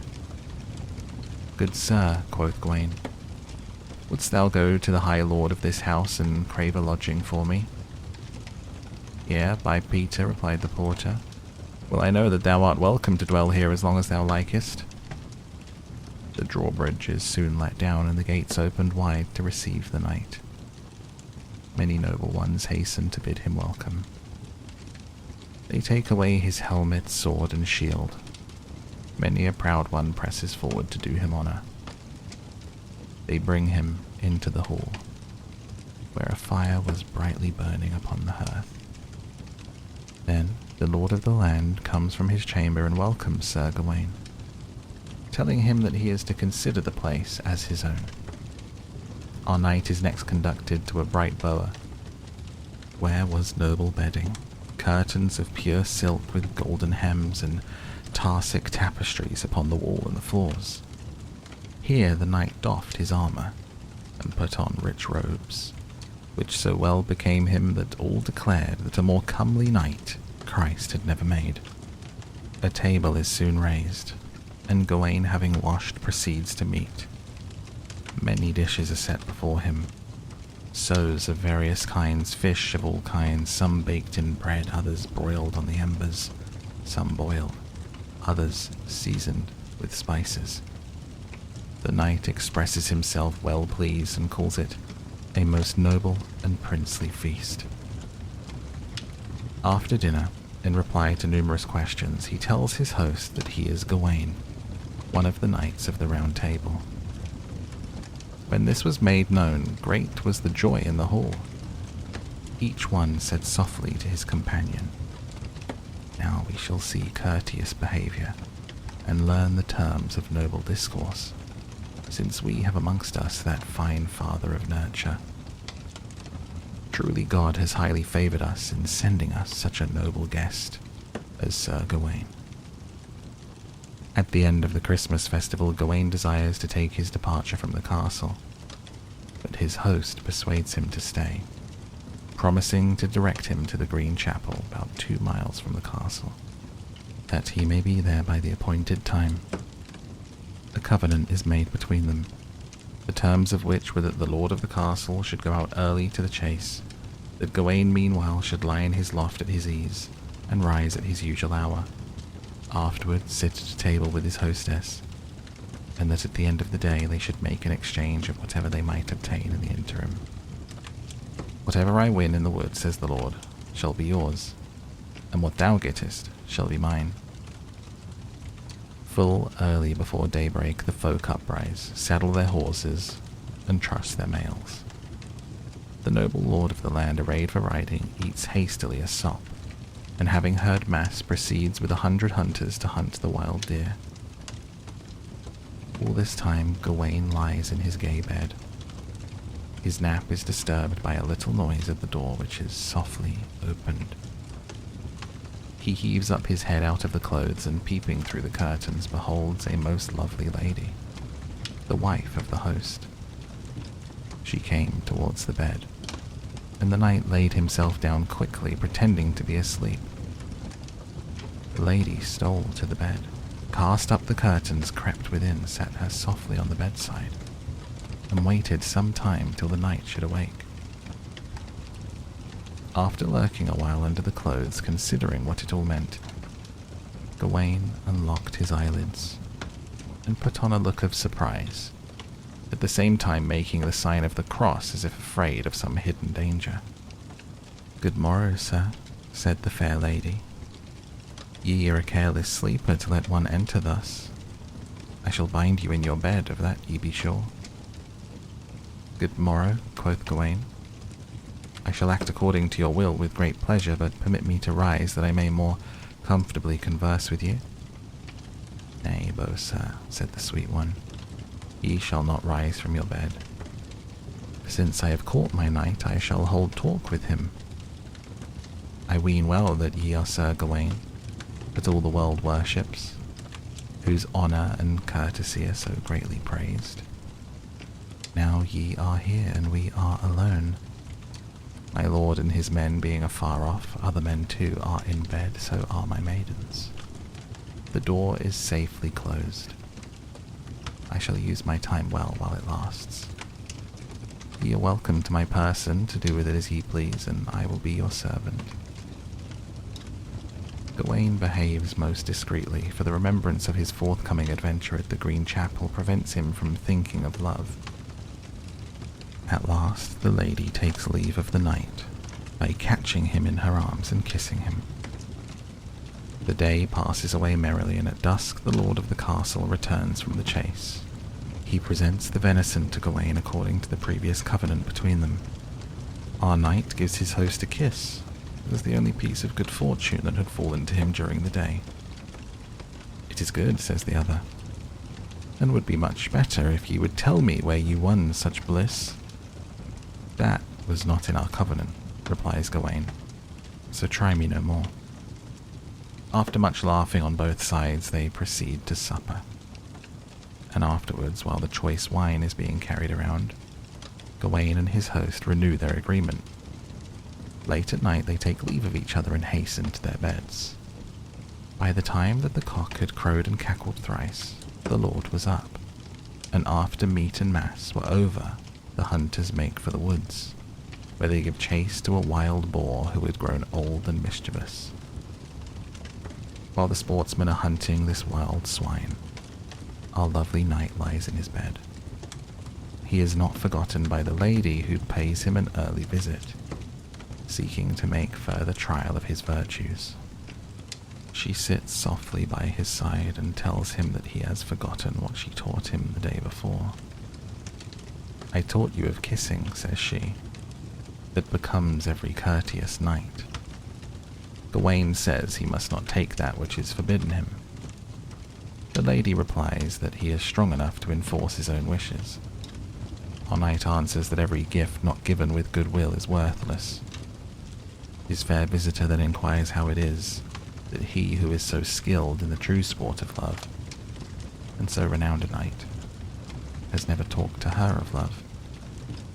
"You ought," she says, "to show and teach a young thing like me some tokens of true love's crafts. I come hither and sit here alone to learn of you some game. Do teach me of your wit while my lord is from home." Gawain replies that he cannot undertake the task of expounding true love and tales of arms to one who has far more wisdom than he possesses. Thus did our knight avoid all appearance of evil, though sorely pressed to do what was wrong. The lady, having bestowed 2 kisses upon Sir Gawain, takes her leave of him. At the end of the day, the lord of the castle returns home, with the shields and head of the wild boar.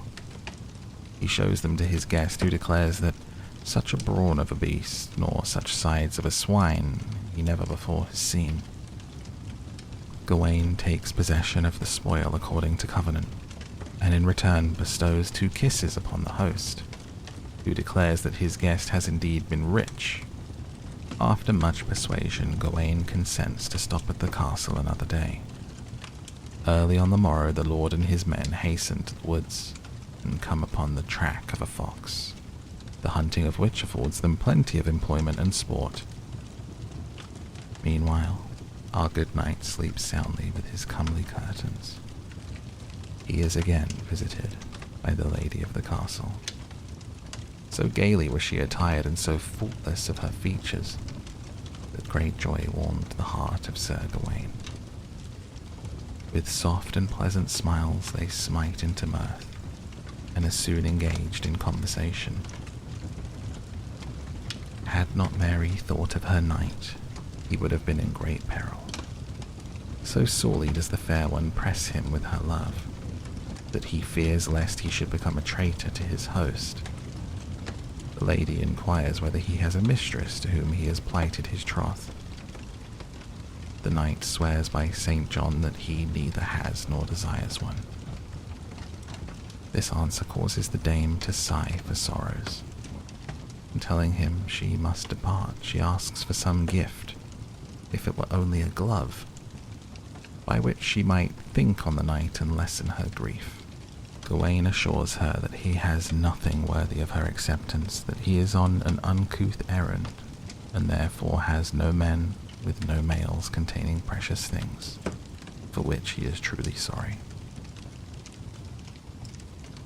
Though I had naught of yours, yet should ye have of mine. Thus saying, she offers him a rich ring of red gold, with a shining stone standing aloft. that shone like the beams of the bright sun. The knight refused the gift as he had nothing to give in return. "Since ye refuse my ring," says the lady, "because it seems too rich and ye would not be beholden to me, I shall give you my girdle. That is less valuable."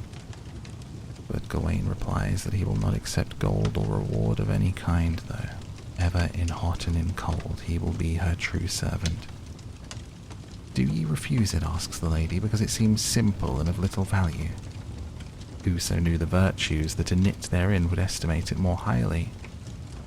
For he who is girded with this green lace cannot be wounded or slain by any man under heaven." The knight thinks a while, and it strikes him that this would be a jewel for the jeopardy that he had to undergo at the Green Chapel. So he not only accepts the lace, but promises to keep the possession of it a secret. By that time the lady had kissed him thrice, and she then takes her leave and leaves him there. Gawain rises, dresses himself in noble array, and conceals the love lace where he might find it again. He then hies to mass, shrives him of his misdeeds, and obtains absolution. On his return to the hall, he solaces the ladies with comely carols and all kinds of joy. The dark night came, and then the lord of the castle, having slain the fox, returns to his dear home, where he finds a fire brightly turning and his guest amusing the ladies. Gawain, in fulfillment of his agreement, kisses his host thrice. "By Christ," quoth the other knight, "ye have caught much bliss. I have hunted all this day, and naught have I got but the skin of this foul fox. The devil have the goods. And that is full poor for to pay for such precious things." After the usual evening's entertainment, Gawain retires to rest. The next morning, being New Year's Day, is cold and stormy. Snow falls and the dales are full of drift. Our knight in his bed locks his eyelids, but full little he sleeps. By each cock that crows he knows the hour. And before daybreak he calls for his chamberlain, who quickly brings him his armor. While Gawain clothed himself in his rich weeds, he forgot not the lace, the lady's gift, but with it doubly girded his loins. He wore it not for its rich ornaments, but to save himself when it behooved him to suffer, and as a safeguard against sword or knife. Having thanked his host and all the renowned assembly for the great kindness he had experienced at their hands, he steps into stirrups and strides aloft. The drawbridge is let down, the broad gates unbarred and borne upon both sides, and the knight, after commending the castle to Christ, passes there out and goes on his way accompanied by his guide, that should teach him to turn to that place where he should receive the much-dreaded blow. They climb over cliffs where each hill had a hat and a mist-cloak until the next morn, when they find themselves full high hill covered with snow. The servant bids his master remain a while, saying, "I have brought you hither at this time, and now ye are not far from that noted place that ye have so often inquired after. The place that ye press to is esteemed full perilous. There dwells a man, in that waste, the worst upon earth. For he is stiff and stern and loves to strike, and greater is he than any man upon middle earth, and his body is bigger than the best four in Arthur's house. He keeps the Green Chapel. There passes none by that place, however proud in arms, that he does not ding him to death with a dint of his hand. He is a man immoderate and no mercy uses. For be it churl or chaplain that by the chapel rides, monk or mass priest or any man else, it is as pleasant to him to kill them as to go alive himself. Wherefore I tell thee truly, come ye there ye be killed, though ye had 20 lives to spend. He has dwelt there long of yore, and on field much sorrow has wrought. Against his sword dints ye may not defend you. Therefore, good Sir Gawain, let the man alone, and for God's sake, go by some other path, and then I shall hie me home again, I swear to you. God and all his saints, that I will never say that I ever ye attempted to flee from any man. Gawain thanks his guide for his well-meant kindness, but declares that to the Green Chapel he will go, though the owner thereof be a stern knave, for God can devise means to save his servants. Mary, quoth the other, since it please thee to lose thy life, I will not hinder thee. Have thy helmet on thy head, thy spear in thy hand. Ride down this path by yon rock side till thou be brought to the bottom of the valley. Then look a little on the plain. On thy left hand thou shalt see in the slade the chapel itself, the burly knight that guards it. Now farewell, Gawain the noble. For all the gold upon the ground I would not go with thee, nor bear thee fellowship through this wood on foot farther. Thus having spoken, he gallops away, and leaves the knight alone. Gawain now pursues his journey, rides through the dale and looks about. He sees no signs of a resting place, but only high and steep banks. The very shadows of the high woods seemed wild and distorted. No chapel, however, could he discover. After a while he sees a round hill by the side of a stream. Thither he goes, alights, and fastens his horse to the branch of a tree. He walks about the hill, debating with himself what it might be. It had a hole in the one end on each side, and everywhere overgrown with grass, but whether it was only an old cave or a crevice of an old crag he could not tell. Now indeed, quoth Gawain, a desert is here. This oratory is ugly, with herbs overgrown. It is a fitting place for the man in green to deal here his devotions after the devil's manner. Now I feel it is the fiend in my 5 wits that is covenanted with me, that he may destroy me. This is a chapel of misfortune, evil betided. It is the most cursed kirk that ever I came in. With his helmet on his head and his spear in his hand, he roams up to the rock, and hears from that high hill beyond the brook a wondrous wild noise. Lo, it clattered in the cliff as if one upon a grindstone were grinding a scythe. It whirred like the water at a mill and rushed and re-echoed, terrible to hear. Though my life I forego, says Gawain, no noise shall cause me to fear. Then he cried aloud, who dwells in this place? Discourse with me to hold. For now is good Gawain going right here, if any brave wight will hie him hither, either now or never. Abide, quoth one on the bank above over his head, and thou shalt have all in haste that I promised thee once. Soon there comes out of a hole in the crag, with a fell weapon, a Danish axe quite new, the man in the green, clothed as at first as his legs, locks and beard, but now he is on foot and walks on the earth. When he reaches the stream he hops over and boldly strides about. He meets Sir Gawain, who tells him he's quite ready to fulfill his part of the compact. Gawain, quoth the green gome, may God preserve thee. Truly thou art welcome to my place, and thou hast timed thy travel as a true man should. Thou knowest the covenants made between us at this time 12-month, that on New Year's Day that I should return thee thy blow. We are now in this valley by ourselves and can do as we please.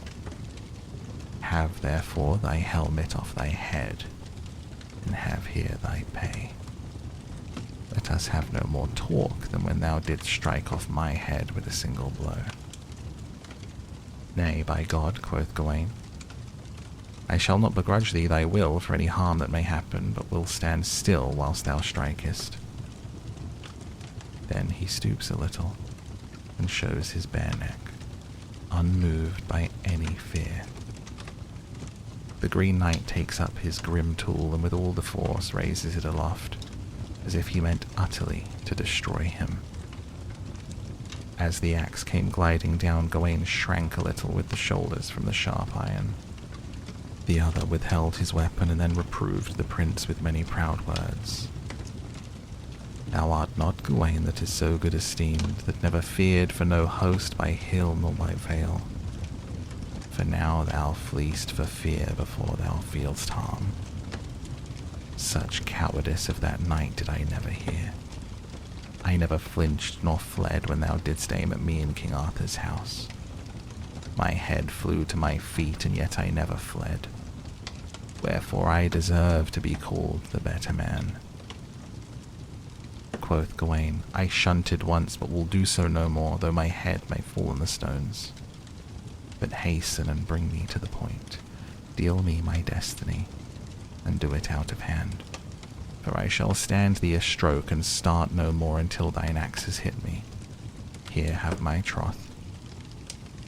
Have at thee then, said the other, and heaves the axe aloft and looks as savagely as if he were mad.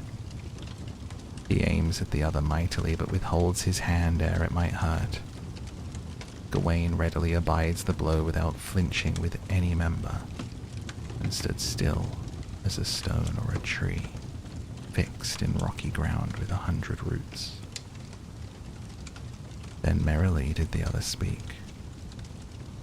Since now thou hast thy heart whole, it behoves me to strike, so take care of thy neck. Gawain answers with great wrath. Thrash on, thou fierce man, thou threatenst too long. I believe thy own heart fails thee. Forsooth, quoth the other, since thou speakest so boldly, I will no longer delay. Then contracting both lips and brow, he made ready to strike, and let fall his axe on the bare neck of Sir Gawain. Though hammered fiercely, he only severed the hide, causing blood to flow. When Gawain saw his blood on the snow, he seized his helmet and placed it on his head, then drew out his bright sword and thus angrily spoke. Cease, man. Of thy blow bid me no more. I have received a stroke in this place without opposition, but if thou givest any more readily, shall I requite thee. Of that be thou sure. Our covenant stipulates 1 stroke, therefore now cease. The Green Knight, resting on his axe, looks on Sir Gawain. As bold and fearless he there stood, and with a loud voice thus addresses the knight. Bold knight, be not so wroth. No man here has wronged thee. I promised thee a stroke, and thou hast it. Hold thee well pleased. I could have dealt much worse with thee and caused thee much sorrow. 2 blows I aimed at thee, for twice thou kissest my fair wife. But I struck thee not, because thou restoredest to me, according to agreement. At the 3rd time thou failedst, and therefore I have given thee that tap. That woven girdle given thee by my own wife belongs to me. I know well thy kisses, thy conduct also, and the wooing of my wife, for I wrought it myself. I sent her to try thee. And truly methinks thou art the most faultless man that ever on foot went. Still, sir, thou wert wanting in good faith, but as it proceeded from no immorality, thou being only desirous of saving thy life, the less I blame thee. Gawain stood confounded. The blood rushed into his face, and he shrank within himself for very shame. Cursed, he cried, be cowardice and covetousness both. In you a villainy and vice that virtue destroy. He takes off the girdle and throws it to the knight in green, cursing his cowardice and covetousness. The Green Knight, laughing, thus spoke. Thou hast confessed so clean and acknowledged thy faults, that I hold thee as pure as thou hadst never forfeited since thou wast first born. I give thee, sir, the gold-hemmed girdle, as a token of thy adventure at the Green Chapel. Come now to my castle, we shall enjoy together the festivities of New Year. Nay, forsooth, quoth the knight, but for your kindness may God requite you. commend me to that courteous one, your comely wife, who with her crafts has beguiled me. But it is no uncommon thing for a man to come to sorrow through women's wiles. For so was Adam beguiled with one, and Solomon with many, and Samson was destroyed by Delilah. It were indeed great bliss for a man to love them well and believe them not. Since the greatest upon earth was so beguiled, methinks I should be excused. But God reward you for your girdle, which I will ever wear in remembrance of my fault. And when pride shall exalt me, a look to this Lovelace shall lessen it. But since ye are the lord of yonder land, from whom I have received so much honour, tell me truly your right name, and I shall ask no more questions. I am called Bernlac de Hout Desert, through might of Morgan le Fay, who dwells in my house. Much she has learnt of Merlin, who knows all your knights at home. She brought me to your hall, for to essay the prowess of the Round Table. She wrought this wonder to bereave you of your wits, hoping to have grieved Guinevere and affrighted her to death by means of the man that spoke with his head in his hand before the high table. She is even thine aunt, Arthur's half-sister. Wherefore come to thine aunt, for all my household love thee. Gawain refuses to accompany the Green Knight, and so with many embraces and kind wishes, they separate, the one to his castle, the other to Arthur's court. After passing through many wild ways, our knight recovers from the wound in his neck, and at last comes safe and sound to the court of King Arthur. Great then was the joy of all. The king and queen kiss their brave knight. Many make inquiries about his journey. He tells them of his adventures, hiding nothing. The chants of the chapel, the cheer of the knight, the love of the lady, and lastly of the lace. Groaning for grief and shame, he shows them the cut in his neck, which he had received for unfaithfulness. The king and his courtiers comfort the knight. They laugh loudly at his adventures and unanimously agree that those lords and ladies that belong to the Round Table, and each knight of the Brotherhood, should ever after wear a bright green belt for Gawain's sake, and he upon whom it was conferred honoured it evermore after. The Golden Bird. A certain king had a beautiful garden, and in the garden stood a tree which bore golden apples. These apples were always counted, and about the time when they began to grow ripe, it was found that every night one of them was gone. The king became very angry at this, and ordered the gardener to keep watch all night under the tree. The gardener set his eldest son to watch. At about 12 o'clock he fell asleep, and in the morning another of the apples was missing. Then the second son was ordered to watch, and at midnight he too fell asleep, and in the morning another apple was gone. Then the third son offered to keep watch, but the gardener at first would not let him for fear some harm should come to him. However, at last he consented, and the young man laid himself under the tree to watch.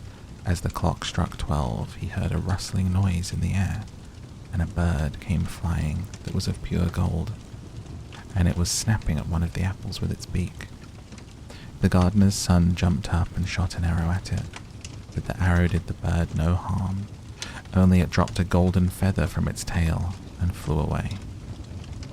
The golden feather was brought to the king in the morning, and all the council was called together. Everyone agreed that it was worth more than all of the wealth in the kingdom. But the king said, "One feather is of no use to me. I must have the whole bird." Then the gardener's eldest son set out and thought to find the golden bird very easily. And when he had gone but a little way, he came to a wood, and by the side of the wood he saw a fox sitting. So he took his bow and made ready to shoot at it. And then the fox said, "Do not shoot me, for I will give you good counsel, I know what your business is, and that you want to find the golden bird. You will reach a village in the evening, and when you get there, you will see 2 inns opposite to each other, one of which is very pleasant and beautiful to look at. Go not in there, but rest for the night in the other, though it may appear to you to be very poor and mean. But the son thought to himself, what can such a beast know of this matter? So he shot his arrow at the fox, but he missed it, and it set up its tail above its back and ran into the wood. Then he went his way, and in the evening came to the village where the 2 inns were, and in one of these were people singing and dancing and feasting, but the other looked very dirty and poor. I should be very silly, said he, if I went to that shabby house and left this charming place. So he went into the smart house and ate and drank at his ease, and forgot the bird and his country too. Time passed on, and as the eldest son did not come back, and no tidings were heard of him, the second son set out, and the same thing happened to him. He met the fox, who gave him the good advice, but when he came to the 2 inns, his eldest brother was standing at the window where the merrymaking was, and called to him to come in, and he could not withstand the temptation, but went in, and forgot the golden bird and his country in the same manner. Time passed on again, and the youngest son too wished to set out into the wide world to seek for the golden bird. But his father would not listen to it for a long while, for he was very fond of his son and was afraid that some ill luck might happen to him also, and prevent his coming back. However, at last it was agreed he should go, for he would not rest at home. As he came to the wood, he met the fox and heard the same good counsel, but was thankful to the fox, and did not attempt his life as his brothers had done.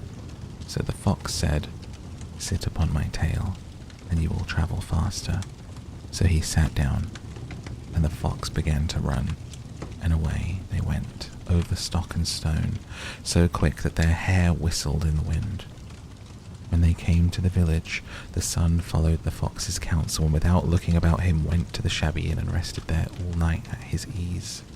In the morning came the fox again, and met him as he was beginning his journey, and said, "Go straight forward till you come to a castle, before which lie a whole troop of soldiers fast asleep and snoring. Take no notice of them, but go into the castle, and pass on and on till you come to a room where the golden bird sits in a wooden cage. Close by it stands a beautiful golden cage. But do not try to take the bird out of the shabby cage and put it into the handsome one, otherwise you will repent it." And then the fox stretched out his tail again, and the young man sat himself down, and away they went over stock and stone till their hair whistled in the wind.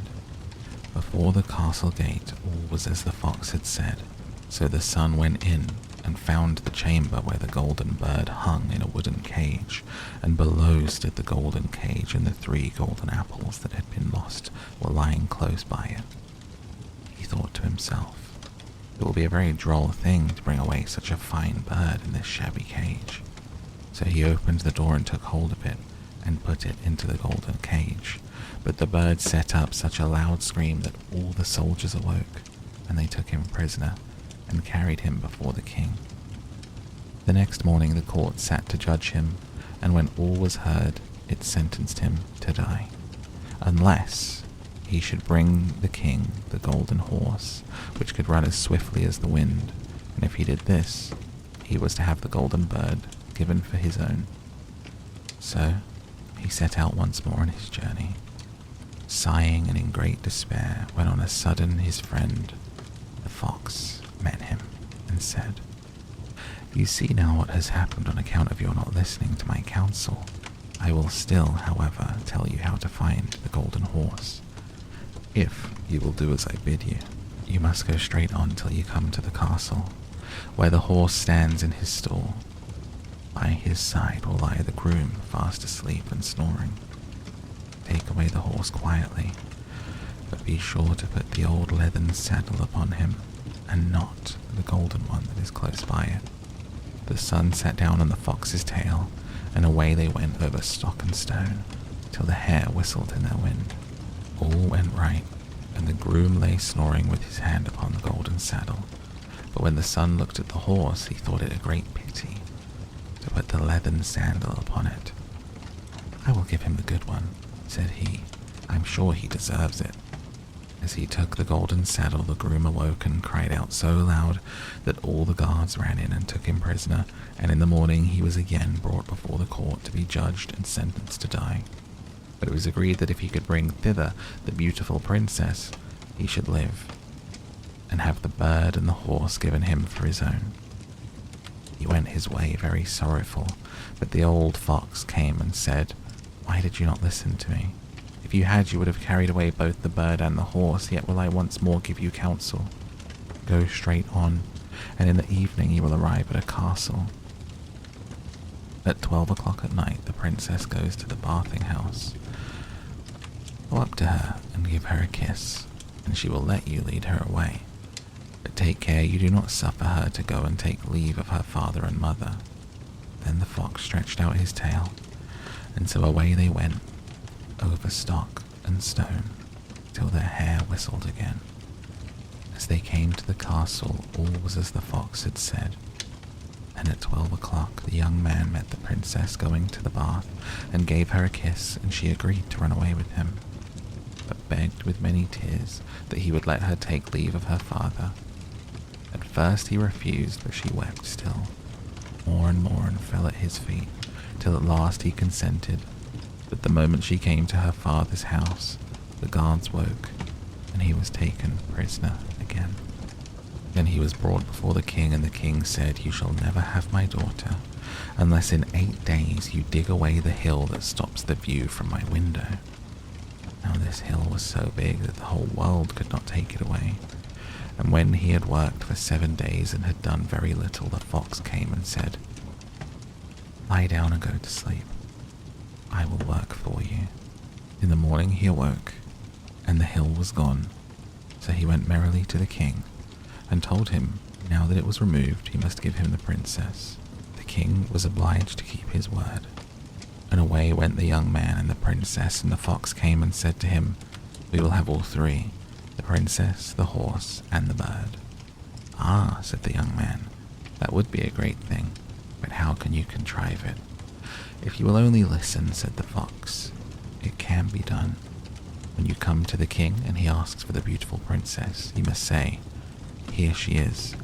Then he will be very joyful, and you will mount the golden horse that they give to you, and put out your hand to take leave of them. But shake hands with the princess last, lift her quickly onto the horse behind you, clap your spurs to his side, and gallop away as fast as you can." All went right. Then the fox said, "When you come to the castle where the bird is, I will stay with the princess at the door. You will ride in and speak to the king, and when he sees that is the right horse, he will bring out the bird. But you must sit still, and say that you want to look at it, to see whether it is the true golden bird, and when you get it into your hand, ride away." This too happened as the fox said. They carried off the bird. The princess mounted again, and they rode on to a great wood. Then the fox came and said, "Pray kill me, cut off my head and my feet." But the young man refused to do it. So the fox said, "I will at any rate give you good counsel. Beware of 2 things. Ransom no one from the gallows, and sit down by the side of the river." And away he went. Well, thought the young man, it's no hard matter to keep that advice. He rode on with the princess, till at last he came to the village where he had left his 2 brothers, and there he heard a great noise and uproar. And when he asked what was the matter, the people said, 2 men are going to be hanged. As he came nearer, he saw that the 2 men were his brothers, who had turned robbers. So he said, "Cannot they in any way be saved?" But the people said, "No, unless he would bestow all his money upon the rascals and buy their liberty." Then he did not stay to think about the matter, but paid what was asked, and his brothers were given up and went on with him towards their home. And as they came to the wood where the fox first met them, it was so cool and pleasant that the 2 brothers said, "Let us sit down by the side of the river and rest a while to eat and drink." So he said yes, and forgot the fox's counsel, and sat down by the side of the river, and while he suspected nothing, they came behind and threw him down the bank, and took the princess, the horse, and the bird, and went home to the king their master, and said, "All this have we won by our labour." Then there was great rejoicing made, but the horse would not eat, the bird would not sing, and the princess wept. The youngest son fell to the bottom of the river's bed. Luckily it was nearly dry, but his bones were almost broken, and the bank was so steep that he could not find a way to get out. And the old fox came once more and scolded him for not following his advice. Otherwise no evil would have befallen him. "Yet," said he, "I cannot leave you here. Lay hold of my tail and hold fast." Then he pulled him out of the river, and said to him as he got upon the bank, "Your brothers have set watch to kill you, if they find you in the kingdom." So he dressed himself as a poor man, and came secretly to the king's court, and was scarcely within the doors when the horse began to eat, the bird began to sing, and the princess left off weeping. Then he went to the king and told him all his brother's roguery. They were seized and punished, and he had the princess given to him again, and after the king's death he was heir to his kingdom. A long while after, he went to walk one day in the wood, and the old fox met him, and besought him with tears in his eyes to kill him, and cut off his head and feet, and at last he did so, and in a moment the fox was changed into a man, and turned out to be the brother of the princess who had been lost a great many, many years. The Little Mermaid. Far out in the ocean, the water is as blue as the petals of the loveliest cornflower, and as clear as the purest glass. But it is very deep too. It goes down deeper than any anchor rope will go, and many, many steeples would have to be stacked, one on top of another, to reach the bottom, to the surface of the sea. It is down there that the sea folk live. Now, don't suppose that there are only bare white sands at the bottom of the sea. No, indeed. The most marvelous trees and flowers grow down there, with such pliant stalks and leaves that the least stir in the water makes them move about as though they were alive. All sorts of fish, large and small, dart among the branches, just as birds would flit through the trees up here. From the deepest spot in the ocean rises the palace of the Sea King.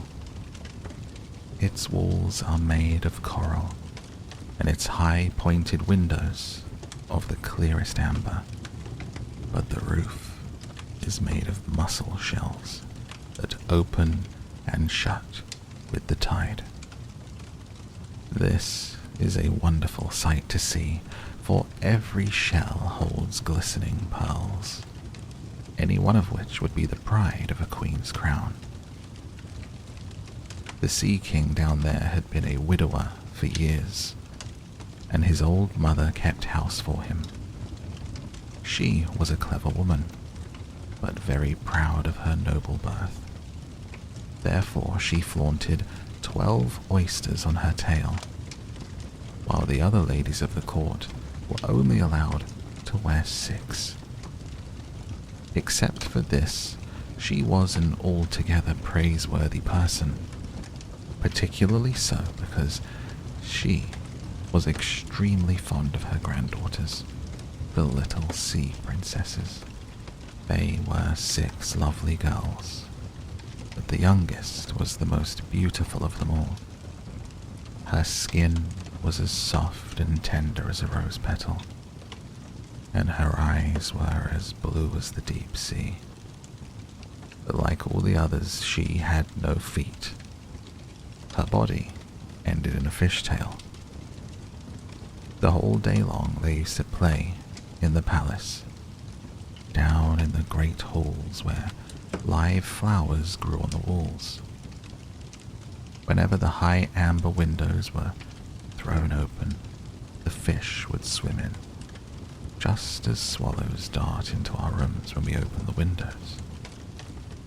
But these fish, now, would swim right up to the little princesses to eat out of their hands and let themselves be petted. Outside the palace was a big garden with flaming red and deep blue trees. Their fruit glittered like gold, and their blossoms flamed like fire on their constantly waving stalks. The soil was very fine sand indeed, but as blue as burning brimstone. A strange blue veil lay over everything down there. You would have thought yourself aloft in the air, with only the blue sky above and beneath you, rather than down at the bottom of the sea. When there was a dead calm, you could just see the sun, like a scarlet flower with light streaming from its calyx. Each little princess had her own small garden plot, where she could dig and plant whatever she liked. One of them made her little flower bed in the shape of a whale. Another thought it neater to shape hers like a little mermaid. But the youngest of them made hers as round as the sun, and there she only grew flowers which were as red as the sun itself. She was an unusual child, quiet and wistful, and when her sisters decorated their gardens with all kinds of odd things that they had found in sunken ships, she would allow nothing in hers except flowers as red as the sun and a pretty marble statue. This figure of a handsome boy, carved in pure white marble. It had sunk down to the bottom of the sea from some ship that was wrecked. Beside the statue she planted a rose-colored weeping willow tree, which thrived so well that its graceful branches shaded the statue and hung down to the blue sand, where their shadows took on a violet tint and swayed as the branches swayed. It looked as if the roots and the tips of the branches were kissing each other in play. Nothing gave the youngest princess such pleasure as to hear about the world of human beings up above them. Her old grandmother had to tell her all she knew about ships and cities, of people and animals. What seemed nicest of all to her was that up on land the flowers were fragrant, for those at the bottom of the sea had no scent. And she thought it was nice that the woods were green, and that the fish that you saw among their branches could sing so loud and sweet it was delightful to hear them. Her grandmother had to call the little birds fish, or the princess would not have known what she was talking about, for she had never seen a bird. When you get to be 15, her grandmother said, you will be allowed to rise up out of the ocean and sit on the rocks in the moonlight to watch the great ships sailing by. You will see woods and towns too. Next year, one of her sisters would be 15, but the others, well, since each was a whole year older than the next, the youngest still had 5 long years to wait until she could rise up from the water and see what our world was like. But each sister promised to tell the others about all that she saw, and what she found most marvelous on her first day. Their grandmother had not told them half enough, and there were so many things that they longed to know about. The most eager of them all was the youngest, the very one who was so quiet and wistful. Many a night she stood by her open window and looked up through the dark blue water where the fish waved their fins and tails. She could just see the moon and the stars. To be sure, their light was quite dim, but looked at through the water they seemed much bigger than they appear to us. Whenever a cloud-like shadow swept across them, she knew that it was either a whale swimming overhead or a ship with many human beings aboard.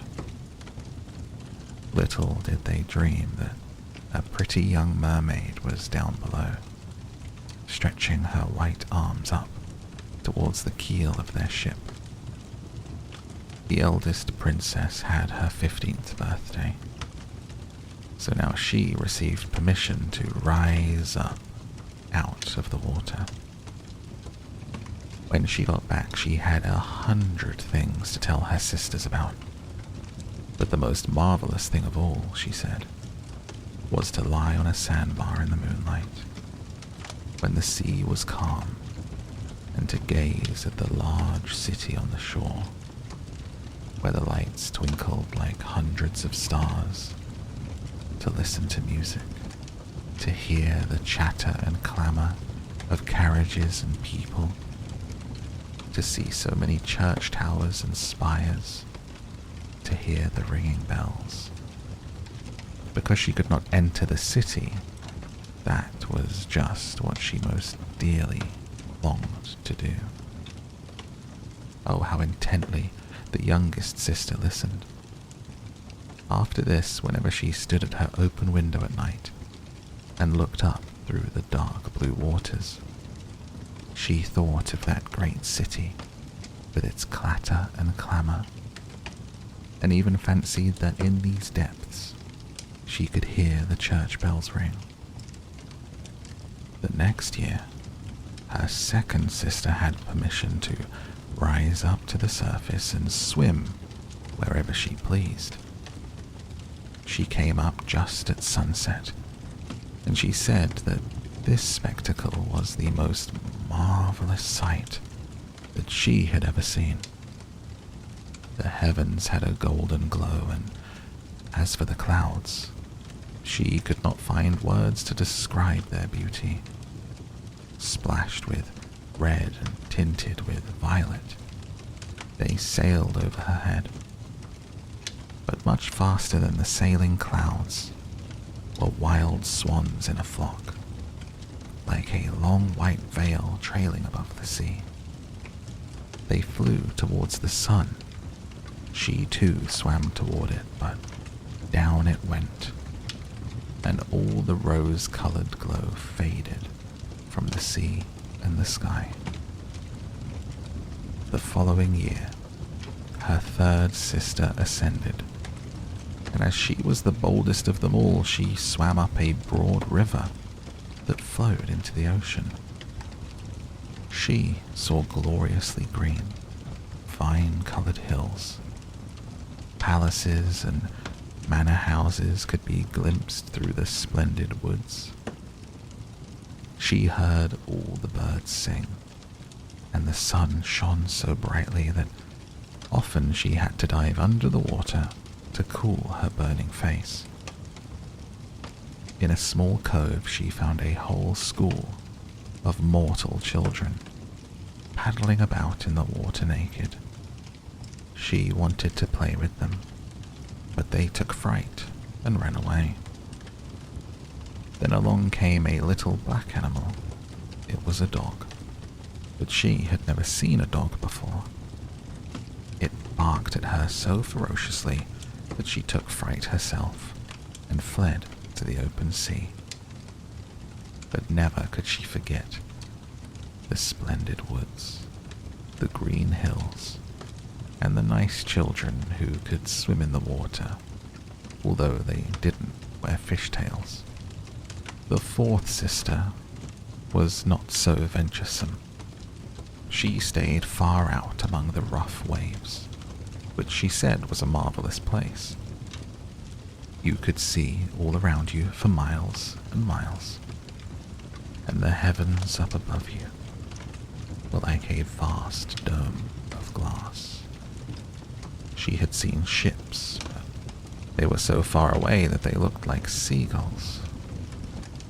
Playful dolphins had turned somersaults, and monstrous whales had spouted water through their nostrils, so that it looked as if hundreds of fountains were playing all around them. Now the fifth sister had her turn. Her birthday came in the wintertime, so she saw things that none of the others had seen. The sea was a deep green color, and enormous icebergs drifted about. Each one glistened like a pearl, but they were more lofty than any church steeple built by man. They assumed the most fantastic shapes and sparkled like diamonds. She had seated herself on the largest one, and all the ships that came sailing by sped away as soon as the frightened sailors saw her there, with her long hair blowing in the wind. In the late evening, clouds filled the sky. Thunder cracked and lightning darted across the heavens. Black waves lifted those great bergs of ice on high, where they flashed when the lightning struck. On all the ships, the sails were reefed. There was fear and trembling, but quietly she sat there upon her drifting iceberg and watched the blue forked lightning strike the sea. Each of the sisters took delight in the lovely new sights when she first rose up to the surface of the sea. But when they became grown-up girls who were allowed to go wherever they liked, they became indifferent to it. They would become homesick, and in a month they said there was no place like the bottom of the sea, where they felt so completely at home. On many an evening, the older sisters would rise to the surface arm in arm, all five in a row. They had beautiful voices, more charming than any of those mortal beings. When a storm was brewing and they anticipated a shipwreck, they would swim before the ship and sing, most seductively, of how beautiful it was at the bottom of the ocean, trying to overcome the prejudice that the sailors had against coming down to them. But people could not understand their song, and mistook it for the voice of the storm. Nor was it for them to see the glories of the deep. When their ship went down, they were drowned, and it was as dead men that they reached the Sea King's palace. On the evenings when the mermaids rose through the water like this, arm in arm, their youngest sister stayed behind, all alone, looking after them, wanting to weep.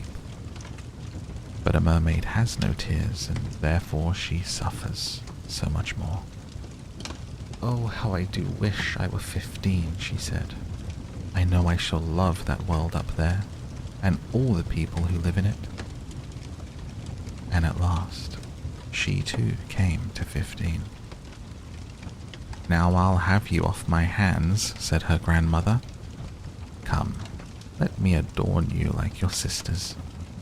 In the little maid's hair she put a wreath of white lilies, each petal which was formed from the half of a pearl, and the old queen let 8 big oysters fasten themselves to the princess's tail as a sign of her high rank. "But that hurts," said the little mermaid. "You must put up with a good deal to keep up appearances," her grandmother told her. Oh, how gladly she would have shaken off all of these decorations and laid aside the cumbersome wreath. The red flowers in her garden were much more becoming to her, but she didn't dare to make any changes. "Goodbye," she said, and up she went through the water, as light and as sparkling as a bubble. The sun had just gone down when her head rose above the surface, but the clouds still shone like gold and roses, and in the delicately tinted sky sparkled the clear gleam of an evening star. The air was mild and fresh and the sea unruffled. A great three-master lay in view with only one of its sails set, for there was not even the whisper of a breeze. The sailors idled about in the rigging and on the yards. There was music and singing on the ship, and as night came on, they lighted hundreds of such brightly colored lanterns that one might have thought the flags of all nations were swinging in the air. The little mermaid swam right up to the window of the main cabin, and each time she rose with the swell she could peep in through the clear glass panes, looking at the crowd of brilliantly dressed people within. The handsomest of them all was a young prince with big dark eyes. He could not be more than 16 years old. It was his birthday, and that was the reason for all the celebration. Up on deck, the sailors were dancing, and when the prince appeared among them, 100 or more rockets flew through the air, making it as bright as day. These startled the little mermaid so badly that she ducked under the water, but she soon peeked up again, and then it seemed as if all the stars in the sky were falling around her. Never had she seen such fireworks. Great suns spun around, splendid firefish floated through blue air, and all of these things were mirrored in the crystal clear sea. It was so brilliantly bright that she could see every little rope of the ship, and the people could be seen distinctly. Oh, how handsome the young prince was. He laughed, and he smiled, and shook people by the hand, while the music rang out in the perfect evening. It got very late, but the little mermaid could not take her eyes off of the ship and the handsome prince. The brightly colored lanterns were put out. No more rockets flew through the air. No more cannon boomed. But there was a mutter and rumble deep down in the sea, and the swell kept bouncing her up so high that she could look into the cabin. Now the ship began to sail. Canvas after canvas was spread in the wind. The waves rose high, great clouds gathered. Lightning flashed in the distance. They were in for a terrible storm, and the mariners made haste to reef the sails. The tall ship pitched and rolled as it sped through the angry sea. The waves rose up like towering black mountains, as if they would break over the masthead. But the swan-like ship plunged into the valleys between such waves and emerged to ride their lofty heights. To the little mermaid, this seemed like good sport, but to the sailors it was nothing of the sort. The ship creaked and labored, thick timbers gave way under heavy blows, waves broke over the ship. The mainmast snapped in two like a reed. The ship listed over on its side, and water burst into the hold. Now the little mermaid saw that people were in peril, and that she herself must take care to avoid the beams and the wreckage tossed about by the sea. One moment it would be black as pitch, and she couldn't see a thing. Next moment the lightning would flash so brightly that she could distinguish every soul on board. Everyone was looking out for himself as best he could. She watched closely for the young prince, and when the ship split in two, she saw him sink down in the sea. At first she was overjoyed that he would be with her, but then she recalled that human people could not live under the water, and he could only visit her father's palace as a dead man. No, he should not die. So she swam in among all the floating planks and beams, completely forgetting that they might crush her. She dived through the waves and rode their crests until at length she reached the young prince. He was no longer able to swim in that raging sea. His arms and legs were exhausted. His beautiful eyes were closing, and he would have died if the little mermaid had not come to help him. She held his head above water and let the waves take them wherever the waves went. At daybreak, when the storm was over, not a trace of the ship was in view. The sun rose out of the waters red and bright, and its beams seemed to bring the glow of life back to the cheeks of the prince. His eyes remained closed. The mermaid kissed his high and shapely forehead. As she stroked his wet hair in place, it seemed to her that he looked just like that marble statue in her little garden. She kissed him again and hoped that he would live. She saw dry land rise before her in high blue mountains, topped with snow as glistening white as if a flock of swans were resting there. Down by the shore were splendid green woods, and in the foreground stood a church, or perhaps a convent. She didn't know which, but anyway, it was a building. Orange and lemon trees grew in its garden, and tall palm trees grew besides the gateway.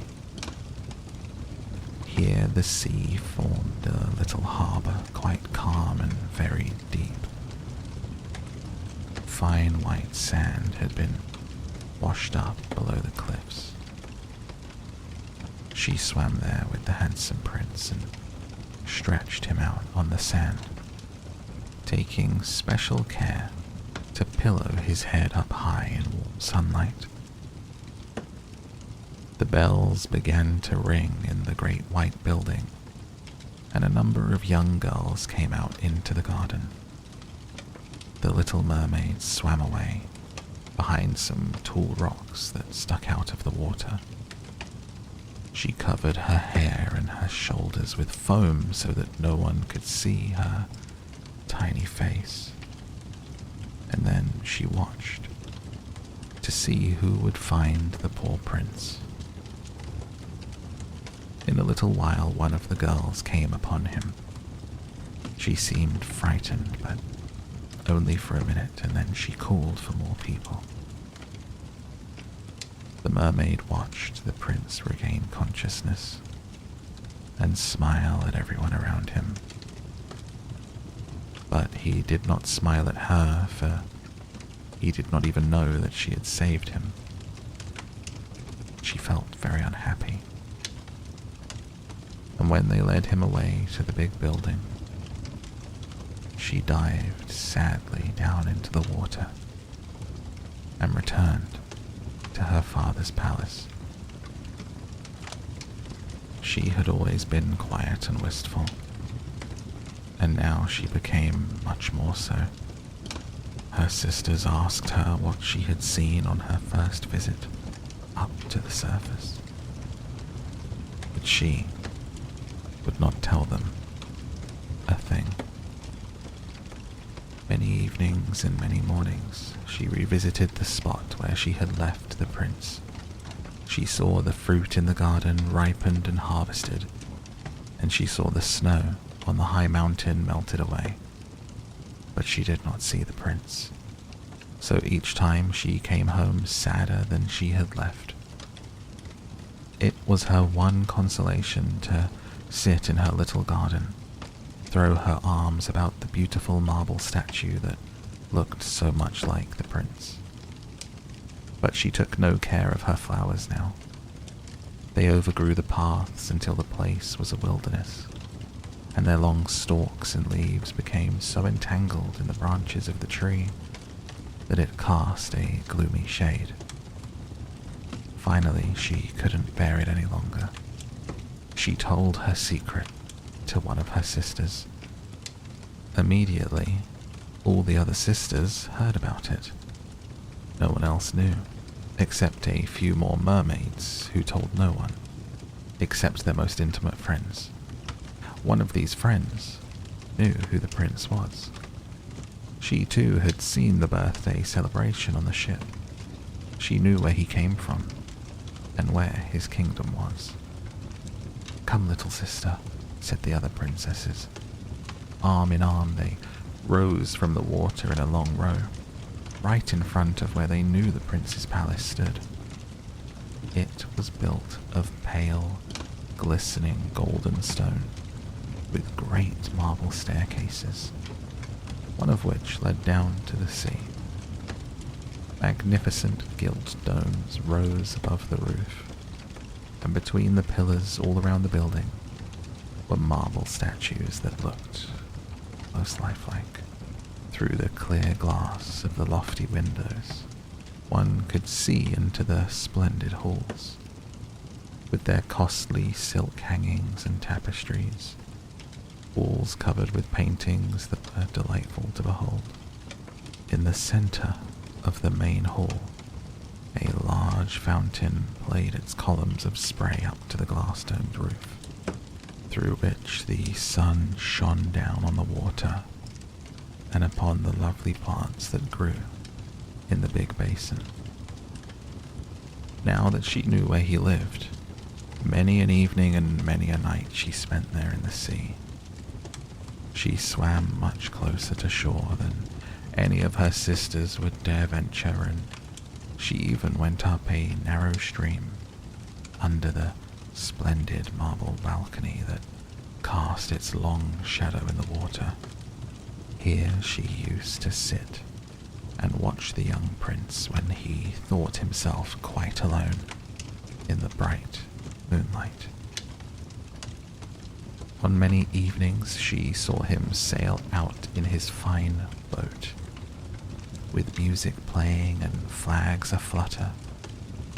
She would peep out through the green rushes, and if the wind blew her long silver veil, anyone who saw it mistook her for a swan spreading its wings.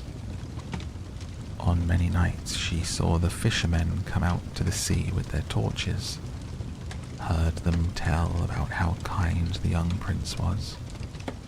This made her proud to think that it was she who had saved his life when he was buffeted about, half dead among the waves.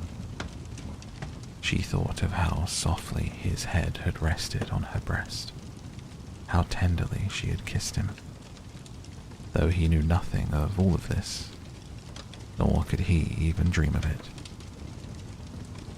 Increasingly, she grew to like human beings. More and more, she longed to live among them. Their world seemed so much wider than her own. They could skim over the sea in ships and mount up into the lofty peaks high over the clouds. Their lands stretched out in woods and fields farther than the eye could see. There was so much that she wanted to know. Her sisters could not answer all her questions, so she asked her old grandmother, who knew about the upper world, which was what she said was the right name for the countries above the sea. If men aren't drowned, the little mermaid asked, do they live on forever? Don't they die as we do down here in the sea? Yes, the old lady said. They too must die, and their lifetimes are even shorter than ours. We can live to be 300 years old. When we perish, we turn into mere foam on the sea, and haven't even a grave down here among our dear ones. We have no immortal soul, no life hereafter. We are like the green seaweed. Once cut down, it never grows again. Human beings, on the contrary, have a soul which lives forever. Long after their bodies have turned to clay, it rises through thin air up to the shining stars. Just as we rise through the water to see the lands on earth, so men rise up to beautiful places unknown, which we shall never see. Why weren't we given an immortal soul? The little mermaid sadly asked. I would gladly give up 300 years if I could be a human being only for a day, and later share in that heavenly realm. You must not think about that, said the old lady. We fare much more happily and are much better off than the folk up there. Then I must also die, and float as foam upon the sea, not hearing the music of the waves and seeing neither the beautiful flowers nor the red sun. Can't I do anything at all to win an immortal soul? No, her grandmother answered. Not unless a human being loved you so much that you meant more to him than his father and mother. If his every thought and his whole heart cleaved to you, so that he would let a priest join his right hand to yours and would promise to be faithful here and throughout all eternity. Then his soul would dwell in your body, and you would share in the happiness of mankind. He would give you a soul and yet keep his own. But that can never come to pass. The very thing that is your greatest beauty here in the sea, your fishtail, would be considered ugly on land. They have such poor taste that to be thought beautiful there you have to have two awkward props which they call legs. The little mermaid sighed and looked unhappily at her fishtail. Come, let us be gay, the old lady said. Let us leap and bound throughout the 300 years that we have to live. Surely that is time and to spare, and afterwards we shall be glad enough to rest in our graves. We are holding a court ball this evening. This was a much more glorious affair than is ever to be seen on earth. The walls and the ceiling of the great ballroom were made of massive but transparent glass. Many hundreds of huge rose-red and grass-green shells stood on each side in rows, with the blue flames that burned in each shell, illuminating the whole room and shining through the walls so clearly that it was quite bright in the sea outside. You could see the countless fish, great and small, swimming towards the glass walls. On some of them the scales gleamed purplish red, while others were silver and gold. Across the floor of the hall ran a wide stream of water, and upon this the mermaids and the mermen danced to their entrancing songs. Such beautiful voices are not to be heard among the people who live on land. The little mermaid sang more sweetly than anyone else, and everyone applauded her. For a moment, her heart was happy, because she knew that she had the loveliest voice of all, in the sea or on the land. But her thoughts soon strayed to the world up above. She could not forget the charming prince, nor her sorrow that she did not have an immortal soul like his. Therefore she stole out of her father's palace, and while everything there was song and gladness, she sat sadly in her own little garden. Then she heard a bugle call through the water, and she thought, that must mean he is sailing up there. He whom I love more than my father or mother, he of whom I am always thinking, and in whose hands I would so willingly trust my lifelong happiness. I dare do anything to win him and to gain an immortal soul. While my sisters are dancing here in my father's palace, I shall visit the sea witch, of whom I have always been so afraid. Perhaps she will advise me and help me. The little mermaid set out from her garden toward the whirlpools that raged in front of the witch's dwelling. She had never gone that way before. No flowers grew there, nor any seaweed. Bare and grey, the sands extended to the whirlpools, where like roaring mill wheels the waters whirled and snatched everything within their reach, down to the bottom of the sea. Between these tumultuous whirlpools she had to thread her way to reach the witch's waters, and then for a long stretch the only trail lay through a hot, seething mire, which the witch called her peat marsh. Beyond it lay her house, in the middle of a weird forest. All the trees and the shrubs were polyps, half animal, half plant. They looked like 100-headed snakes growing out of the soil. All their branches were long, slimy arms, with fingers like wriggling worms. They squirmed, joint by joint, from their roots to their outermost tentacles. Whatever they could lay hold of, they twined around, and they never let go.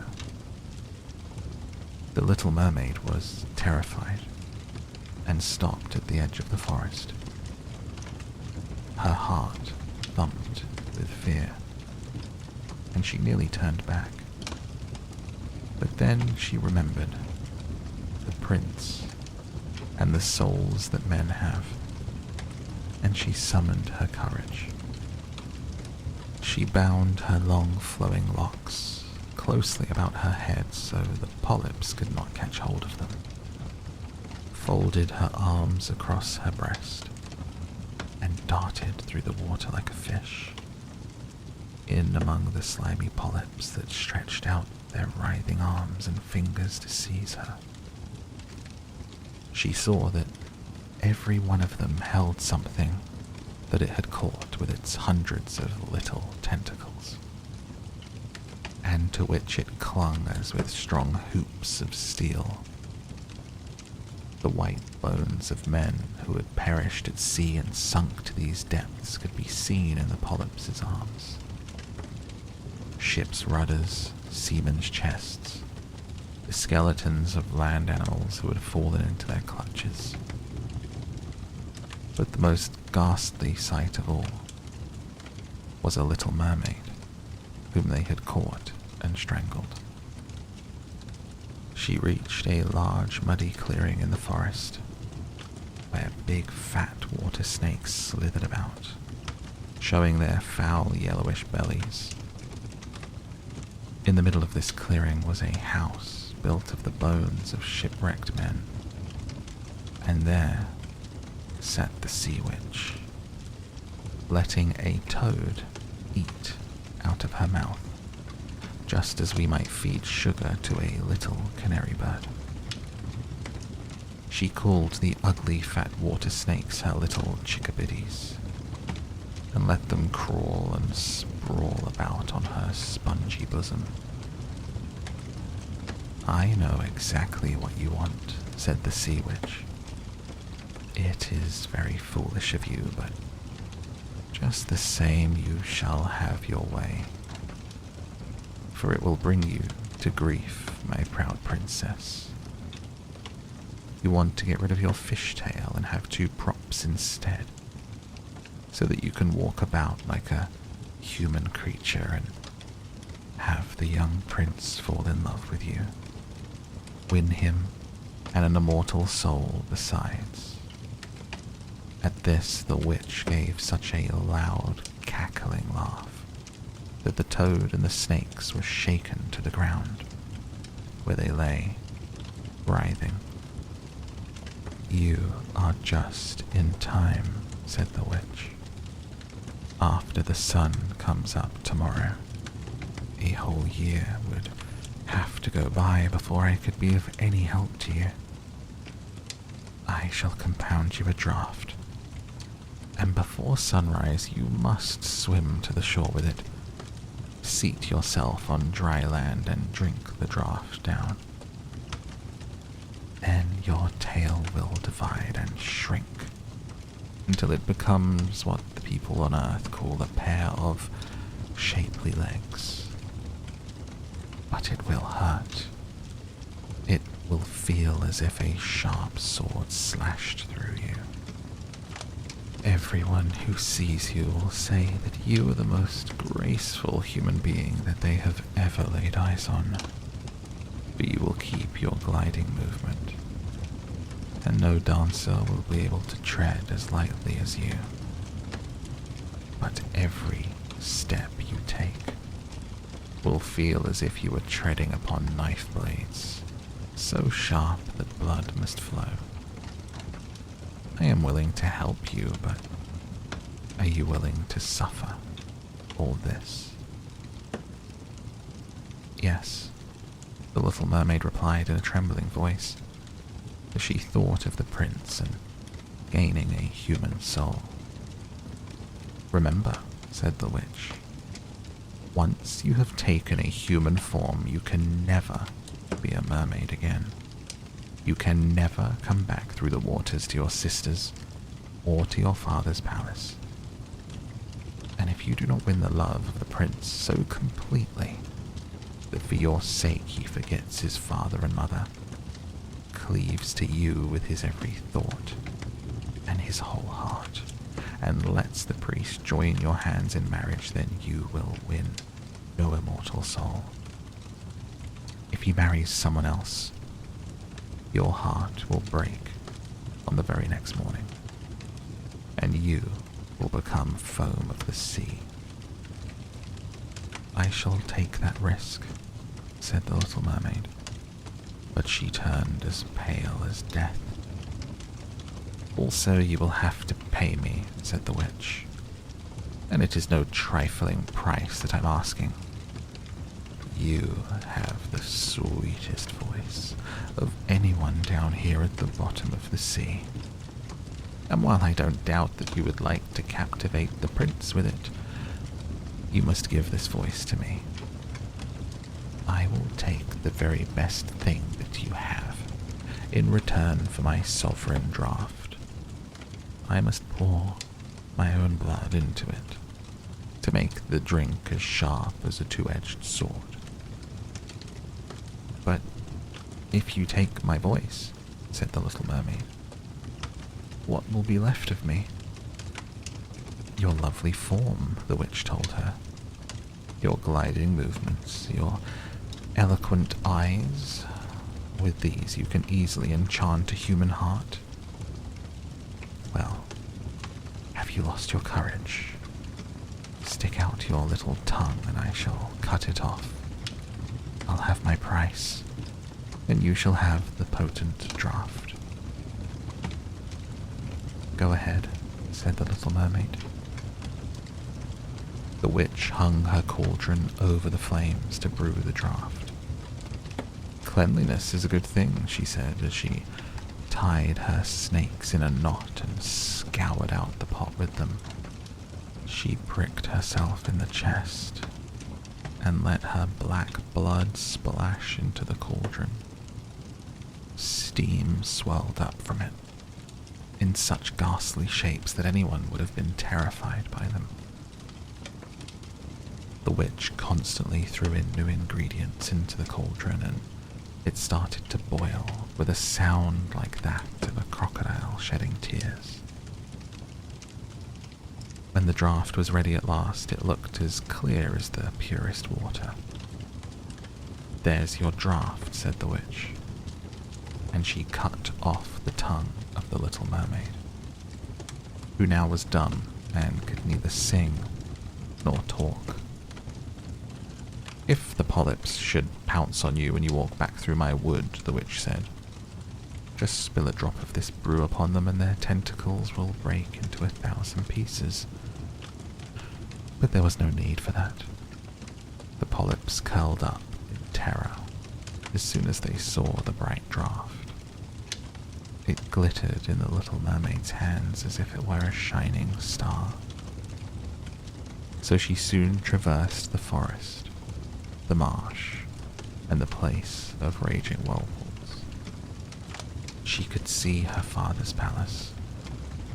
The lights had been snuffed out in the great ballroom, and doubtless everyone in the palace was asleep. She dared not go near them. Now that she was stricken dumb and was leaving her home forever, her heart felt as if it would break with grief. She tiptoed into the garden, took one flower from each of her sister's little plots, blew 1,000 kisses towards the palace, and then mounted up through the dark blue sea. The sun had not yet risen when she saw the prince's palace. As she climbed his splendid marble staircase, the moon was shining clear.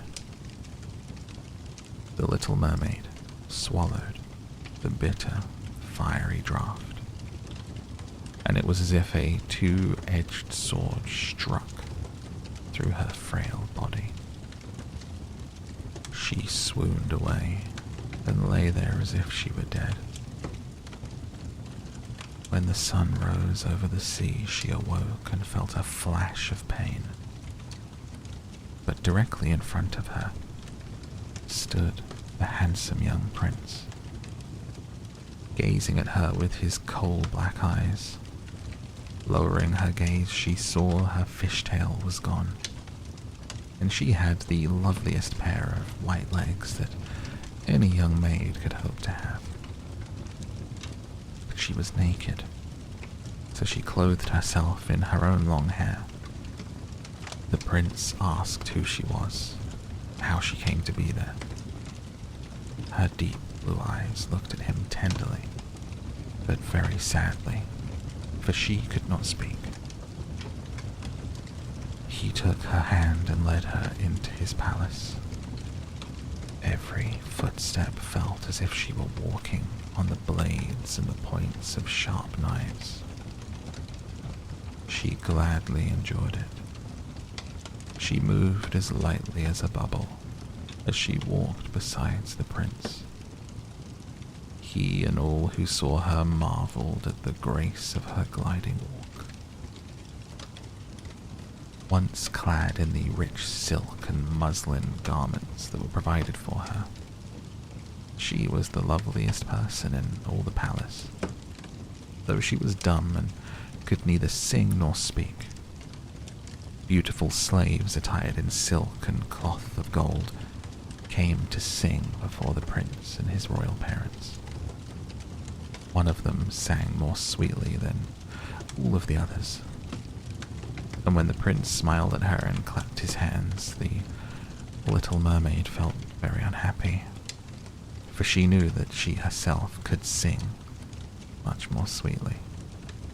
She thought, if only he knew that I parted with my voice forever so I could be near him. Graceful slaves began to dance to the most wonderful music, and the little mermaid lifted her shapely white arms. She rose up on the tips of her toes and skimmed over the floor. No one had ever danced so well.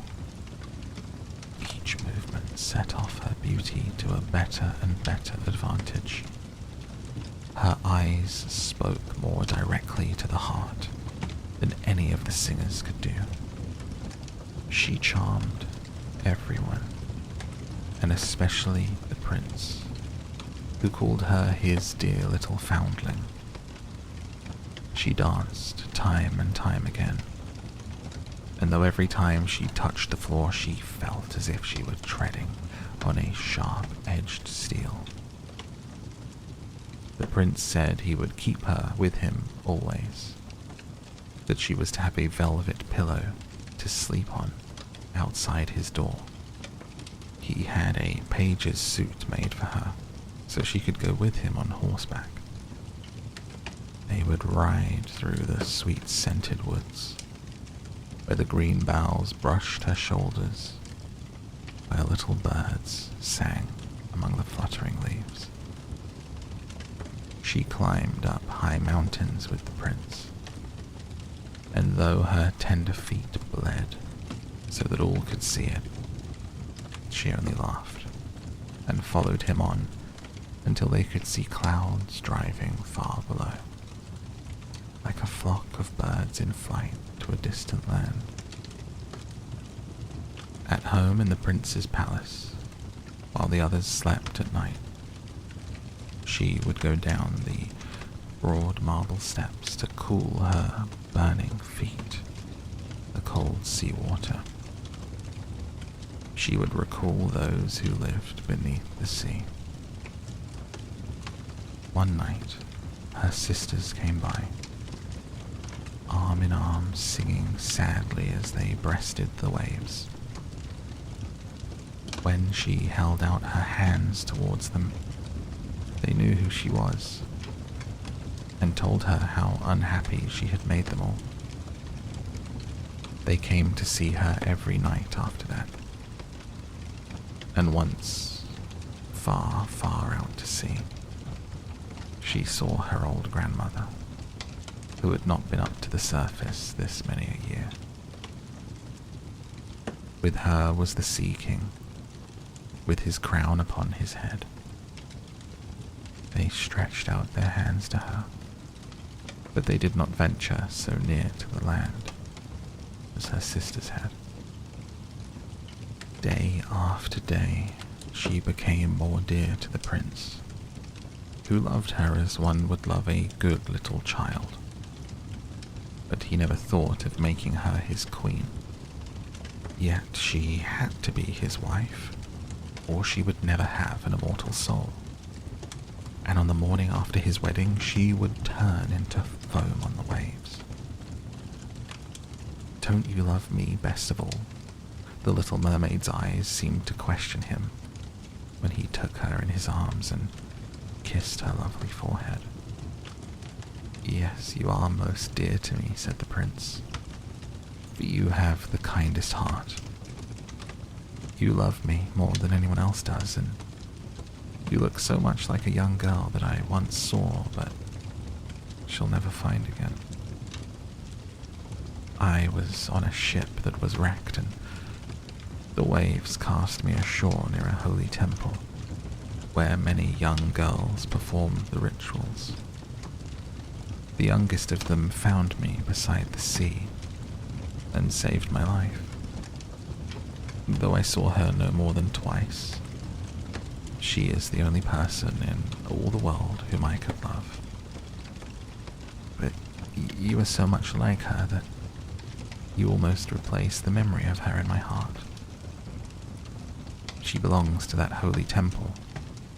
Therefore it's my good fortune that I have you.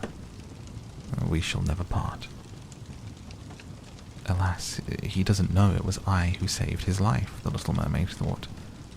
I carried him over the sea to the garden, where the temple stands. I hid behind the foam and watched to see if anyone would come. I saw the pretty maid that he loves better than me. A sigh was the only sign of her deep distress, for a mermaid cannot cry. He says that the other maid belongs to the holy temple. She will never come out into the world, so they will never see each other again. It is I who will care for him, love him, and give all of my life to him. Now rumors arose that the prince was to wed the beautiful daughter of a neighboring king, and that it was for this reason he was having such a superb ship made ready to sail. The rumor ran that the prince's real interest in visiting this neighboring kingdom was to see the king's daughter, and that he was to travel with a lordly retinue. The little mermaid shook her head and smiled, for she knew the prince's thoughts better than anyone else did. I'm forced to make this journey, he told her. I must visit the beautiful princess, for that is my parents' wish. But they would not have me bring her home as my bride against my own will. I can never love her. She does not resemble the maiden in the temple, as you do. And if I were to choose a bride, I would sooner choose you, my dear mute foundling, with those telling eyes of yours. And he kissed her on the mouth, fingered her long hair, and laid his head against her heart, so that she came to dream of mortal happiness and an immortal soul. I trust you aren't afraid of the sea, my silent child, he said, as they boarded the magnificent vessel that was to carry them to the land of the neighboring king. He told her stories of storms, of ships becalmed, of strange deep sea fish, of the wonders that the divers have seen.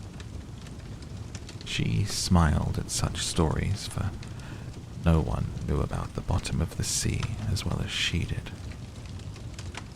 In the clear moonlight, when everyone except the man at the helm was asleep, she sat on the side of the ship, gazing down through the transparent water. She fancied that she could catch glimpses of her father's palace. On the topmost tower stood her old grandmother, wearing her silver crown and looking up at the keel of the ship through the rushing waves. Her sisters rose to the surface, looked at her sadly, and wrung their white hands. She smiled and waved, trying to let them know that all went well and she was happy. But along came the cabin boy, and her sisters dived out of sight so quickly that the boy supposed the flash of white was just foam on the sea. The next morning the ship came into harbour of the neighbouring king's glorious city. All the church bells chimed and trumpets were sounded from all the high towers, while soldiers lined up with flying banners and glittering bayonets. Every day had a new festivity, as one ball followed another, but the princess was still to appear. They said she was being brought up in some faraway sacred temple, where she was learning every royal virtue. She came at last. The little mermaid was curious to see how beautiful this princess was, and she had to grant that a more exquisite figure she had never seen. The princess's skin was clear and fair, and behind long dark lashes her deep blue eyes were smiling and devoted. "It was you," the prince cried. "You were the one who saved me when I lay like a dead man beside the sea." He clasped the blushing bride of his choice in his arms. "Oh, I am happier than a man should be," he told his little mermaid. "My fondest dream, that which I never dared to hope, has come true. You will share in my great joy, for you love me more than anyone does." The little mermaid kissed his hand and felt her heart was beginning to break. For the morning after his wedding day would see her dead and turn to watery foam. All the church bells rang out. Heralds rode through the streets to announce the wedding. Upon every altar, sweet scented oils were burned in costly silver lamps. The priests swung their censers. The bride and the bridegroom joined their hands, and the bishop blessed their marriage. The little mermaid, clothed in silk and cloth of gold, held the bride's train. She was deaf to the wedding march and blind to the holy ritual. Her thought turned on her last night upon earth, on all that she had lost in this world. That same evening, the bride and bridegroom went aboard the ship. Cannon thundered and banners waved. On the deck of the ship, a royal pavilion of purple and gold was set up, furnished with luxurious cushions. Here the wedded couple were to sleep on that calm, clear night. The sails swelled in the breeze, and the ship glided so lightly that it scarcely seemed to move over a quiet sea. The little mermaid could not forget the first time that she rose from the depths of the sea and looked on at such pomp and happiness. Light as a swallow pursued by his enemies, she joined in a whirling dance. Everyone cheered her, for never had she danced so wonderfully. Her tender feet felt as if they were pierced by daggers, but she did not feel it. Her heart suffered far greater pain. She knew that this was the last evening that she would ever see him, for whom she had forsaken her home and family, for whom she had sacrificed her lovely voice and suffered such constant torment, while he knew nothing of these things. It was the last night that she would breathe the same air with him, or look upon deep waters or the star fields of the blue sky. A never-ending night, without thought, without dreams, awaited her, who had no soul and could not get one. The merrymaking lasted long after midnight. She laughed and danced on despite the thought of death that she carried in her heart.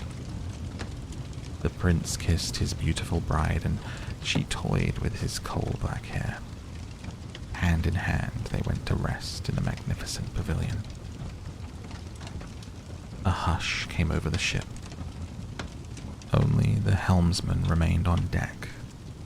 The little mermaid leaned on her white arms and looked to the east to see the first red hint of daybreak.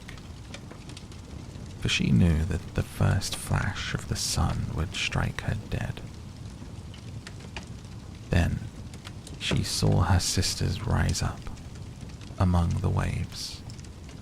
They were as pale as she, and there was no sign of their lovely long hair that the breezes used to blow. It had all been cut off. "We have given our hair to the witch," they said, "so that she would send you help and save you from death tonight. She gave us a knife. Here it is. See the sharp blade? Before the sun rises, you must strike it into the prince's heart.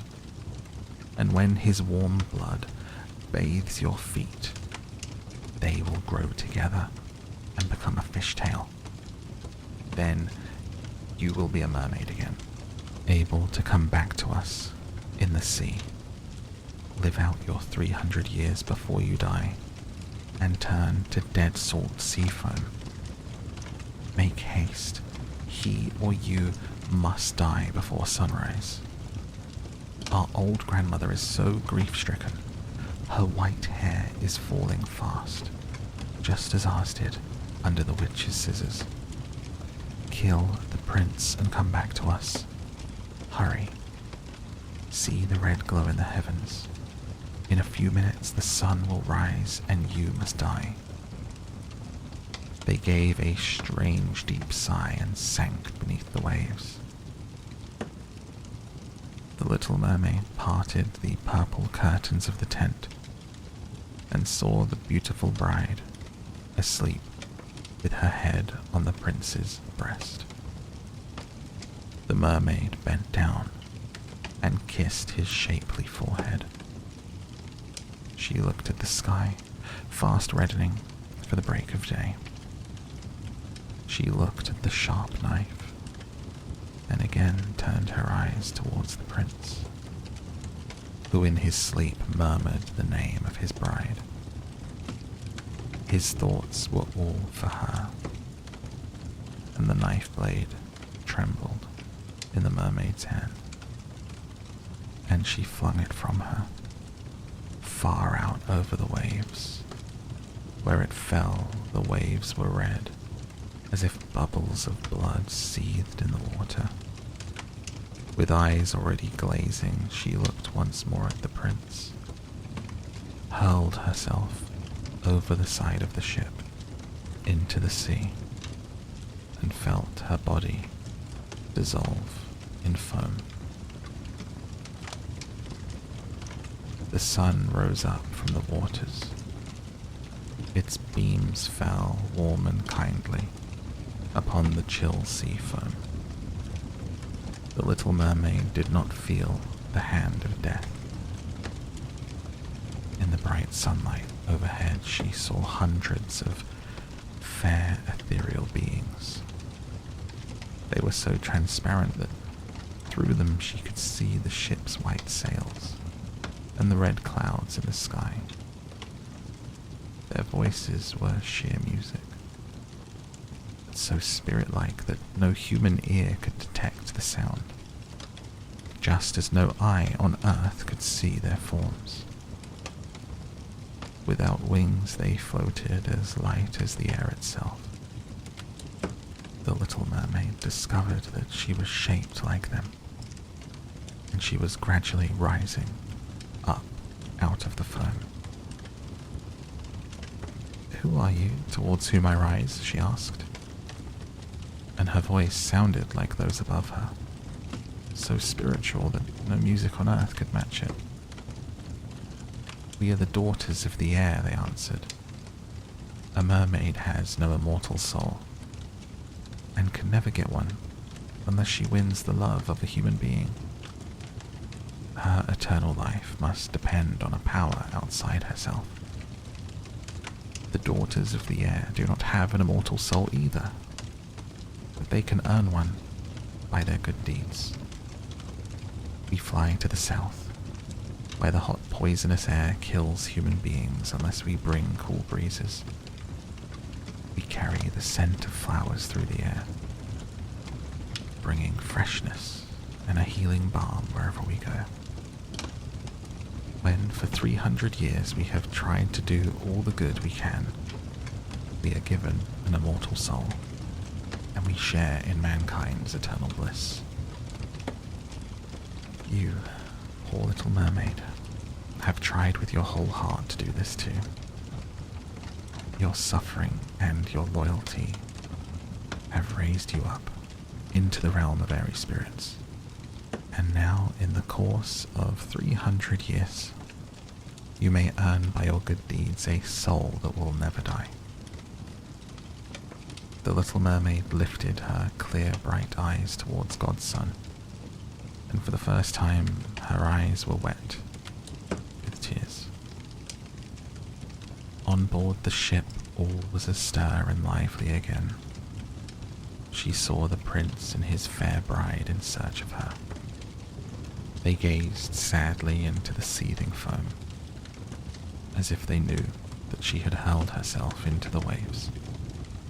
Unseen by them, she kissed the bride's forehead, smiled upon the prince, and rose up with the other daughters of the air to the rose-red clouds that sailed on high.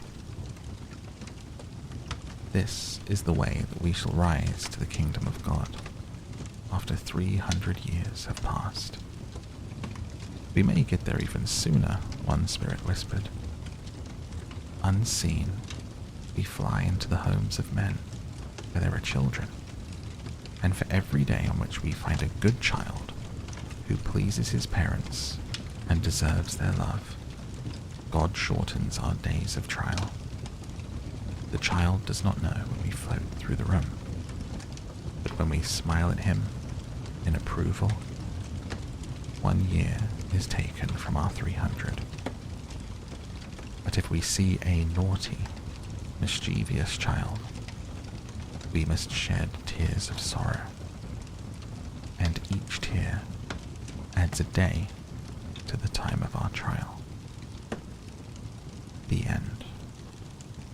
Thank you for listening. If you've made it to this point, that is the end of this episode. I hope that you enjoyed it. Now would be a great time to hit that like and subscribe, and head over to the main page to find another video to watch, so we can get you the rest that you deserve. Until next time, thanks for being here, and good night.